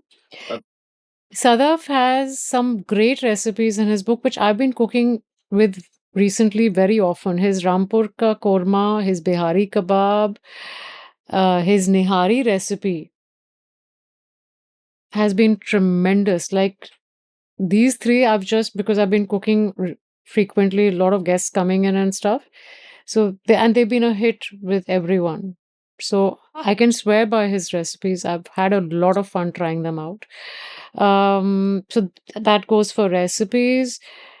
Music, I listen to a lot of jazz when I want to relax, or I'll go back to my old Kishore Kumar, Hemant Kumar kind of phases. What's your favorite jazz?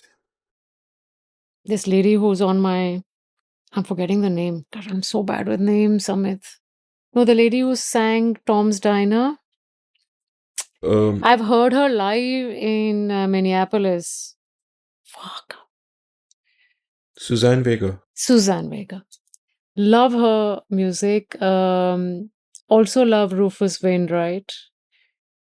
Have seen him live. It's amazing. You know, in the Opera House in Sydney. What acoustics, man. His number cigarettes and chocolate milk. Love. I kind of like Harry Styles a lot of late. Sam Smith. But I listen to a lot of instrumental flute also. It's really interesting, many people our age fall into this groove where they don't discover new things. Like with music, certainly more or less, I have my comfort zone. With books, I'm discovering new things. With food, I'm discovering new things. With films, I am. Not so much with music. But I think one recurring theme seems to be that you're always open, always discovering. Like you named Sam Smith and Harry Styles. Now that's new music. I In enjoy terms them. of food, so in terms of books, obviously you are. Books That's also, interesting. I'm reading the Book of Goose by Yeyun Lee. I don't know if I'm pronouncing the name right. Yeah. Beautiful writing. My God, stunning. I read a book of short stories a few years ago, which I was blown away by, so I've got to check this out. Yeah, she's great. Goose is fantastic. I'm reading that. I'm carrying another book. I'm forgetting the name. I still have to finish the Book of Goose. So I'm reading that, and yeah, books also. I'm happy to experiment. I mean, we've got to experiment, Yeah. but What do you do? it's not with me. It's not because I have to. It's because I want to. I want to. So have I covered music, food? What else did you ask me? Books, films. Books, films. Films.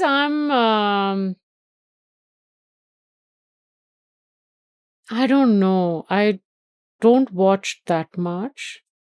Um, I don't like watching scary stuff. I don't like watching tragedies. I I want to see happy things. For me, that is entertainment. So I like watching a lot of comedy. I'll watch all kinds of sitcoms. I've gone through my phases of Big Bang theories and all. वो साल बहुत साल हो गए उस चीज को.